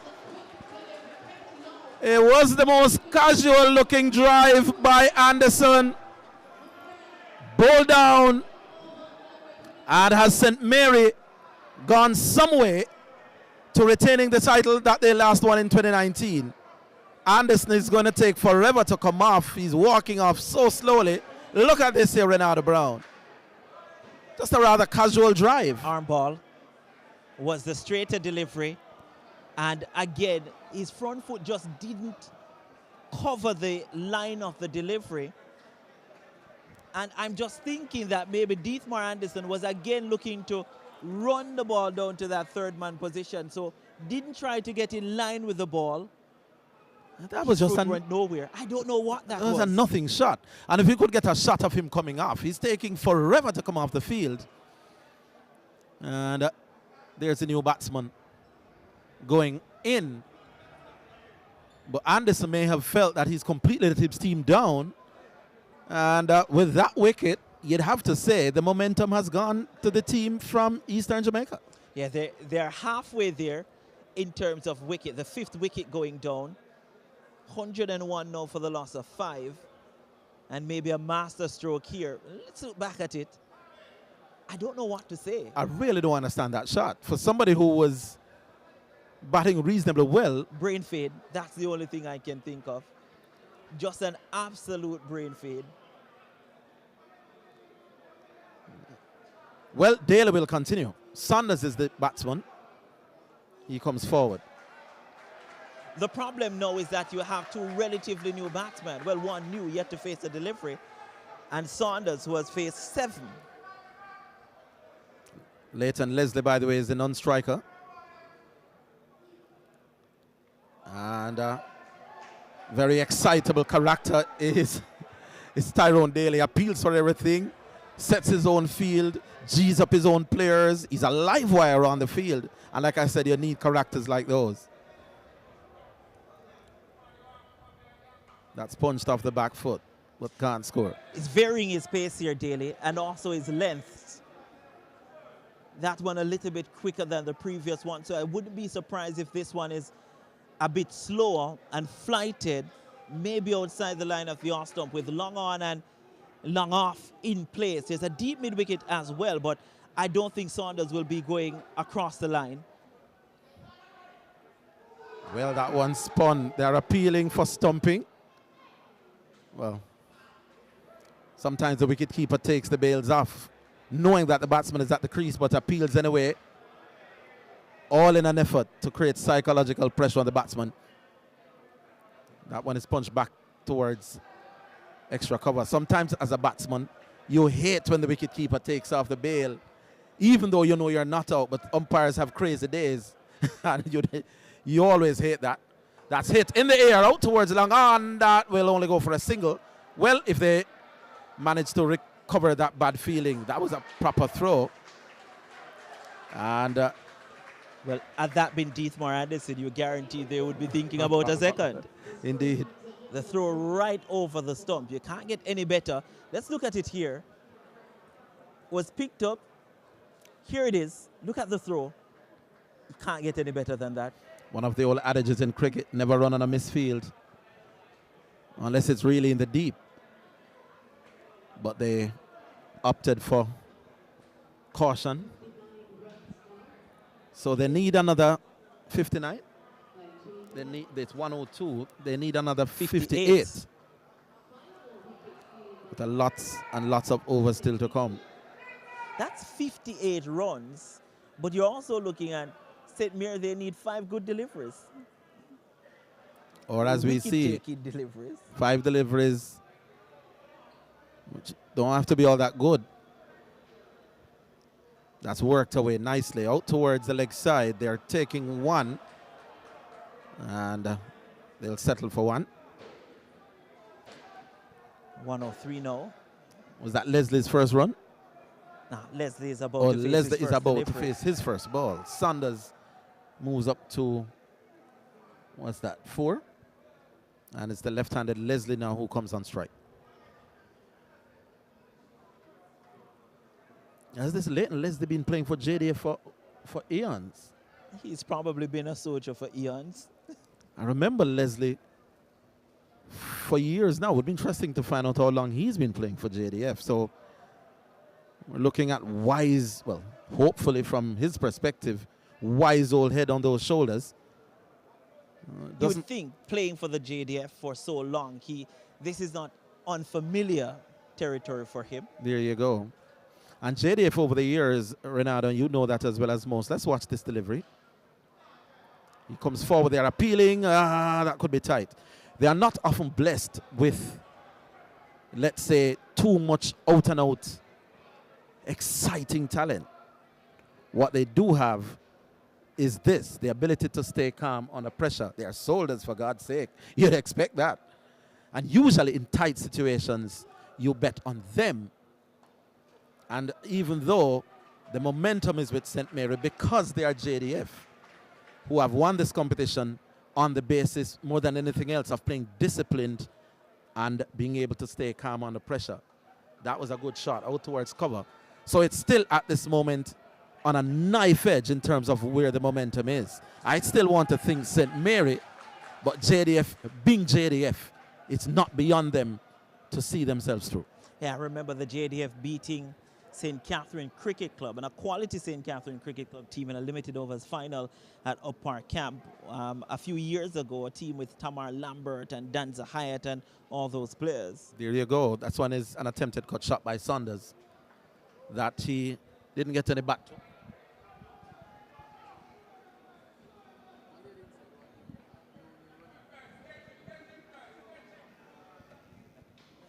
Yeah.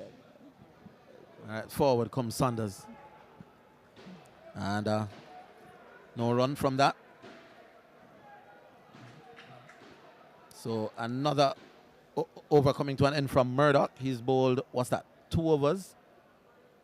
Yeah, 1 for 3. Taken 1 for 3. And all the dignitaries are here. Just saw my good friend, the president of the Hanover Cricket Association, Clayton, and Dwayne Clayton. Also here, Dr. Eric Vernon from SDC, also here. And as I said before, the president of the JCA here as well.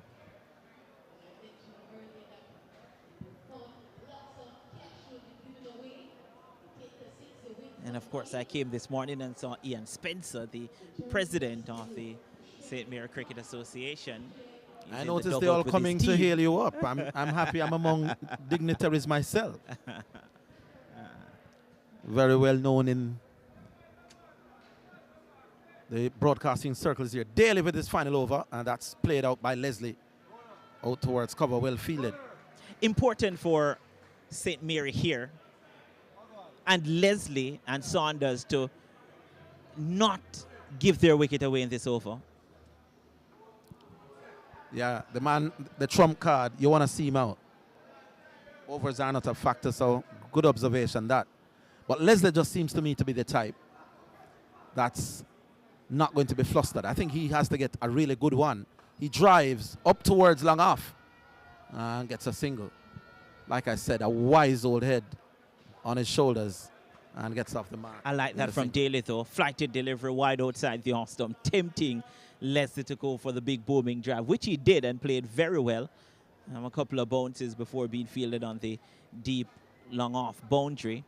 But again, just taking some pace off the ball. Daly to Saunders. Oh, that spun. And there was a ooh from the crowd as much as from, I'm sure Daly would have liked that. I'm told oohs and ahs don't get wickets. Well, they do create pressure. So they may not get wicket with that particular ball. But you and I know, Ronaldo, that oohs and ahs plays on your mind as a batsman. And pressure does funny things to you. Look at Daly. Yeah. End of his spell. Great spell from Tyrone Daly. Completes his quota, 10 overs, 1 maiden, 3 for 28. And I think of those 3 wickets, the most important one would have been Dennis Bulai breaking that partnership. Crowd quite knowledgeable, applauding him on the end of his spell as well. So he got the wicket that his captain would have wanted. And at 105 for 5, like I said, it's not easy to call at the moment. I still think St. Mary has a slight advantage, though. I agree.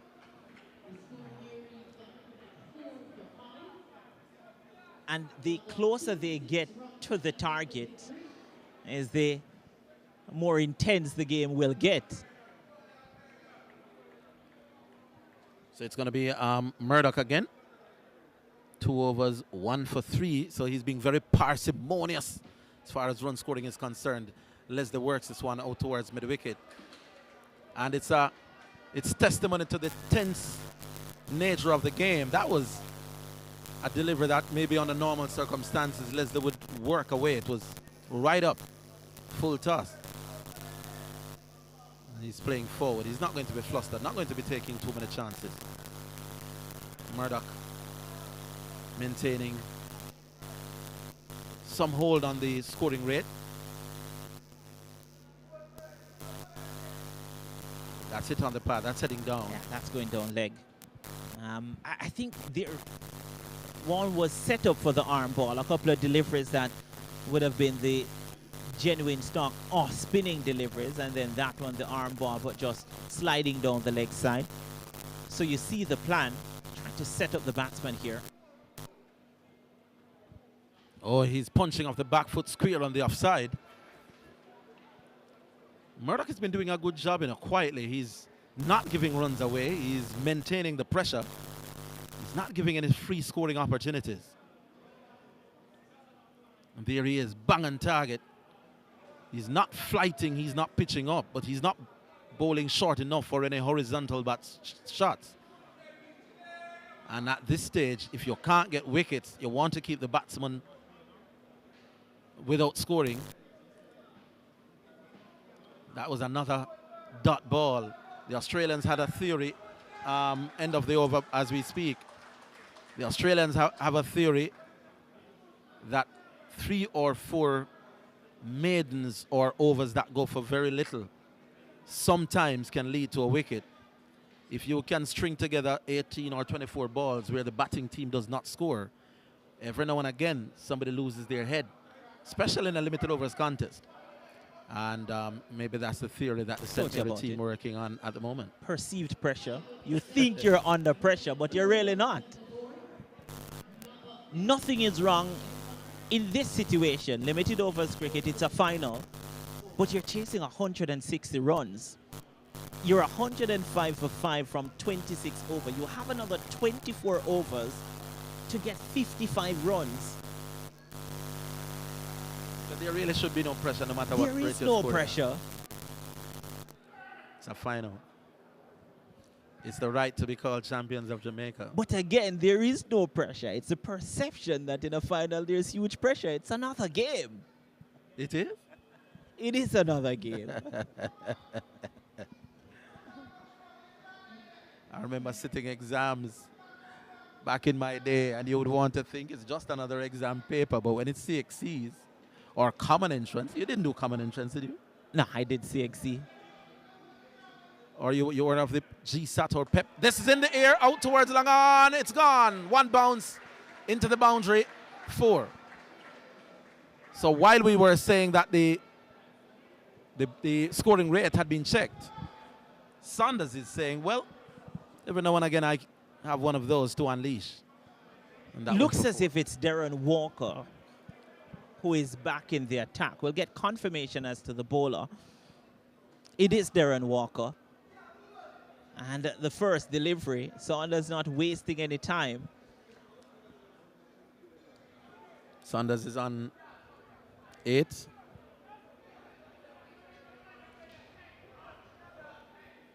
Walker. What was that? He was trying to steer it past the man at slip. There's no short third man in, so that would have been value for money or value for shot had he laid bat under that. Luckily didn't get the outside edge though. And that one spun back into him, no run. It does get the ball to spin, as I said before in his first over. Does get the ball to spin.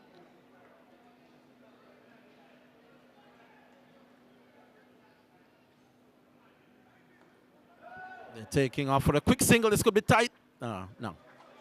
Non-striker responded quite quickly. And once you respond at the moment of impact and the two of you go at the same time, then most times the single will be completed. It's when there's hesitation that you run into problems. So that was a good single. And that's the thing with Marlon Saunders, is that he can hit the ball hard, he can hit the ball a distance, but he can also pick up quick singles. Leslie drives down the ball, hitting the bowler and running off into the boundary at long off. So maybe the JDF is saying, listen, we're wasting no more time. The bowler seems to be hurt as that one was clattered back towards him. 4 runs, and it's now 114 for 5. I tell you what, had he not gotten his foot in the way, it would have only been a single. And I think that he was trying to get his hand to it because that was hit straight down to long off. And then he just deflected the ball wide of long off, and it went for 4. Yeah. Can't blame him for trying to prevent the ball hitting past him, but as you said, maybe he would have been better served to allow it. Here's the again to Leslie though from round the wicket. And Leslie allows this one too. I'm going to ask the producer, by the way, to show me back that delivery, because I thought it came off the foot. Over comes to an end, by the way, 114 for 5. I thought it came off his foot, but just looking at the replay a few moments ago, I'm thinking that it was an opportunity. It was hit firmly. You're suggesting that there may have been a catch in it? I think he got his hand close to it. Here it is. You're right. You're right. Nobody on the fielding side seems to be overly bothered because it wasn't an easy chance. It was hit at ankle height. But it was hit with some venom. But you're right. It probably was a half a chance. Yeah, it was an opportunity. Interesting that the fielding team didn't react as if it was a half a chance. Here's the start of a new over. Guess my eyes are better than theirs. Well, I have the replay, by the way. Great work by the production team. So the new bowler, or the bowler who will be continuing, Murdoch, and left alone by Saunders. Must say great work by, as we look back at it, yeah, it is again. It went close to his hand. Must say great work by Emil Beckford and the crew. Murdoch looking to the heavens. This is hit in the air out towards mid-wicket. That's only one. Unless there's a misfield, there isn't. And Saunders gets one more to his total, 115 now for 5. They're chipping away at the target, aren't they, the JDF? And I think they're comfortable now. These two, they've added, what, 14 runs since the departure of Deathmore Anderson. Murdoch to Leslie. Wide signals. Smart cricket. You get a run and he has to bowl it back. No need to try to get your bat in the way. I've never been... There's no fine leg. If I play at it and get a bat to it, it's a risk-free 4 if I try to glance. If I miss, then I get the wide. I'm playing at that. I'm going to say the strangest thing here. A full toss to Leighton Leslie isn't a bad delivery. That's cut out towards him and at backward point. And no run. Yeah, and here's why. If you look at Leighton Leslie and how he plays, he's walking towards the ball. That's one driven back at the bowler. And no run from that. So he pushes at the ball with both feet going towards the ball. So a full toss is not a bad delivery. Well defended that time. Over comes to an end. 28 completed. 116 for the loss of 5. And they require 44 runs now from the last 22 deliveries. So it's 100 and... What's the score now?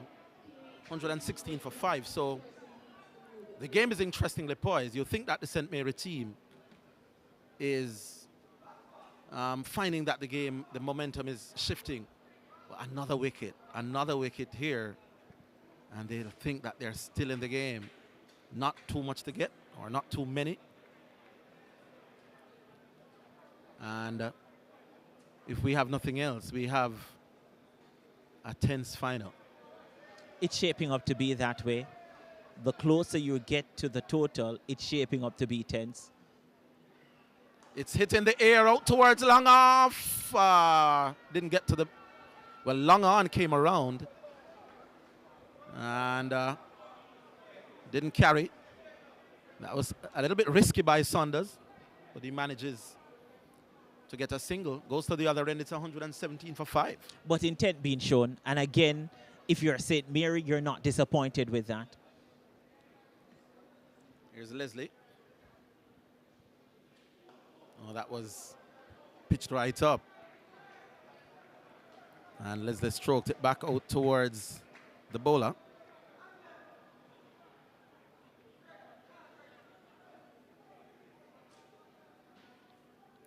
Oh, tentative. Yeah. That's perceived pressure again. Oohs and ahs don't get wickets. That there was a previous delivery followed up by this one wide outside the line of the off stump. In Walker's first over, he was dragging them down, but his pitching, his length has been much better. And Leslie finding it difficult with those square of the wicket shots. Went Can't for score. 10 from his first over and has conceded 7 runs from the next 1.4. Here's Walker. Oh, that was quick. Sliding on the arm ball, but Leslie was equal to the task. No ball as well. No ball. Wow. Does Leslie have the ability to boof this one out of the ground? He doesn't look like the type that is a natural hitter of the ball. Looks to be one of those nerdlers and nudgers. But let's see what he does with this free hit. Well, like I said, he didn't look the type to bludgeon it out of the ground. He gets one. They're coming back. This could be tight. And the second taken. Good running between Leslie and Saunders. Very well judged. Didn't get the boundary, but got 2 runs. I felt it was a good delivery. Was quicker into the block hole in line with his legs. Oh, he played and missed again. That was perilously close to the off stump. And, it's coming down all the time. Advantage St. Mary? I'm starting to think that no, the advantage advantage is with the JDF. JDF. At 120 for 5. Saunders 11, 8 for Leslie. 40 runs to get. You think that it's the JDF's game to lose. We've seen stranger things, by the way. Not saying that it is cut and clear that JDF will go on to win here. But if the JDF lose from here, they will be kicking themselves.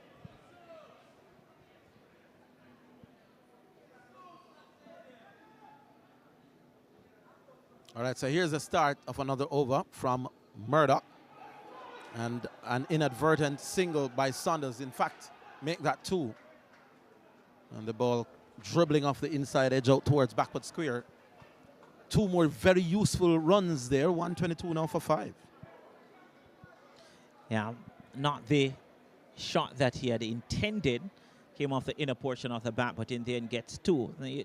You don't have to middle all of them. We saw leg buys and wides. You just need to get the runs. Doesn't matter how they come, does it? Saunders trying to cut, and it's not the first or second or third or fourth time we are seeing where the JDF batsmen attempting to cut and just not making contact. Maybe they should just take that shot out of the locker. It's really not paying too many dividends here. That's an attempted heave over wide mid-on, struck on the pad. No, well, there was an appeal, but no joy from the umpire.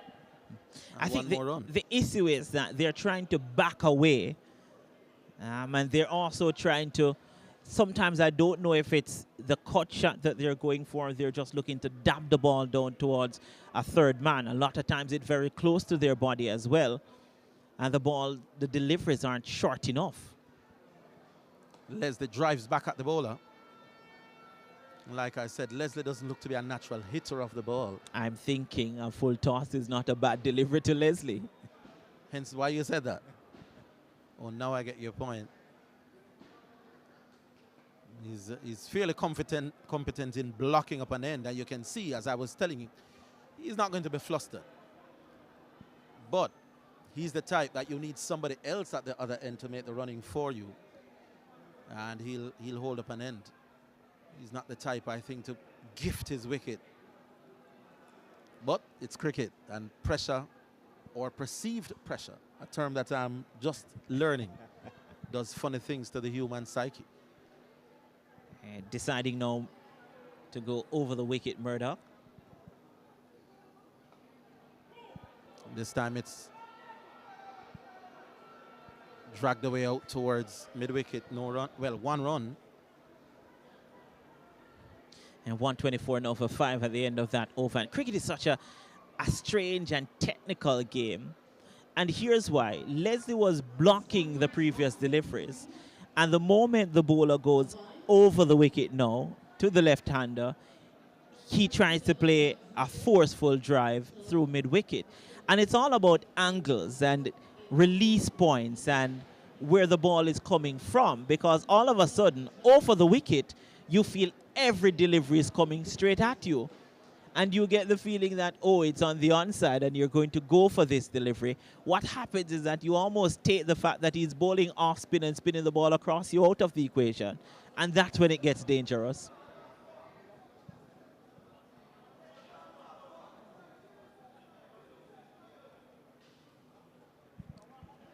Well, it's a start of another over from Walker. And Leslie is edging that, goes out to third man. That will run all the way. They need all the luck they can get, the JDF. That was lucky. But Leslie will tell you that he's probably earned that luck. He's stuck around. He's kept his composure. And that peels off the outside half down to third man for a valuable boundary. Previous over from Walker. Flighted delivery, spins past the outside edge. Flighted delivery, spins past the outside edge. This time, flighted delivery gets the outside edge, but it's 4 runs. And now the man at slip backs off. Well, he's coming back into a catching position. He was tempted, I think, for a moment to just be there for saving the single instead of taking the catch. But quite rightly, I think he's back for that catch at first. There he is in your picture, Walker. And Leslie is edging that between the keeper and the slip. I was just saying, I think it's the right thing to do to have first slip. But if it's going to go between the keeper and yourself at first slip, then it defies the purpose of you being there. Yeah. I'm going to ask my... Too wide. I'm going to ask my producer to show that back and then show back the delivery that he conceded the 4. That's a previous delivery. And I want you to look at the position of Alwyn Williams. You're suggesting he was much too wide? I'm giving the producer a lot of work here. They may be complaining under their breath. Better you than me. Leslie. And he stands up and pushes back down the track. They have to take these half chances, Ronaldo. Have to. It's a given. It is a given. You're not going to gifted wickets all the time. Now he's standing a lot closer at slip. That's on the pad. You never ever want the ball to go between the keeper and you at slip. You always feel... It means that someone is out of place, and it's normally the man standing at slip. I agree. Those coming to your right at slip should be taken by the keeper. Standing back, but that's driven to the man at cover. On the up as well. So Leslie may be feeling a bit more confident and now going for his shots.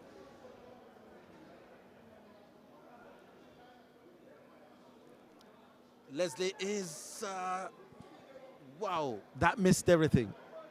I'm hoping that my producer can help me out here with the 2, I think the first 2 deliveries of the over, the boundaries, the two boundaries, the edge from Leslie.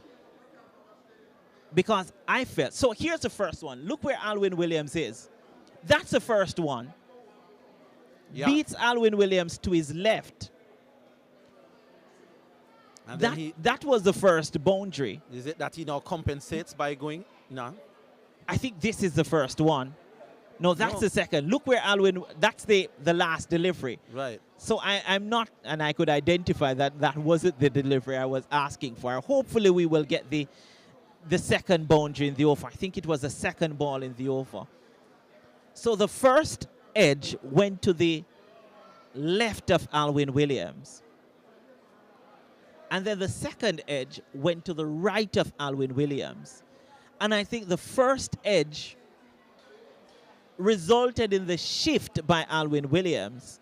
He went wider, and the ball then edged and went in between him and the wicketkeeper. Let's look at Alwyn Williams The here. morale of that is? Well, that's not the delivery either. Well, we will find it eventually. But it prompted a change in Alwyn Williams. And I think that was the reason why Alwyn Williams was upset. Look where Alwyn Williams is now. Very wide. Very wide. Told you we have the greatest producer in the world. That one was driven up to cover. So you're saying he shouldn't have been that wide? He shouldn't have been that wide. And I think that came about because of the first delivery. Sanders is driving back at the bowler.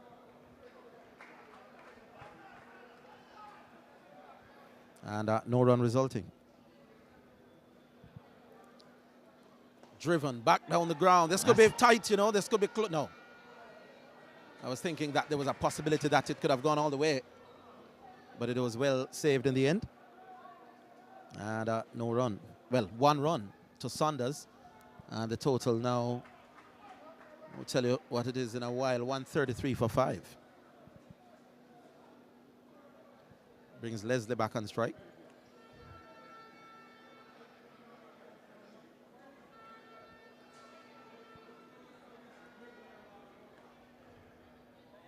Another single. And they're applauding now. Will they come back for a second? This could be, nah, poor return. Pressure now on St. Mary and the fielding. And JDF inching closer to victory. They're 135 now for 5. So another 25 runs.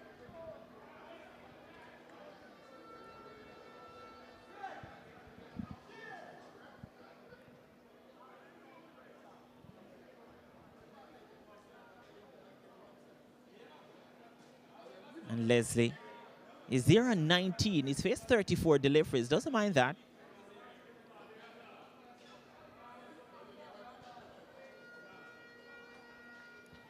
The singles now coming fairly easy now, Ronaldo. Yeah, there was the full toss, but it was on the leg side. It was easily clipped over mid-wicket. So the game slipping away from St. Mary. And the JDF is just enjoying a stronger hold on the game. There's the wheels coming off down the leg side, wide signal.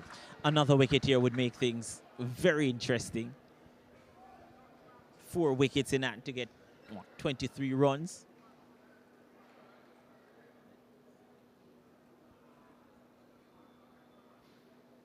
Here's this one worked out towards that wideish and close mid-on. And another over has come to an end. 137 for 5 with Leslie on 20, Sanders on 15. Yeah. And these two going about their business.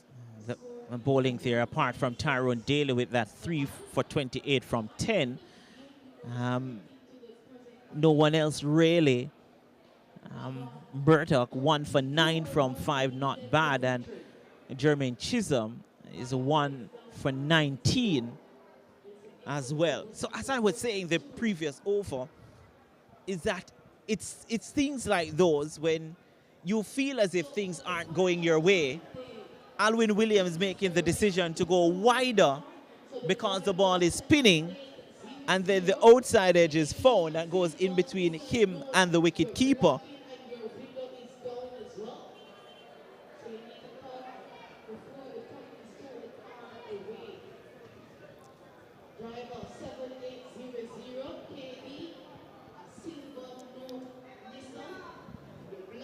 All right, so we're about to see the start of another over and the St. Mary team taking their time about it, which is usually the sign that they feel it's slipping away. They're feeling positions are being precise, and they are allowing the batsman to wait. It is Alvin Williams who will restart his spell. He's so far bowled. I'll give you his figures in a little while. 4 overs for 18, none for 18. He needs a wicket. Well, St. Mary need at least 2. And I think that has Alwyn Williams 3 overs for 18, but I reckon that his first over didn't go to his credit. Well, Leighton Leslie seeing that once he punches it past the men in the circle on the offside, there's a boundary to be had. Threw the bat at that. And that really didn't make any contact. I like the fact that there's still a slip. You're not going to win the game unless you bowl this team out. You won't contain them. So at least a slip as Williams bowls to Leslie. Full toss, driven, square on the offside. This could run all the way to the boundary. It was that very well fielded. Let's see. Could just be 2. In fact, it's good work there by the man running to his left, that third man. And looks to be Sheldon Price. Bowl that 1 over for 21 runs. Now just 20 away from tying the game. And JDF wouldn't mind seeing back Sheldon Price.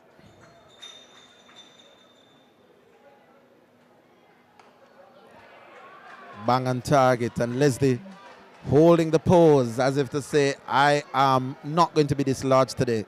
He feels as if they're close now. They're in touching distance. And that defensive shot from Leslie sums it up. Feeling good about himself. Feeling that he and his team are getting closer and closer to the final. He works this one into the onside. And it's an easy single. Now just 19 to get. It's 150, 139, 140 for 5, is it? And Leslie continues to play an important hand here. Yeah, it takes his scoring up to 23. 20 to get now for victory. Now you're wondering if these JDF batsmen are looking at the scoreboard and taking that into consideration.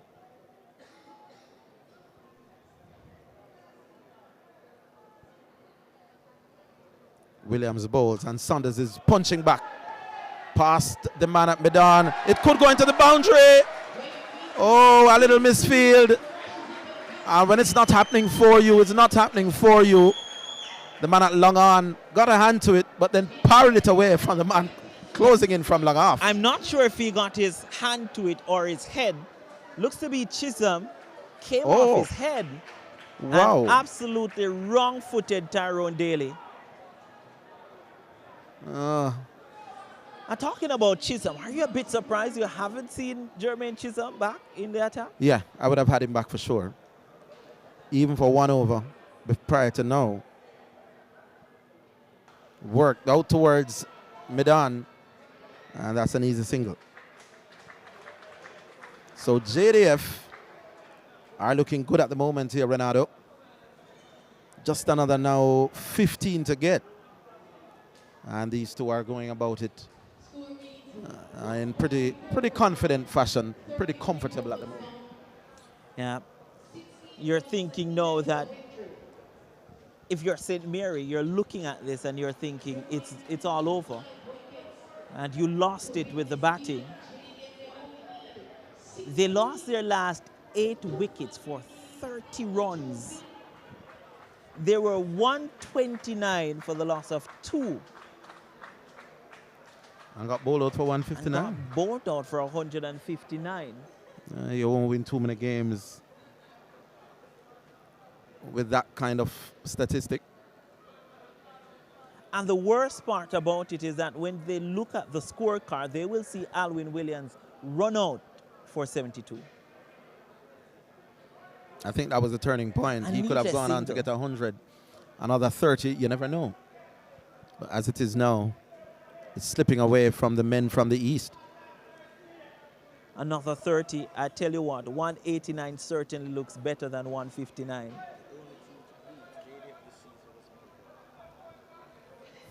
I'm being told by Leon Levy that the only team to beat the JDF this season is Melbourne. That's driven out towards Long On. I'm not sure what bragging right Leon, my good friend, expects to get from that. By the way, Because Melbourne I'm isn't thinking here. that Melbourne lost to Kingston and St. Andrew. Was that the game where there was some No, something they over actually food? played again, I believe. And Oh, they that- lost. It could have been 2 defeats for Melbourne against Kingston and St. Andrew. You say that with emphasis, Renato. That was the game, I think, where there was a game where the St. Andrew team refused to take the field because there was That no was lunch. a game at Melbourne. Here is Leslie walking down and bowled. Wow. We were saying that Leslie would have kept his head, but perceived pressure and bowling Renato Brown's term allowed him to feel maybe too confident. He was walking at the bowler when there was absolutely no need for that. They were going at a canter. Look at him coming down. What was that about? Inside edge onto the stumps. And Leslie, what did you say? A brain fade? It's a brain fade for Leslie. What on earth was that? He's gotten so close to the total that he's saying no, that there's no way we can lose. Maybe Dwayne Hamilton saying to his skipper, Skip, you should have given me the ball earlier. That's just the second delivery. Maybe he wanted to end the game in style. I don't think you can hit a ball for 14. Well, That's what they require.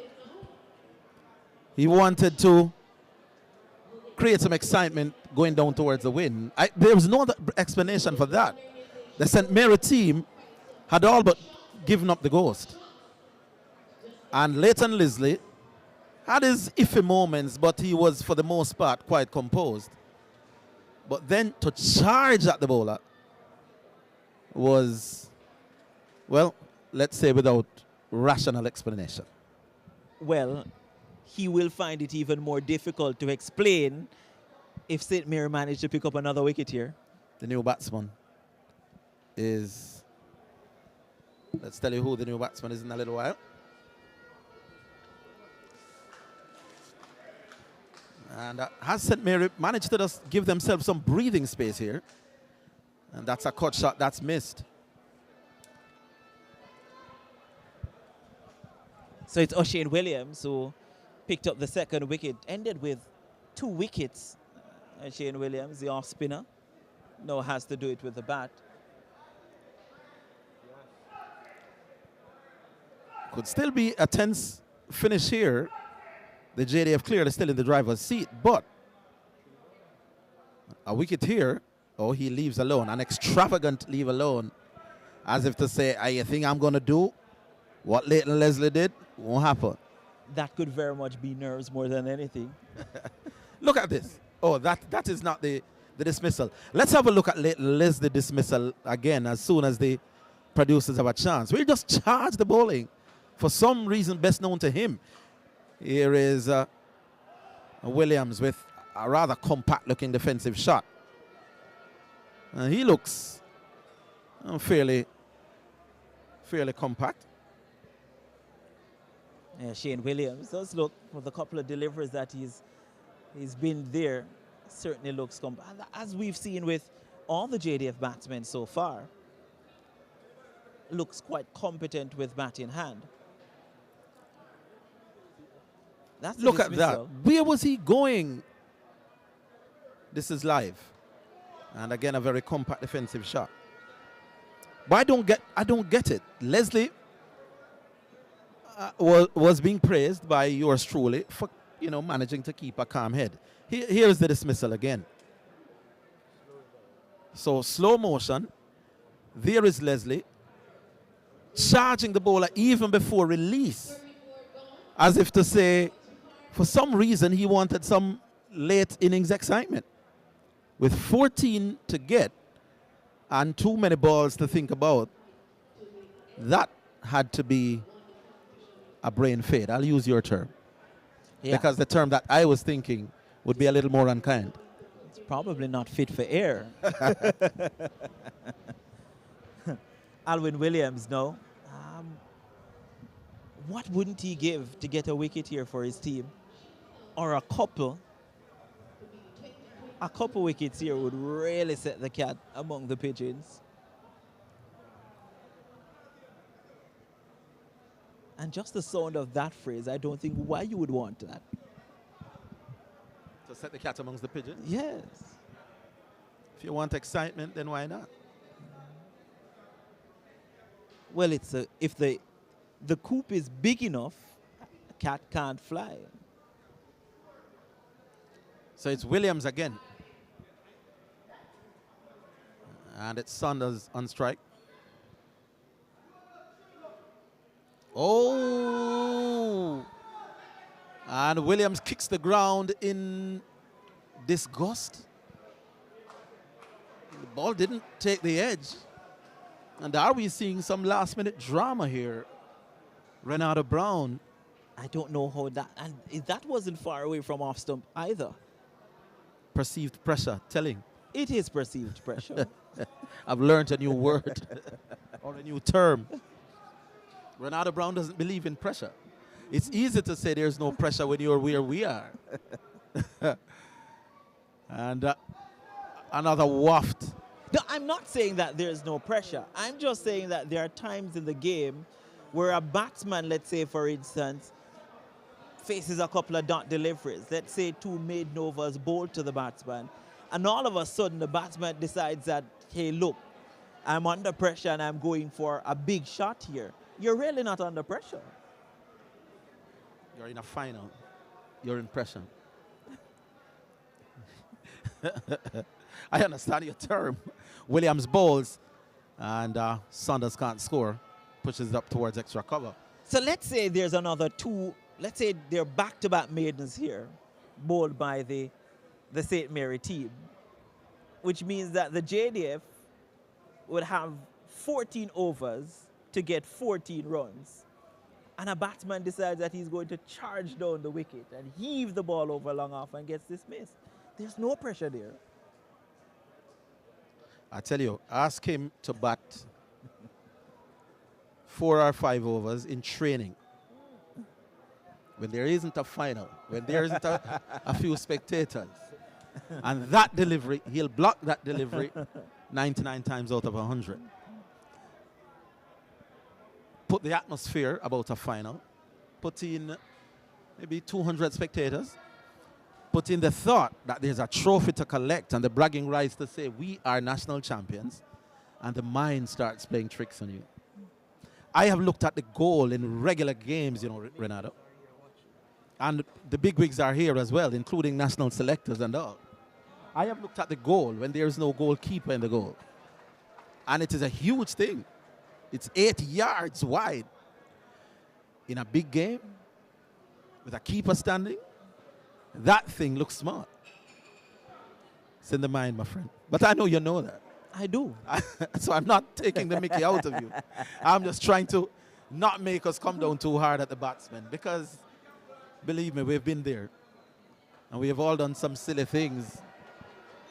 So this for me from Saunders suggests that he's playing each delivery on its merit. He's not overthinking. He's not thinking that it's a final and it's getting close and there are persons watching. He's playing each delivery 1 ball at a time.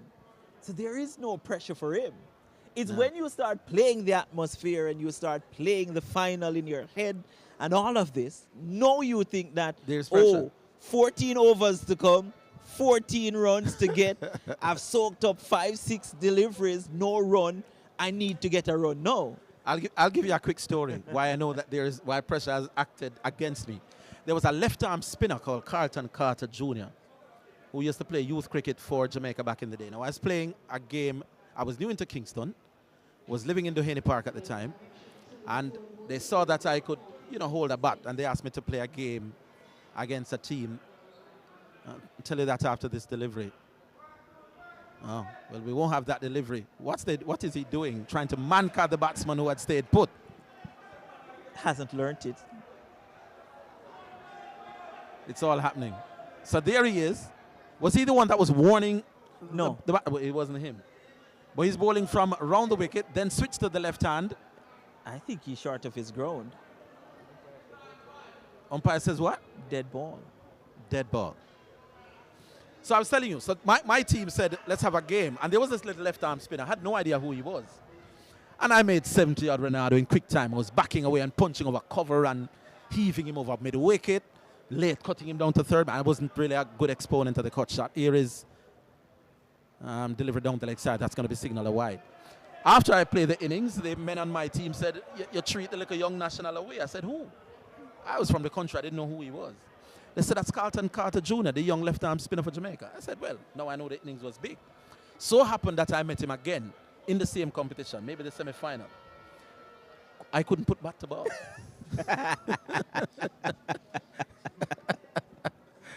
Here is this one driven back at the bowler, no run. Now I knew who he was. And all of a sudden, his balls looked like they were doing much more than they were doing. I made 12 in maybe 45 tortured minutes. It's in the mind, eh? It is. It is. And if it is that you can gain control over it, that's your mind, it puts you in good stead. And tentative. And no edge on that. O'Shane Williams has now faced 6 deliveries. Yet to get off the mark. No. So let's see if there's pressure here on O'Shane Williams. Why is the slip so far back? The slip is there almost. I don't think he's there for the... He should be for the catch. I don't think he is. Oh, he's stylish in defense. And only having the follow through for the drive after he had played the ball. And he's rehearsing all kinds of elaborate and extravagant shots. But those are when the bowler is walking back with the ball. He's not playing those when the balls are on their way to him. I like the look of Williams, of Hamilton rather, the bowler. A bit surprised that it has taken him this long to be brought into the attack. Hamilton to Williams down the leg side. And they are appealing. Well, No. it came off something. He's not signaling a wide, so that may have come off the thigh. You have the umpire there signaling that it came off the thigh. Here it is again. Yeah. Maybe the thigh pad. Good take by the keeper, though, down the leg side. Never the easiest of things to do. And all of a sudden, the JDF are not sailing as smoothly as they were 15 minutes ago. 147 for 6. But they are under no pressure. Drives down to long off. Well, that should offer some confidence. He's a single. And now we make it 12 to get from, well, too many overs to think about. 16 overs. Well, 10 plus 4. 14 overs to get 12 runs.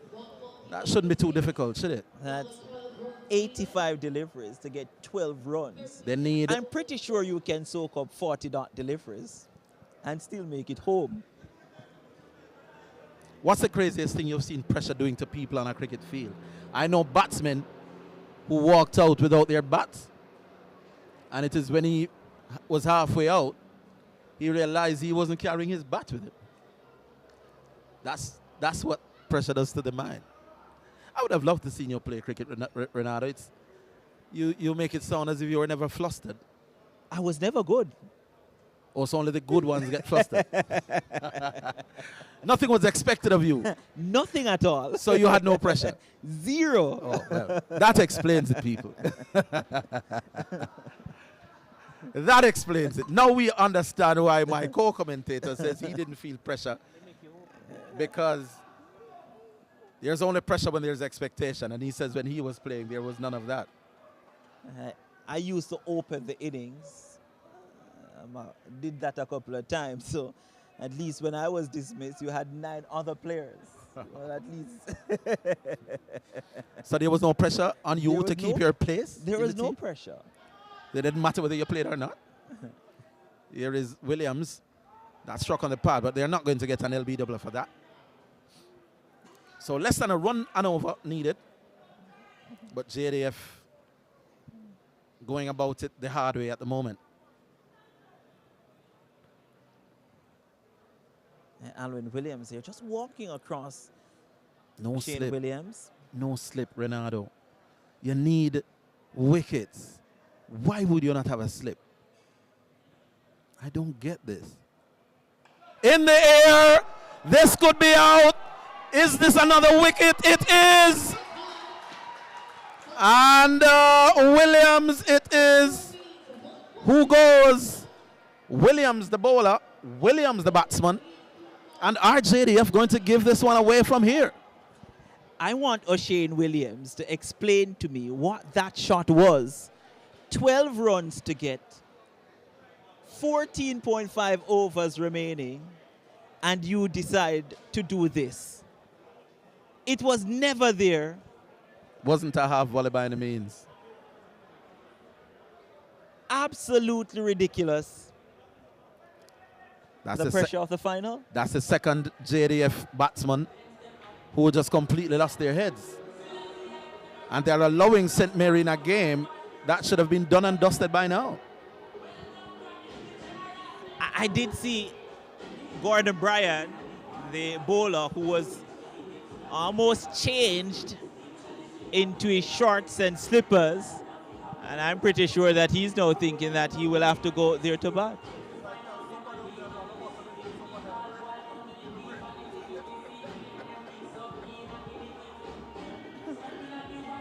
Yeah, it's getting close.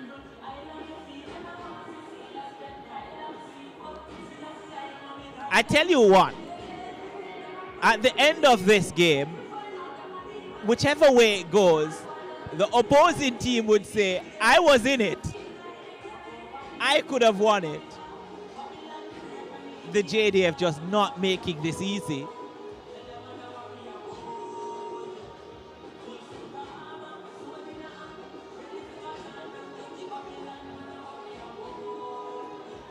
Saw a chopper, a helicopter hovering earlier. It could very much come back. Just a signal to the players from camp that we're watching you. I tell you what, the JDF are not supposed, they're not supposed to be easily flustered. They are trained, you would think, to stay calm under pressure. And you would think that what they are training for has far greater, there's far greater things at stake than a cricket game. But it's pressure. New batsman. That one is hit on the pad. They take off for a single. This could be tight. Oh, had that hit, what would have happened, Renato Brown? It looks as if it was Saunders, which means Burton now, who is the new batsman, is down.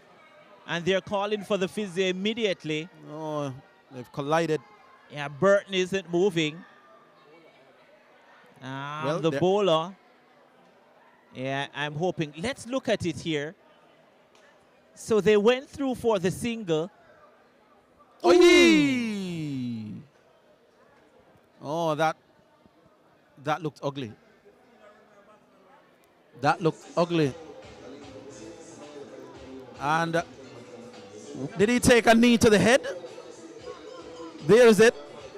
The fielder coming in. Look where the knee is. Oh, my goodness. And he's not responding at all. Well, now he is. Thank goodness there seems to be some movement, but this doesn't look good. Well, you do hope that both players will be able to continue. The medics are running on Renato Brown. Now he's... Burton is sitting up, which is a good thing. Oh, my goodness. And there it is again. Well, I'm having a difficulty looking at this. This was an ugly collision. Wow. And you can't blame the fieldsman there. He had all right to be going for the dismissal. His momentum took him through. So it's not as if there was any malice or you can blame anybody for this. But that is ugly. And both men. I think they're just doing the necessary checks. He's trying to feel if there are any feelings in his left hand. That's the St. Mary player. I'm not sure who he is. But that was a nasty collision. Well, I'm no physio, but I don't think that he should be on his side and his head is like that. I think he should be lying on his back and you stabilize his neck and his spine. Well, you never like to see this. I'm no medic. You never like to see this on a field. Well, at least the JDF player is getting up.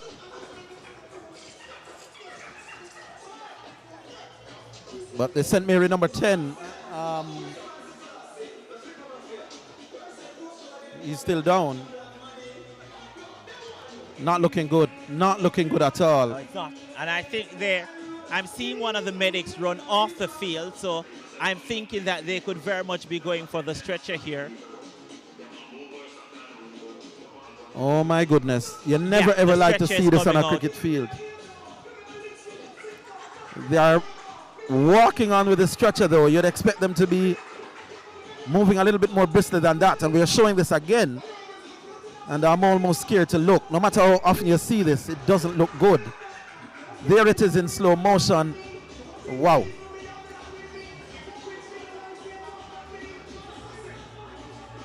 Well, here's it from another angle. And let's see. You would think that from that it would be the JDF player who would have gotten the worst of the collision. Yeah, but I think the issue is that the JDF batsman, Burton, is wearing the helmet. So that would have given him some protection. It's Murdoch, actually, who is the St. Mary player down. By the way, to the right of your screen, that's Burton, who is up and moving, but now they've stabilized the neck, the spine of Murdoch here. Something you don't want to see. Oh my goodness, you don't want to see this. This may just ruin the final for me. Whatever else happens, if somebody is seriously injured at the end of it, then it ruins the game as a spectacle. And it's one of those moments where cricket for the moment takes the back burner. It's all about the health. And we do wish that everything is all right with Murdoch. Is there an ambulance around? Yeah, there is. I'm thinking Short Time generally does cover these events for the Jamaica Cricket Association. Shouldn't the ambulance have direct access to the field? Well, the ambulance is actually to our left, just at the left wing of the George Headley stand. The ambulance is there. But I'm saying, wouldn't you want the ambulance to be at a place where it has direct access to the field? Well, it's actually, I mean, to the field of to play, the field. where there should be a gate where the ambulance could drive onto the field. Well, there is a gate there. The ambulance is right there. So why can it come onto the field? It can. Then why isn't it doing that? I'm just saying that it hasn't moved. So I'm thinking that they will lift Murdoch. I mean, this is hard to watch. He's not moving, which is never a good sign. I saw him at one point moving. I think it's based on instruction, because in a situation like this, you don't want the player to do any unnecessary movements, because firstly, as you can see there, they've gone to stabilize his neck. Now, the issue I'm having is his left hand. Since going down, that left hand hasn't moved. Wow. This is an ugly sight for me. And like I said, whatever else happens, So there's the ambulance. Well, that answers your question. Can you because imagine you the as a roller is teammate right behind the ambulance, so I don't see them being able to back onto the yeah. field? Can you imagine you carrying off your own teammate, and then God forbid you get the worst news in a couple of hours' time, knowing that you literally carried him off? But let's not even put our minds there. Yeah, we're hoping for the best. We are hoping for the best, and it draws my memory to late last year in the SDC T20 competition. There was a player from Racecourse who actually played in the semi-final on the Sunday at Ultimate, and then didn't get a chance to play the final a week later because just got ill during the week, and they were rushing him to the hospital, and he died on the way. How do you lift yourself up? It's tough. I remember hearing Krishmar Santoki at the time talking about it and how difficult it is. Not the same situation here, but you reckon that will be on the minds of all these players now. The St. Mary team now must be very, very despondent. They're seeing one of their teammates going off, and they must be very worried. Can they pull themselves together? There's still a cricket game to be won, which really pales in importance to the health and well-being of their teammate. And there's a tense hush over the ground. Here's Williams. And an attempted drive through mid-off is missed. Yeah, and these players, you talk about being professionals. I'm looking at Tyrone Daly at long off, and every chance he gets, he glances over to the ambulance towards his left. But I tell you something, that one is played back down the pitch. I tell you something, Ronaldo, I've never ever been in a situation where I had a teammate in what could be a life-threatening situation like this. I don't know if I could continue. I'm being very honest with you. Yeah, me either, and I'm pretty sure that I couldn't continue. Well, there you go. I probably would just can't play until I know whether he's good or not. It takes real courage to continue, and I mean, I'm not even concentrating on the cricket at the moment. That was an airy-fairy drive that goes through mid-off. Yeah. That goes through to the keeper. But the only maybe solace you can take from it is that the fact that the St. Mary players are continuing to play means that whatever it is that would have been said or what they saw while Murdoch was on the ground would have given them enough relief that they can continue play. Because I think if it was a situation where it was more dire, more serious, that they wouldn't have continued. Well, yeah, you probably have a point. But I think that whatever they saw or heard from Murdoch and from the short-time officials, medical officials, that they would be comfortable enough to continue. Has he gone? Game. Can we have another shot where the ambulance was, or if it's still there? It is still there. It's still there. So they are administering to him. And again, it's speculations, because where we're at, we're not where the ambulance is. But it could very much be a situation where it's just precautionary, and the test can be done in the ambulance, and there is no reason to take him to a medical facility. We'll continue to watch it, though. Let's hope that's the case. In the meantime, we have a little matter of a final on our hands. And the batsman facing at the moment is Saunders.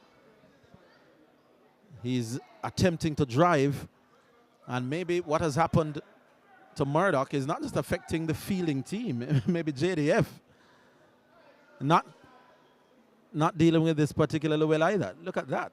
Well, really. Because it was a break-in play. It was a couple of minutes, a break-in play that you're not running, you're not sweating, you're not doing anything. So you have to refocus. So Sanders punches over the offside, straight to the man, and he's gone. Oh my goodness.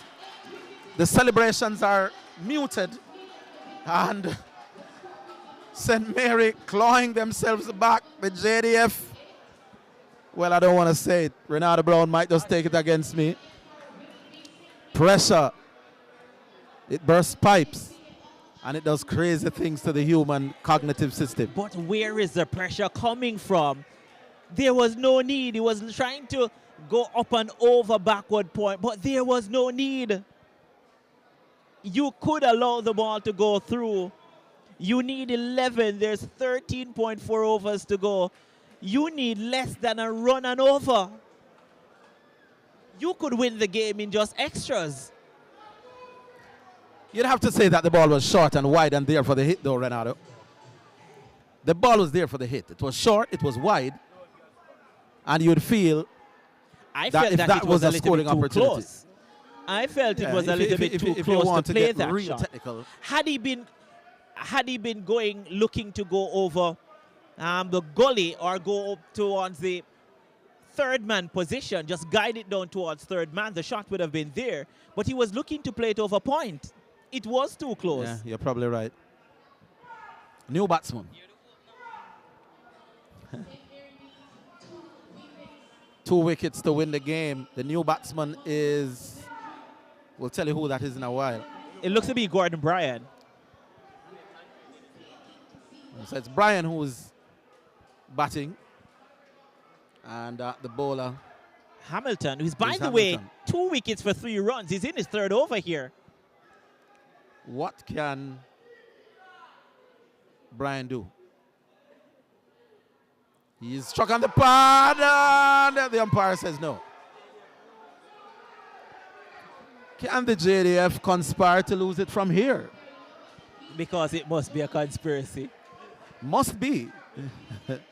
No, I say that tongue-in-cheek for people listening. Don't take me seriously.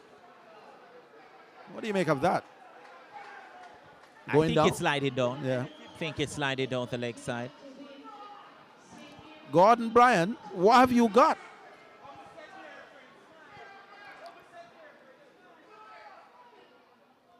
Well, he played it back at the bowler, who fired back a reply. I don't know if you'd want to do that to the JDF team. What you're hoping, Orville, is that Gordon Bryan doesn't decide that he's going to hit to try to get off the mark or to try to get these 11 runs. You want the tail ender now to start operating like the number 3. That's why they're tail enders. They do crazy things. He's probably saying, I shouldn't be here. He drives back at the bowler who couldn't field. And therefore, 1 more run. 150 comes up. 8 wickets down. We have an epic final here.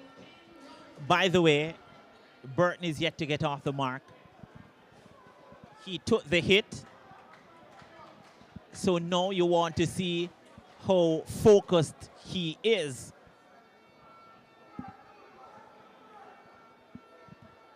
A bumper. I'm going for the short stuff. I am going for the short stuff. How unkind of you.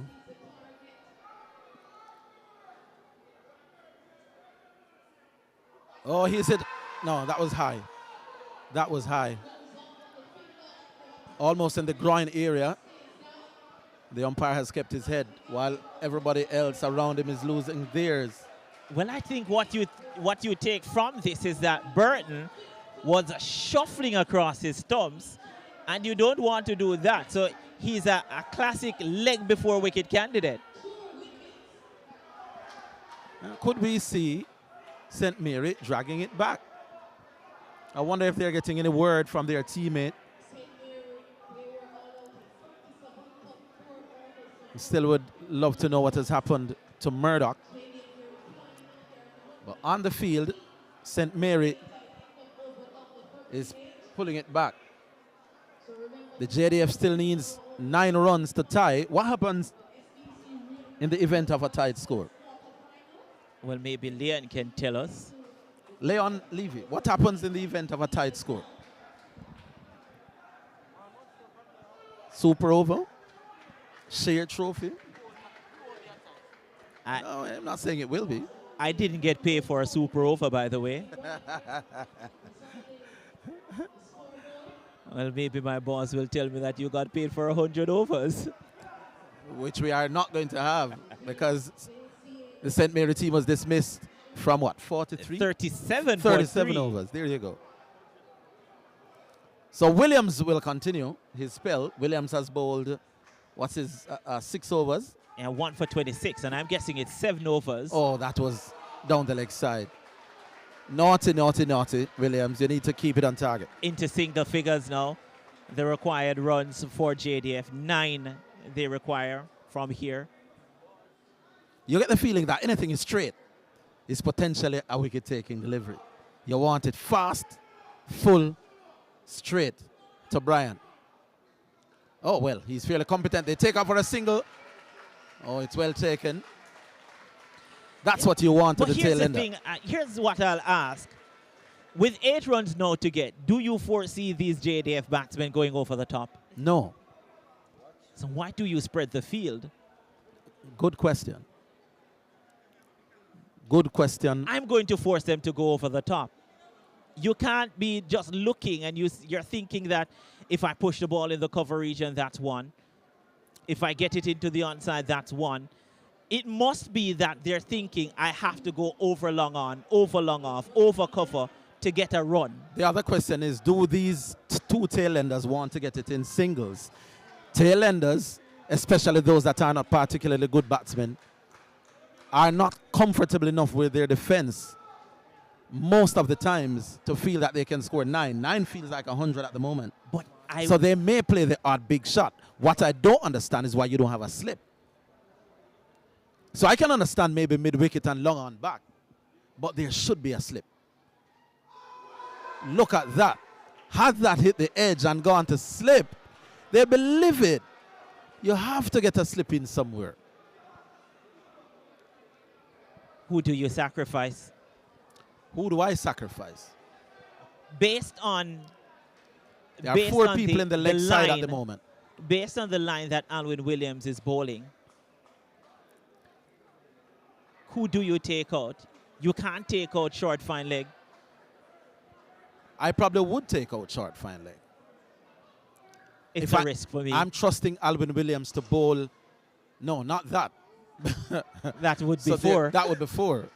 But Alwyn Williams has done what he wasn't doing.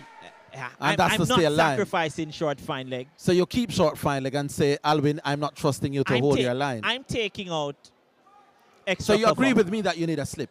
Yes, but I'm taking out extra cover. Because Alwyn Williams is not bowling wide outside the off stump. And you really don't back these 2 batsmen to be driving through extra cover. What about the man deep, straight mid-wicket, right back on the fence? Out of shot of the camera. You may need protection. In case the batsman goes berserk. All right, fair enough. Now he goes round the wicket. You definitely need a slip now. My goodness. Why didn't he bowl that? If you are going to go around the wicket and angle the ball across the right-hander, you have to have a slip for me. And you're taking out the extra cover? I'm taking out extra cover. Or I'm taking out cover. Allow the batsman to see that gap and think that's my only scoring area. And that is how you induce the outside edge. If he gets one through there, you say, okay, fine. I got it wrong, but you need a wicket. Brian worked out towards that man in that backward square region for 1. And maybe 200 voices begging him not to come back for the second. 153 now for it. For the sake and the sanity of Alwyn Williams, I don't want there to be an outside edge. By the way, can update folks that the ambulance is no longer here. So I guess it's serious enough to transport Murdoch, and we wish that he's okay. Oh, what a pleasant drive up towards long off. And they've taken 1. But that's what I'm saying, Orville. I'm not giving them 1 down to long off. I'm putting long off in the circle. If you're going to get 1, You have to clear long off. 6 needed, 154 for the loss of 8 after 39. And we wanted a final worthy of the championship game. We are getting it. Never liked one-sided finals. The scores have been disappointing in terms of overall scores, but what we are having is a contest. I did say that St. Mary would make 200 runs. We almost didn't get 200 runs in the entire game.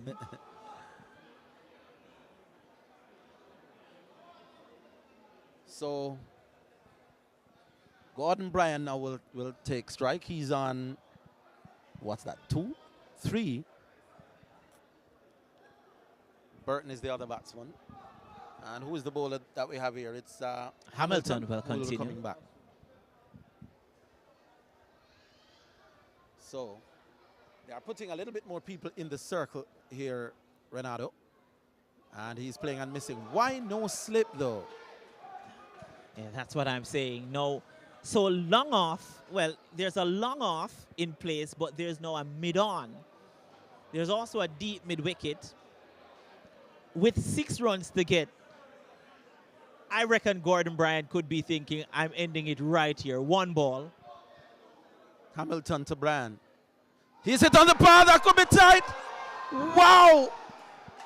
My goodness, that looks straight from where I sit. Yeah, that looks out here from here. Well, the bowler isn't overly too perturbed. No, that's it's sliding angling down. Sliding It's down. angling down. So good decision by the umpire, who's had a good game. We haven't had too many decisions to criticize. Why no slip, Renato Brown? Their balls beating the edge.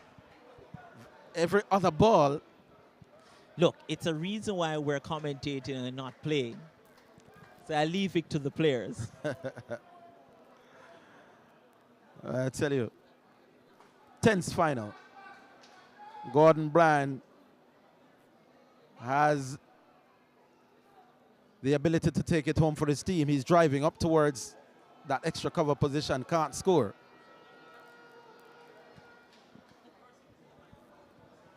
I had Leon Levy as a friend until he just said this is going to the last over.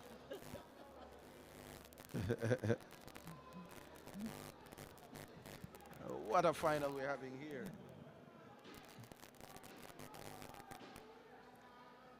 That's hit down towards long on. And that's 1 more. They are doing it in singles at the moment. 5 to get. Only a handful. The total to get, you can hold up 1 hand and it's on it. That's how close you are. And the JDF players under the tent below us, they're sensing it.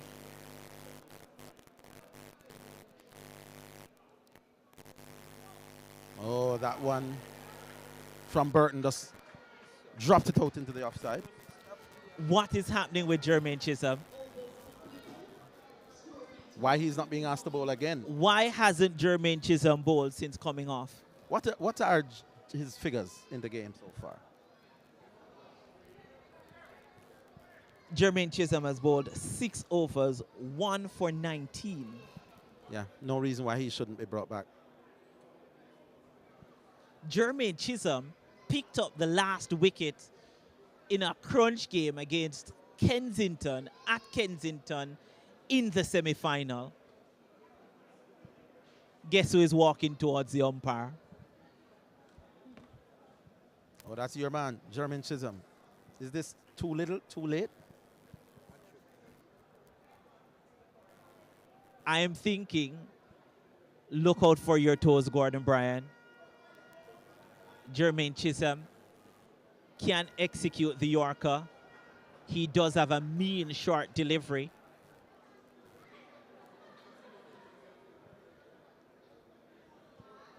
You need a slip. Jermaine Chisholm, round arm, burly fast bowler to Gordon Bryan. You need a slip. I think it's a little strange that Chisholm is just brought back, but The captain is saying, well, you can win it for me with 2 good deliveries right now. Well, that's a good one. You don't want to be run out now. You really need a slip. Well, we'll see. And Jermaine Chisholm on the mark immediately. And I reckon that would have been hitting the top of off. There's no one sweeping on the mid-wicket boundary or the cover boundary. He's hit that in the air over the man at cover. This will run pretty close to the boundary. It will get there now. And that's 4 runs. And with that blow, the JDF are within touching distance of the title now. And that was a brave shot. And it came off. I said it to you previously, that 2 positions I would keep. The sweep on the cover boundary, the sweep on the deep mid-wicket boundary. They have neither, and it's 4 runs over cover.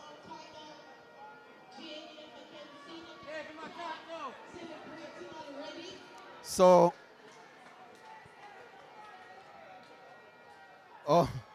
they are appealing for that. They're Chisholm still trying trying. anything.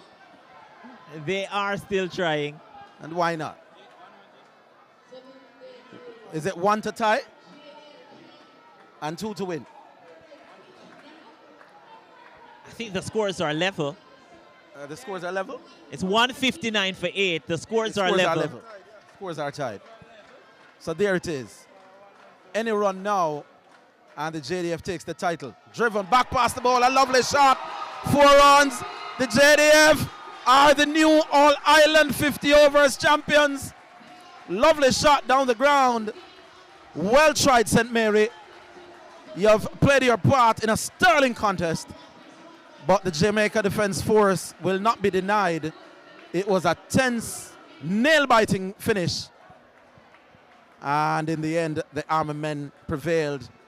Renata Brown will tell us how he saw what was an enthralling game of cricket. Yeah, superb contest. 163 for 8, JDF they end.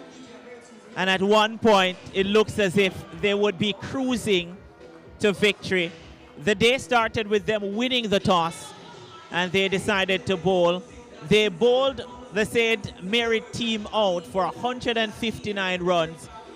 As we look back at the winning moment, a full delivery punched down the ground for 4. And the St. Mary innings was really led, held up by Alwyn Williams with 72. Andre Query got 26. They shared in a 95-run third-wicket partnership, and then it all fell apart. St. Mary, they lost their last 8 wickets for just 30 runs. Dennis Bulai was magnificent with ball in hand. Ended up with 4 for 30 from 10 overs. And then the JDF needing 160 runs to win. Getting home in the end, thanks to 12 not out from Gordon Bryan. 2 boundaries in that. They got to victory at 163 for the loss of 8. Deethmar Anderson, 34. Dennis Bulai, 35. Those 2, they shared in a partnership of 78 runs for the 4th wicket. And then it almost fell apart for the JDF, losing a couple quick wickets. In fact, they lost their last, well, they lost 5 wickets for 50 runs before getting home in the end, winning here by 2 wickets. A fantastic contest that we had here at Sabina Park. The JDF in the end are the champions of the 2022 Jamaica Cricket Association All-Ireland 50-over competition. And they celebrate together. It was nervy. We had a gruesome moment with a collision of Murdoch from the JDF. Well, Murdoch from St. Mary and Burton from the JDF. Murdoch has since been taken away by the ambulance, but In the end, this team gave a really good fight and losing by 2 wickets in the end. The JDF champions, hard-fought contest, champions nonetheless. And what a game we had here at Sabina Park.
We are into the presentation ceremony.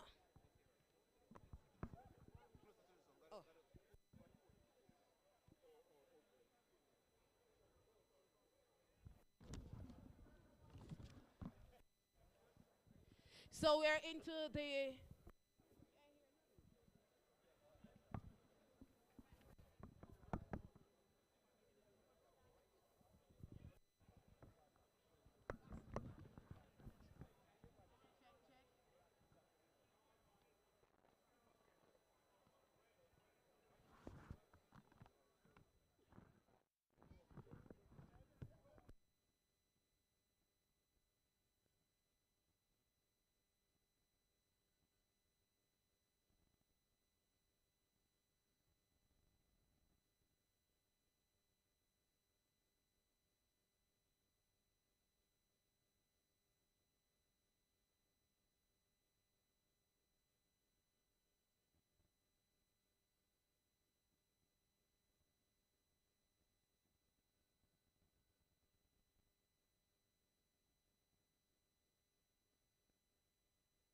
into the presentation ceremony of the JCA All Island Limited Overs. So welcome will be done by Mr. Anthony Davis. Put your hands together for Mr. Anthony Davis.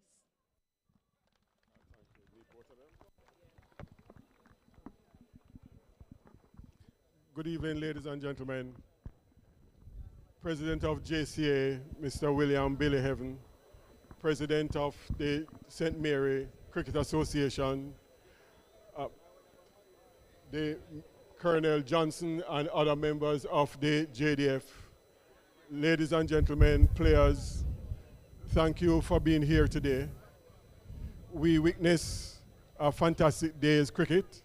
I'm sure there were extremely exciting moments, and we look forward to having many more of these events. So cricket is back with us. The pandemic is slowly becoming history, and we look forward to having a lot more competitions.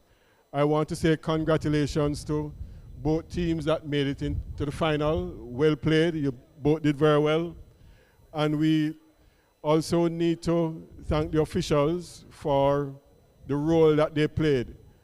This is a historic moment for us, and we are back after the pandemic, and I'm sure there are a lot of people who had concerns about how long it is taking for cricket to be back in center stage. Well, it is here, and the players have certainly demonstrated that they are enthusiastic and happy to be out in the middle again. I want to thank everybody who also played a role and made an effort to come in here to make this a memorable day. Ladies and gentlemen, I want to, in closing, say thank you again for coming here, and we look forward to sharing the spoils with the winners and the runners-up and all persons who played a role in today's opening. Thank you.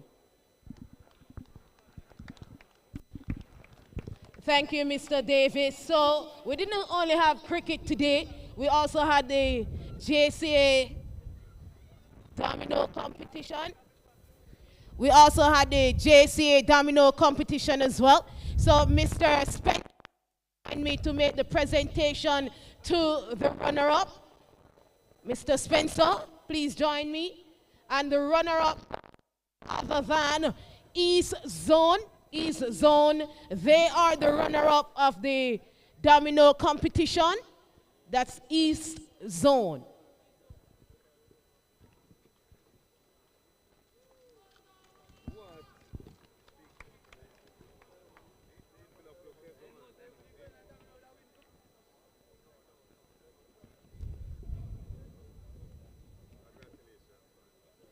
All right, stay with me, Mr. Spencer, and we move to the winners. So the winner of the domino competition goes to none other than Urban All-Star of $50,000. Yes, the winner of the domino competition is none other than Urban All-Star winners. Yes, a check of $50,000. So make some noise for Urban Star.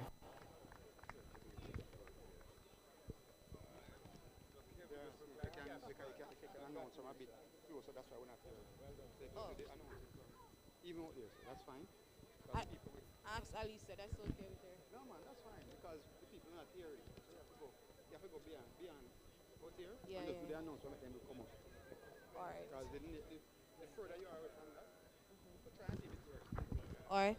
So we move back into the cricket presentation now. And I invite Mr. Billy Heaven, the president of Jamaica Cricket Association. He'll be addressing us. So make some noise for Mr. Billy Heaven, the president of Jamaica Cricket Association. Thank you. Thank you very much, Kimmy. Ladies and gentlemen, let me thank all of you who have supported the JCA All Island Limited Over competition since it started. We have waited long, 2 years, for the restart of cricket here in Jamaica. It was worth the wait, and the JCA really has no second thought about the timing of the resumption of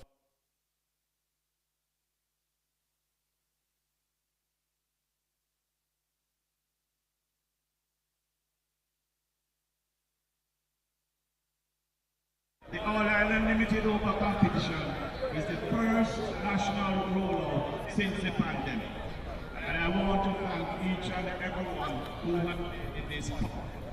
To all the teams that participated, the administration, presidents of clubs and associations, the curators or groundsmen if you prefer, umpires, and everyone, I want to thank you for your commitment to the game of cricket here in Jamaica. I bring your attention to August 10, 12, and 14, when New Zealand will be here, right at Sabina Park, for 3 T20 matches. And I hope to see all of you and more present here at the park. I want to winners of today's final give the JDF of applause. And runners up.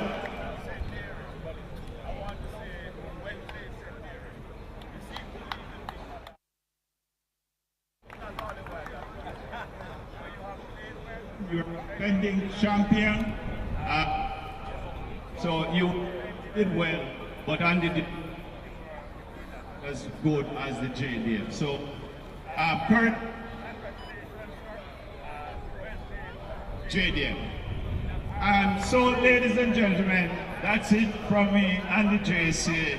Have a good afternoon, and may God bless you all. Thank you, President Heather. So, match presentation, and this will be done by Mr. Harris.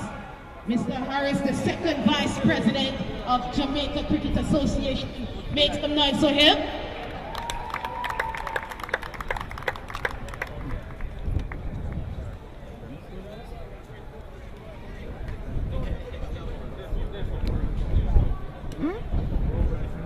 Yes, sir. So what up? So what going now, sir?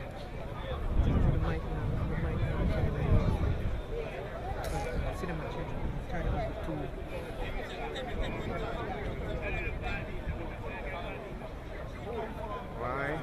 I mean.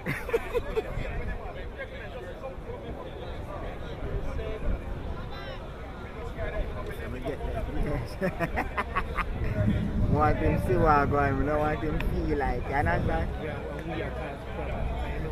No, me not, no, me not cause no problem.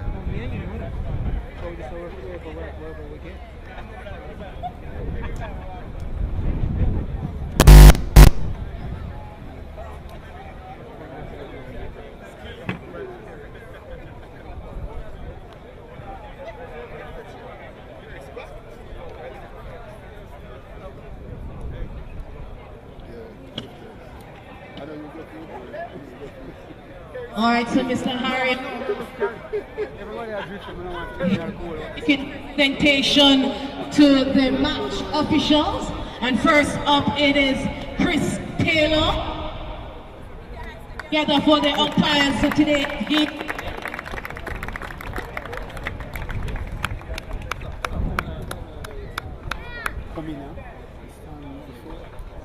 Yo, same off for the king now.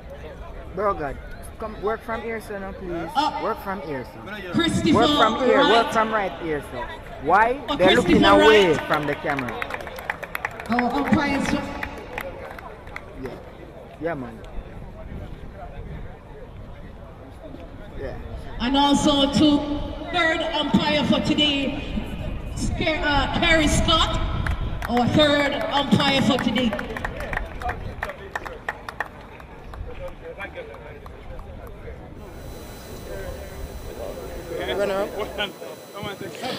All right, thank you, Mr. Harris.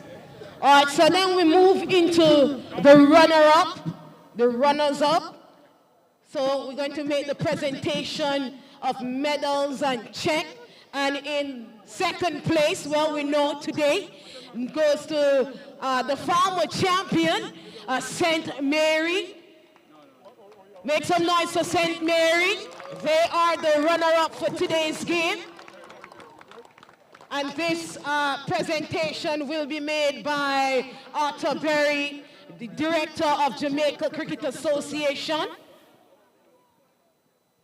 Make some noise for Mr. Arthur Berry.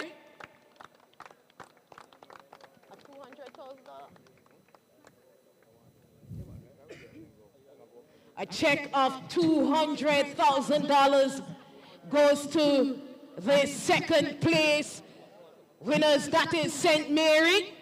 The captain make his way to collect the check.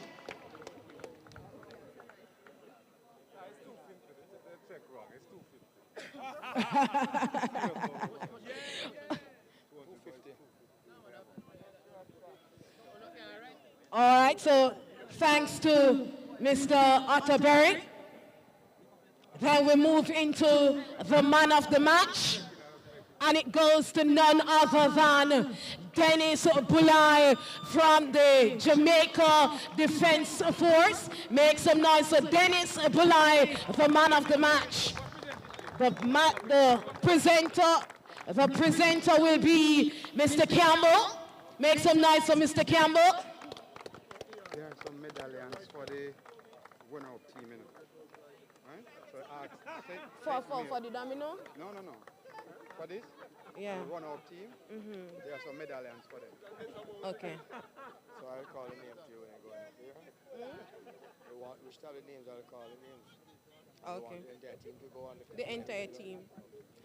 All right, so we invite the team, St. Mary team, for their medals. St. Mary team, please make your way to the presentation board.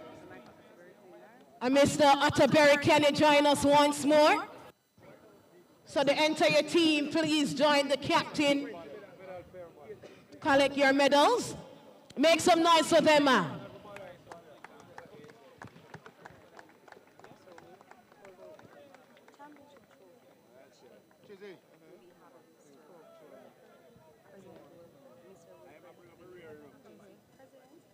And then we do this next. The winners medal. So do the winners medals first? Yeah. It's them to check, so do the medals first. So, ladies and gentlemen, now we have our winners presentation, our championship presentation. We'll be having our president, Mr. Wilfred Billy Heaven, to conduct this presentation. The team will be getting their medals, trophy, and check. All right.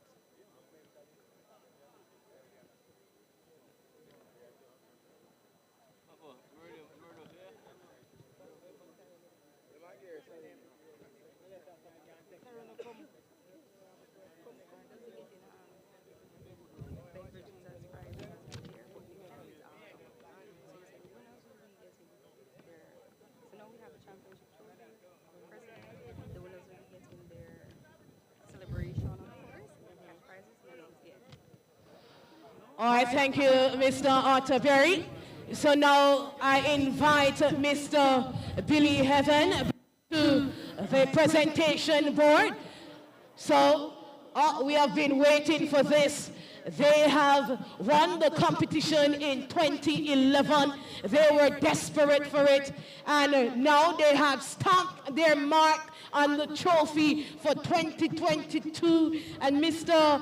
Wilford Heaven, the JCA president, will be making the presentation of the checks of 500,000 Jamaican dollars to the captain of the Jamaica Defense Force. Make some noise for them.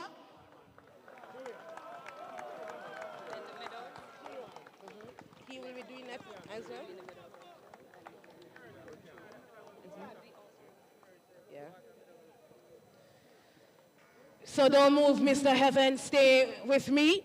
So he'll be presenting the medals to the winning team. Calling the captain again.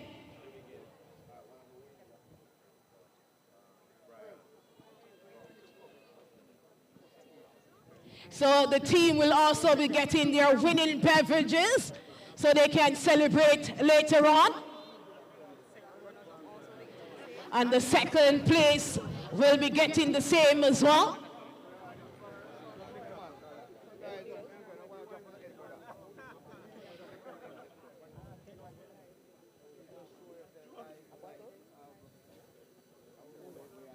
So Dennis Bulai, the man of the match, will also be getting a celebrating bottle as well.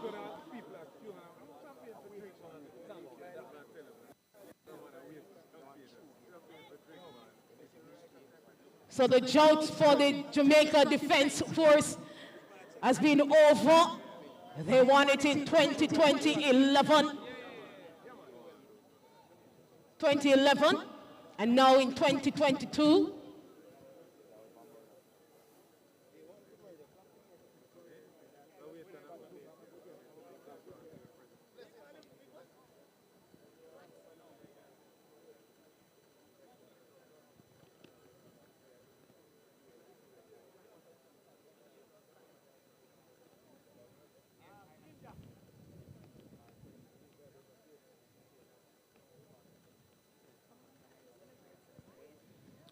I guess they're waiting to celebrate, collecting their medals presented by the president of the Jamaica Cricket Association, Mr. Billy Heaven. Still stay with me, Mr. Heaven. So we invite the winning team for 2022. The winning trophy will be presented by the president of Jamaica Cricket Association, Billy Heaven, Wilford Billy Heaven. And you can hear the cheers coming from the winning team.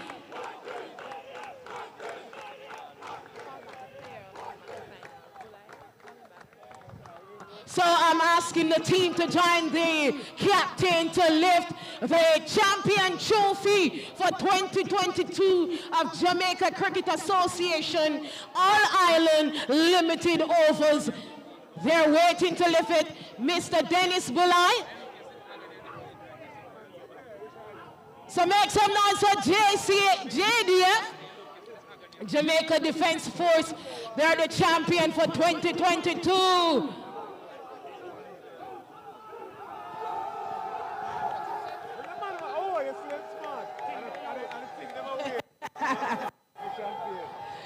Thank you, ladies and gentlemen. Thank you, ladies and gentlemen, for coming out to support the Jamaica Cricket Association All-Island Limited Overs. Thank you for your support, and congrats to St. Mary, the runner-up, and congrats to the champion for 2022. Thank you.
And from there, the guys just play discipline and hard cricket right throughout.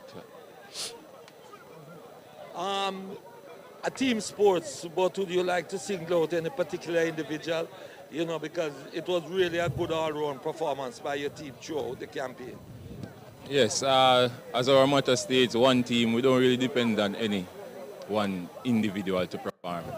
At every given day, somebody can come up and put up their hand and stand up. So there's no, if I were going to single out anybody, I would have to single out the 20 or 18 persons in the squad, to be honest, because everybody play a role in our team.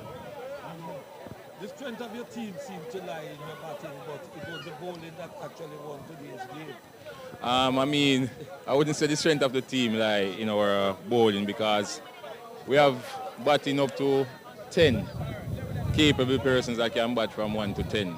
And in a bowling point of view, only the wicket keeper alone on our team cannot bowl. So we have a lot of options. We have a lot of all-rounders. Pleased with the overall performance, despite the fact that you mentioned at the beginning you had an ego. Yes, to see how the guys come on during the season, learn from our mistakes and sit down and reflect and start to play hard cricket, and to see us reaping the rewards at the end of the tournament, it's a good feeling. 2011 was the last time you guys won. You're determined that in 2022, after a 2-year break, so to speak, because of the pandemic, that you want this one and you need it badly. I mean, every competition that we enter to win, but I guess the chemistry is right in the team at the moment, and once everybody is gelling together, it's going to be very hard to beat us. What next? Any competition JCA has. It's a pleasure. Thank you. Let's get there.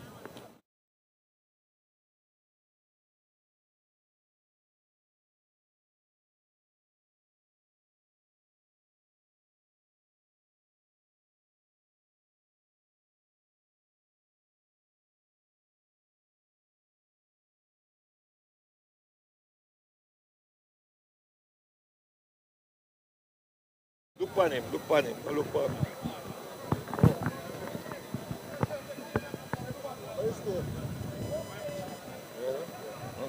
Speaking now with Andre Cray, it's difficult to start by asking if you were disappointed, because obviously you're disappointed in not retaining the trophy. But what went wrong? Well, the partnership, if you look at the way that we batted, and we didn't bat the way that we wanted. Looking back, see Alwyn and I, and we gotten a good partnership, and from I got out, we slide.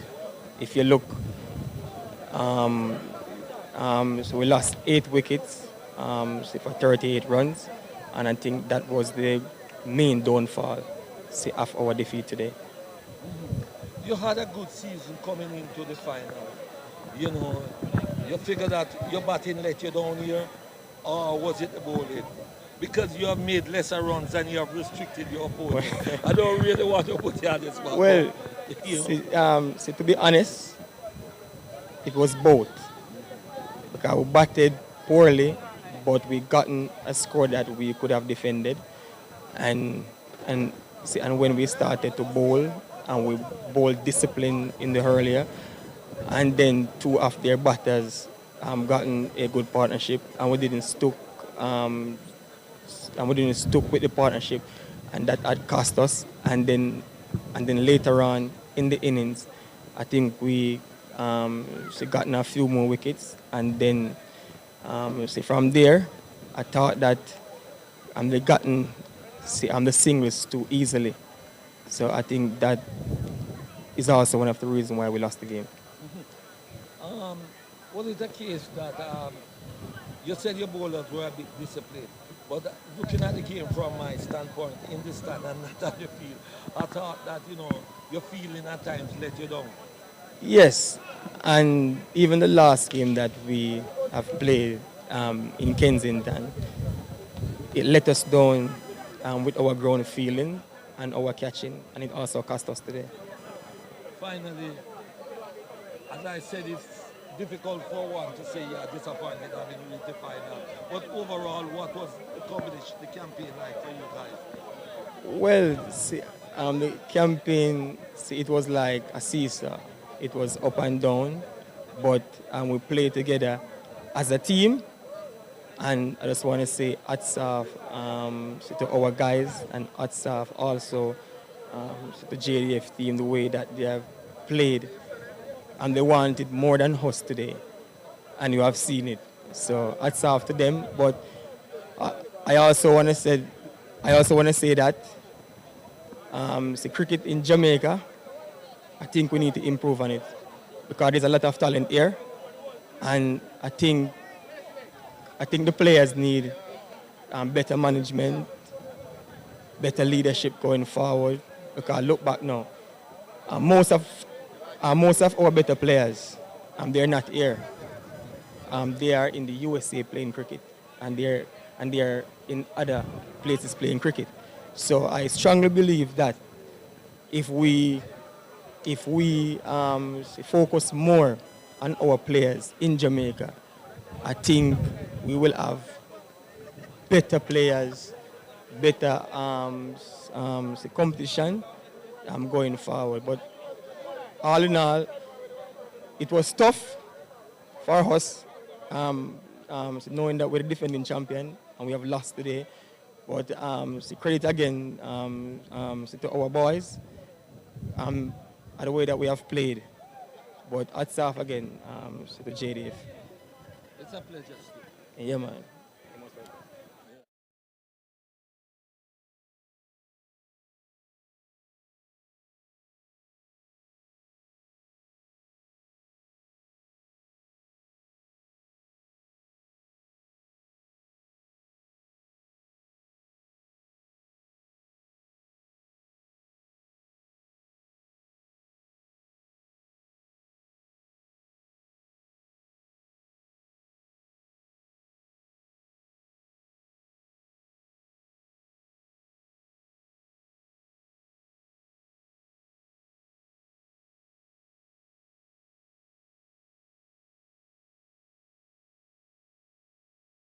Speaking now with President of the JCA, Billy. Billy, we had a wonderful campaign. Was there any disappointment from the JCA standpoint? I think we have had a good competition, especially given that it's the first national rollout of cricket in Jamaica, the All Island Limited Overs competition. We had all the teams participating at different levels. Of course, today we have the final, and we congratulate the JDF for being the new champions. In any activity that you undertake, there will always be room for improvement, but that will come when we get back to review and to assess the competition and to see where are the areas, if any, that we can make it better. Of course, we have had a very good turnout today, perhaps for the first time in a long while. But as you would have seen in all the matches that we have been to, the level of enthusiasm, the spirit of the teams, and even spectators and all the stakeholders is remarkably high. And, you know, that spells well for us at the JCA. I don't know if it is as a result of the pandemic and being laid off for 2 years and you come out with more enthusiasm or what, but we are seeing that in our game right now. And we are happy for that, and I believe that will take us to places where. Mm-hmm. Is there any improvement you would like to see from next season in the 50 overs? The 50 overs, as you know, this is not the end of it. This is the end of stage one. We will now be going into a 4-team competition where we will select our best 60 players in all the departments, and we will roll out a competition for 4 teams. And the JCA will manage those 4 teams and the whole process. And, you know, we are seeking to build strength, so we have to match strength with strength in order to build it. And that's where we will be going next for the JCA, another level of competition above this one. Finally, Billy, as you mentioned, the best 60 players. The best 60 players will be divided into county or one side like say Kingston, who have a number of good players. Yeah, we are leaning towards the county system at the moment. That we'll have 2 teams from the Surrey area, one from Cornwall and maybe one from Middlesex. That's the initial thought. That, of course, is subject to change as we try to refine the process, but that is what we are contemplating at the moment. But in any case, there will be 4 teams. And finally, Mr. President, will these players be selected from this lot of cricketers that you will be looking at schoolboys in order to include them in it? We will have a development aspect to each and every competition that we play. Our 60 players will be coming from the data of the performances in this competition. So that's a starting point. But then we will have scope and scale for development players, which will be the age group cricketers, to be integrated into the national competition. So we're looking at that as well, maybe 5 of them. I use the number 5 because in each of our competition, we seek to get 5 development players alongside the mainstream players. Thank you very much.